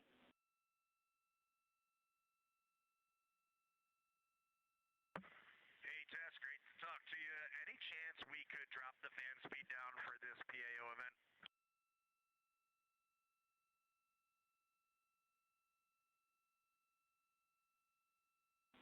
We will put that in work. Great to be talking to you, too.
This is Artemis Mission Control in Houston, Texas. We're currently 5 days, 3 hours, and 37 minutes into the Artemis II mission. The crew on board the Orion spacecraft has recently concluded their lunar observation period during the lunar flyby. As part of that lunar flyby, the Orion spacecraft and its crew made the closest approach to the moon at a distance of 4,067 miles away from the surface at approximately 6 p.m. Central Time, 7 p.m. Eastern Time. Now, although the Artemis II mission is a new opportunity to study the moon, teams are also conducting other scientific experiments, including on the crew themselves. Here's a little bit more about the science of the mission. Artemis II is our return of humans to the moon, flying around the moon on board Orion. But along with that, we're doing a lot of great science. One of the exciting things about the Artemis missions to the moon is that science is actually a fundamental pillar of why we explore, why we're going, what we're doing in Artemis. I think it's incredibly exciting that not only are we testing the vehicle, but we're testing science on board. Science where the astronauts are conducting experiments, science riding along with the astronauts. We have astronauts looking outside the window and really observing the lunar surface. It will help us understand the deep space environment. It will help us understand how that environment affects our astronauts, our systems, and life in general. So deep space is a challenge for us because you have to leave Earth's protective magnetic field. Here in low Earth orbit, the crew members are protected from some of the harmful radiation. Going to the moon, they'll no longer be protected, so they'll have a higher radiation exposure. Much like Artemis I, we have so many radiation sensors and detectors that are inside the capsule so that we can fully understand and appreciate the radiation environment for protecting our astronauts. In my hand here, I'm holding a tissue chip model. This is the exact design that it's going to be flying alongside the astronauts. We'll be collecting samples from each of the crew members, and we can make these organ chips out of the astronauts themselves. So every crew member will have their own avatar on board, and then upon return, we can evaluate that deep space radiation environment and what that compares to the astronaut themselves. Not only are they going to help change the course of medicine for the astronauts, but revolutionizing that on Earth as well. We're looking at sleep, we're looking at team dynamics, we're looking at how you interact with the environment. We're also looking at the immune system, so what are the biomarkers? We're using saliva as a method to study hormones and different things in your body that may change during a mission like this. And then finally, how do we function after microgravity, being close to the moon, then returning to Earth? Which will ultimately help us achieve our goal of getting humans to Mars. And then on top of that, we have an opportunity to look at the moon from deep space on the far side for the first time in over 50 years. Having human eyeballs and brains back around the moon is going to unlock a new generation of lunar science discovery. The human eyeball is capable of taking in so much data in just a split second. They'll be able to tackle impact history, volcanic history. They'll be able to look at how the albedo, or kind of the shade and hue of the moon and the color of the moon, can tell us something about how that terrain evolved over time. We're integrating science in ways that have never been integrated into human exploration before. We have a front room mission control flight controller position called the science officer. We have a brand new science back room where it's basically our brain trust of lunar scientists and geologists supporting the crews of the future. And Artemis II will allow us to really test how this works so that future missions are really set up for success.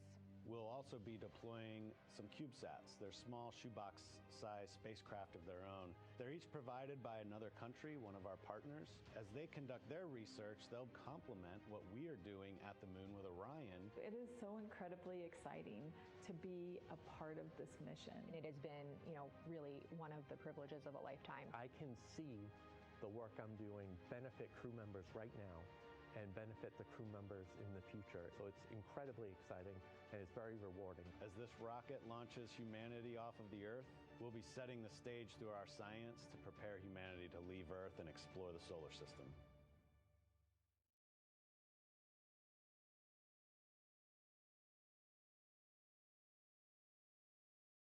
And as part of that, we are going to inhibit cabin leak detection. The edge key manual response is still available.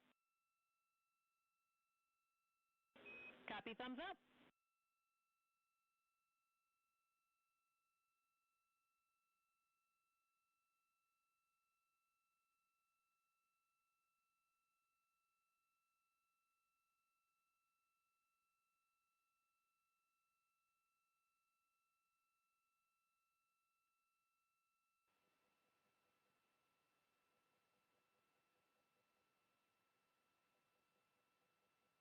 This is Artemis Mission Control. Again, we're hearing some communication between the ground here and the Artemis Flight Control Room in Houston, Texas, specifically the Capcom or Capsule Communicator, who for Orbit 2 is Tess Caswell, and the crew on board the Orion spacecraft, that spacecraft named Integrity by its crew. They are preparing for an upcoming public affairs event, so they are discussing the camera views, which we will see here shortly. There on your screen on the left-hand side, you can see the Artemis Real-Time Orbit website, or ARO.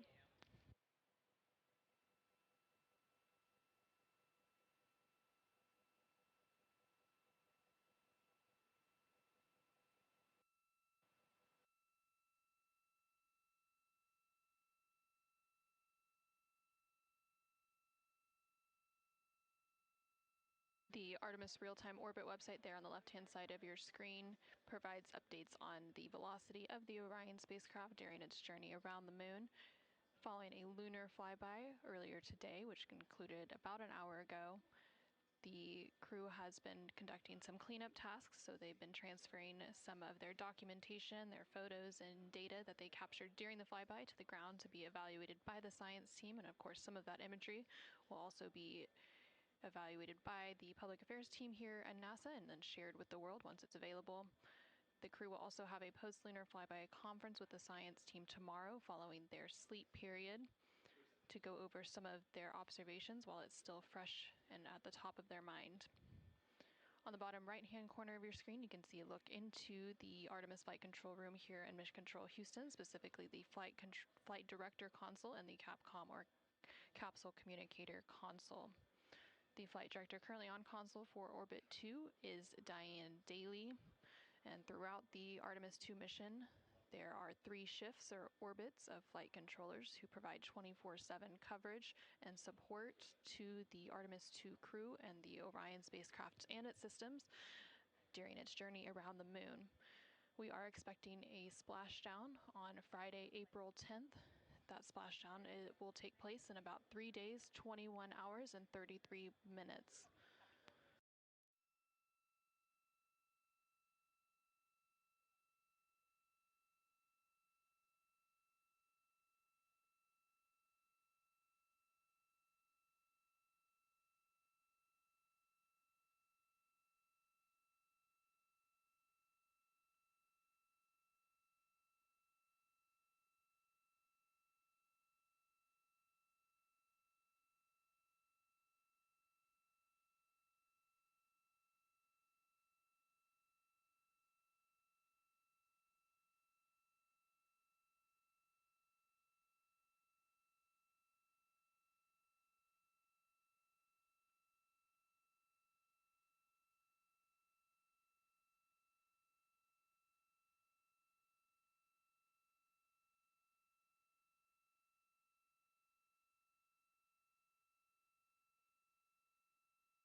During the lunar flyby that took place earlier today, Orion, again that spacecraft named Integrity by its crew, passed approximately 4,000 to 6,000 miles from the moon and provided the crew with a full disk view of the lunar surface. And from that higher vantage point, much farther than Apollo's lunar orbits on average, the astronauts were able to observe both poles and large-scale geological features in a single view.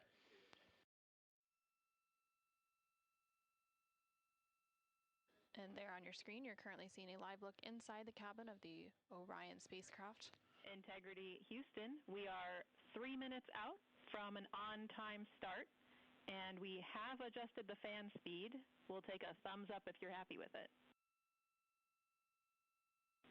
Copy, thumbs up.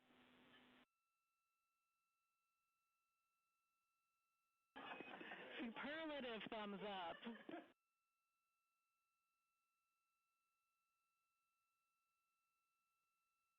And there on your screen, you can see all of the Artemis II crew members.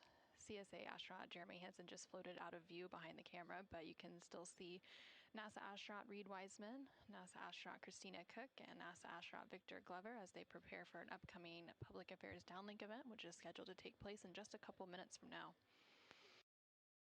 And there, floating back onto the screen, is CSA or Canadian Space Agency astronaut Jeremy Hansen. He is making himself comfy on some of the OX or Orion Crew Survival System suits that have been stowed for the outbound and now return journey.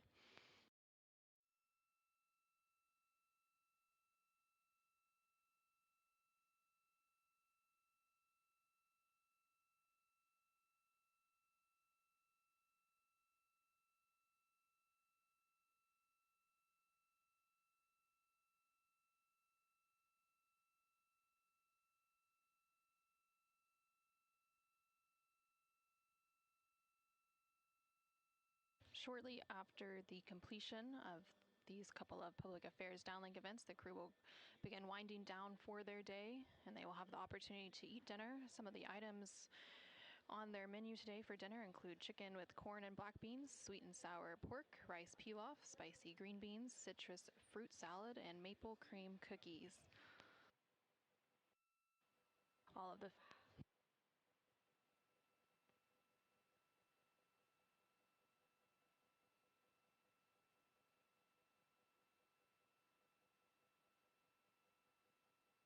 And now we will go ahead and stand by for that public affairs event beginning in just about a minute.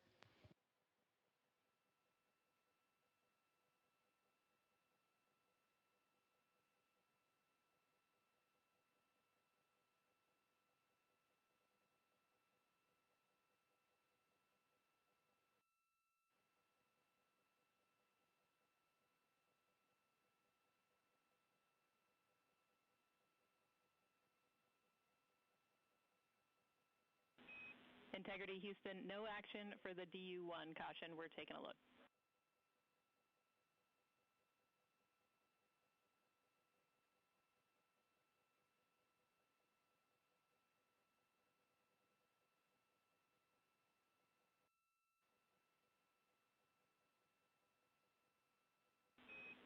Integrity, this is Houston. Are you ready for the event?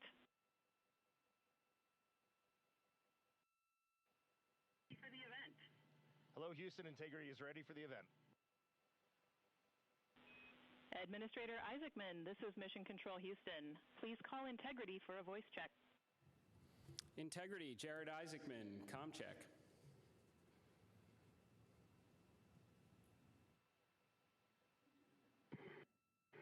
Administrator Isaacman, we've got you loud and clear, sir. How us? I've got you loud and clear. Artemis II crew, we have a very special guest who wanted to be the first person to greet you after your return from the far side of the moon. Reed, Victor, Christina, and Jeremy, it's my honor to introduce the President of the United States of America, President Donald J. Trump. Over to you, sir. Well, thank you very much, Jared, and you are doing a fantastic job. And hello, very special hello to Artemis II. Today you've made history and made all America really proud, incredibly proud. We have a lot of things to be proud of lately, but there's nothing like what you're doing, circling around the moon for the first time in more than a half a century. and breaking the all-time record for the farthest distance from planet Earth. Humans have really never seen anything quite like what you're doing in a manned spacecraft. It's really special. I want to personally salute and congratulate Commander Reed Weissman, Pilot Victor Glover, Mission Specialist Christina Koch, and Jeremy Hansen.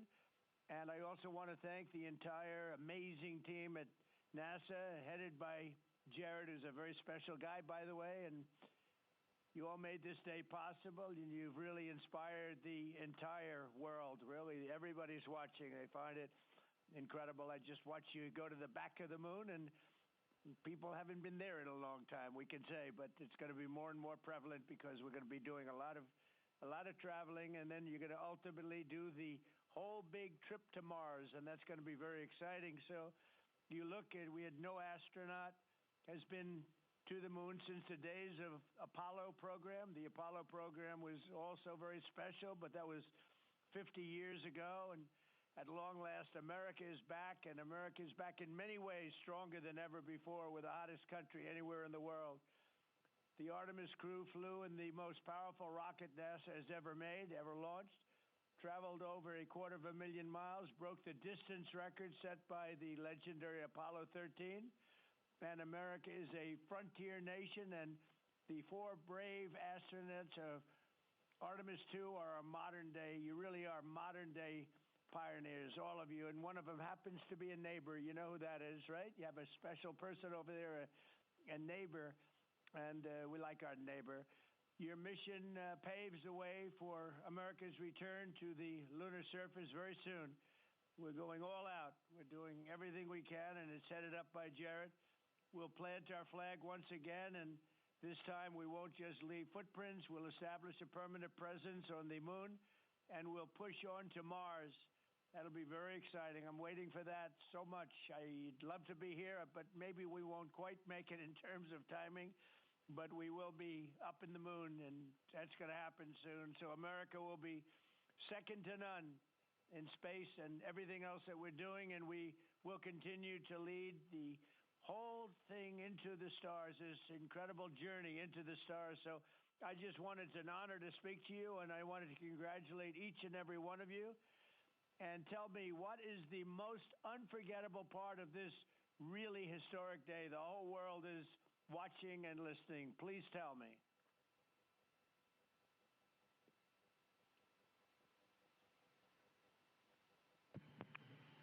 President, this call is certainly special to all of us, and we really have a lot of faith in our administrator, Jared Isaacman, who is with you. We appreciate his leadership in NASA and in the international community. We are doing great things, and we are proud to be a part of.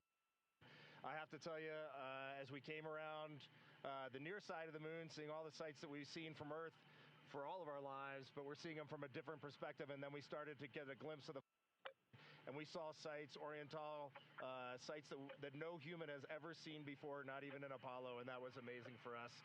And then the surprise of the day, we just came out of an eclipse where the sun, moon, and the entire dark moon, about that big, right out the window that we were watching. We could see the corona of the sun, and then we could see the planet train line up, and we at Mars, and all of us commented how excited we are to watch this nation and this planet become a 2-planet species. That is fantastic. You know, I had a decision to make in my first term, and the decision is, what are we going to do at NASA? Are we going to have it be revived, or are we going to close it down? And I had very little hesitation, and it's really great to have somebody like Jared involved, because he really makes it much easier for me. But it was not even a question in my own mind. We've spent what we had to do, and then of course we have Space Force, and Space Force is very much related to what you're doing, and that was my baby. That was a very important one, and it'll turn out to be truly one of the most important, I believe, decisions I've ever made. So we're very proud of Space Force, and we're very proud of all of you. Does anybody else have anything to say? A lot of people listening.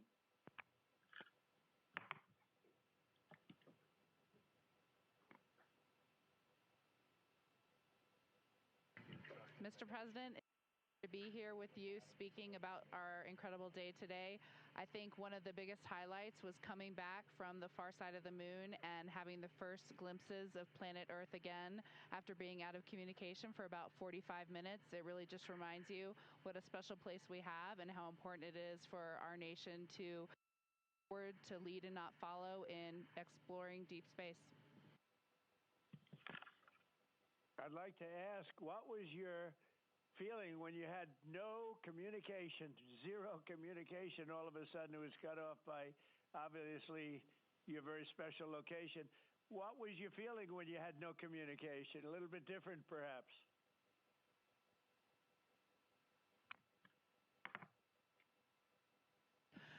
Yes, Mr. President, it was I said a little prayer, but then I had to keep rolling. I was actually recording scientific observations of the far side of the moon. You know, that is actually the time when we were the farthest and the closest to the moon. And so we were really able to make some of our most detailed observations of the far side of the moon up close. And so we were busy up here working really hard. And I must say, it was actually quite nice. Did you see a difference, a big difference between the far side of the moon and the near side of the moon? Was there a difference in feel or difference in look? What did you see?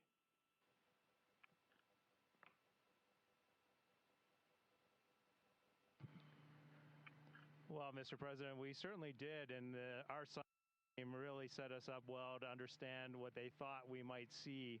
And the gravitational pull of the Earth has had a profound effect on the near side of the moon, changing all those dark mares, those dark patches of the moon you see from Earth. It's very different on the far side.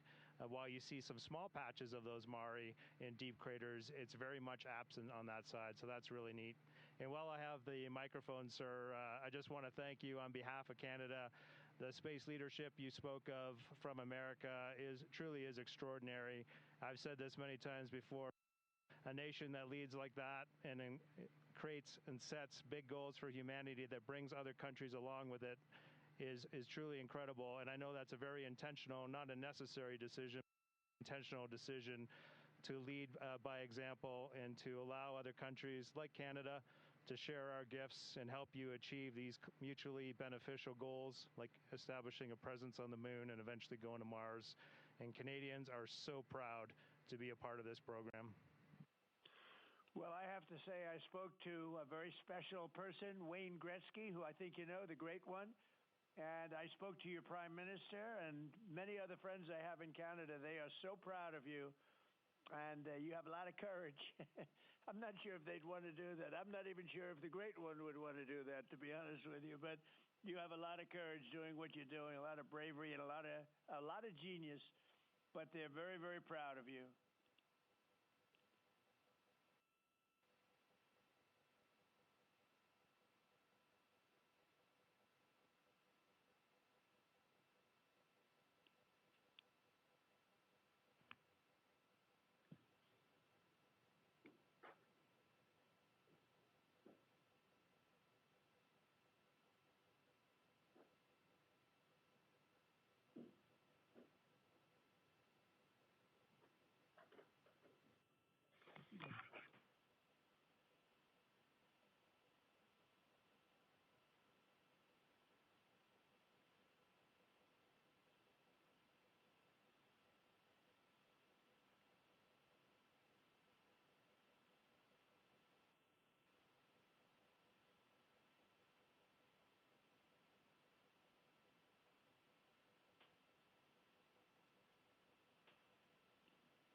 Administrator Alex, I'm going to just get a quick comm check, make sure you guys are still on the line and we didn't have a handover.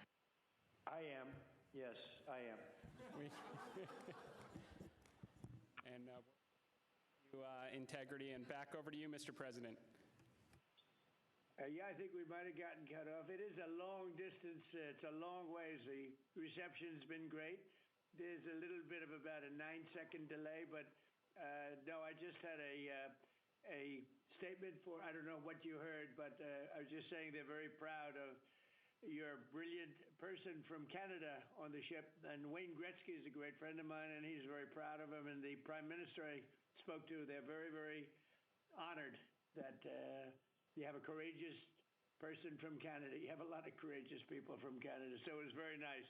I'm not sure if you heard me say that, but it was very nice.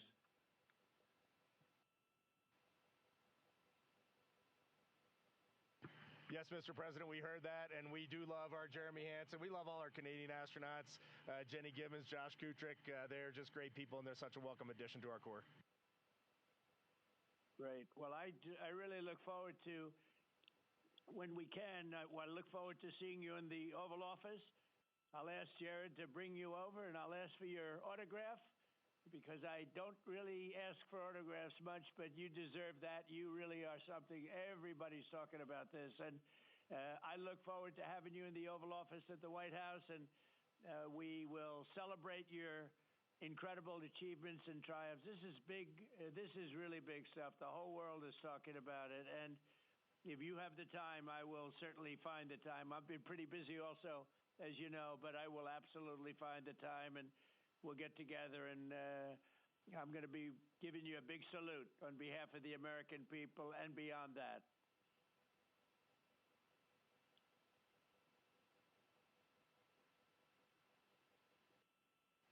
Thank you for that, Mr. President. And when you want us, we will be there. And thank you for your leadership. Thank you to Jared for his leadership. Really, thank you for taking the time out today to visit NASA. It's really special for us, but it's really special for the team on the ground. A whole team of people all around the world pulled this off, and we just want to say thank you to all of you for this.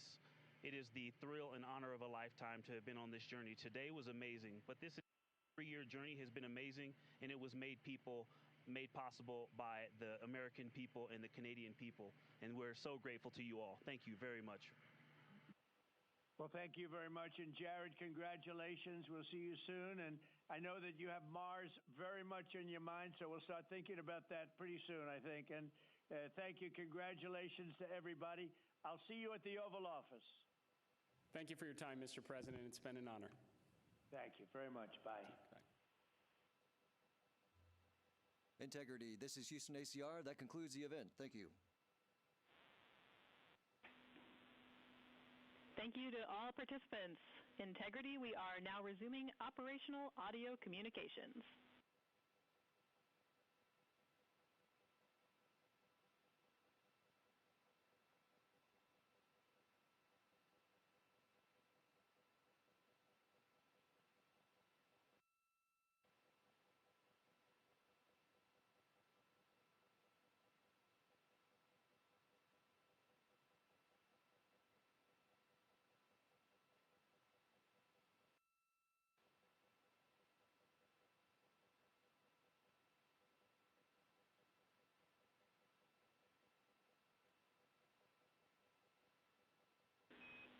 Integrity Houston, great job on the event.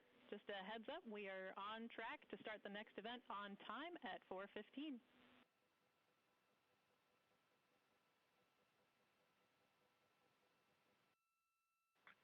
Okay, sounds great. We'll be ready.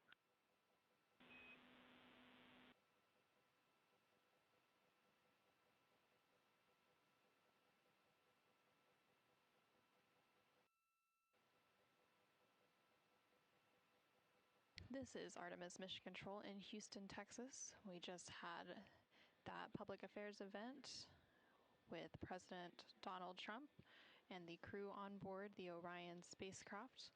And coming up in about 10 minutes, there will be another public affairs event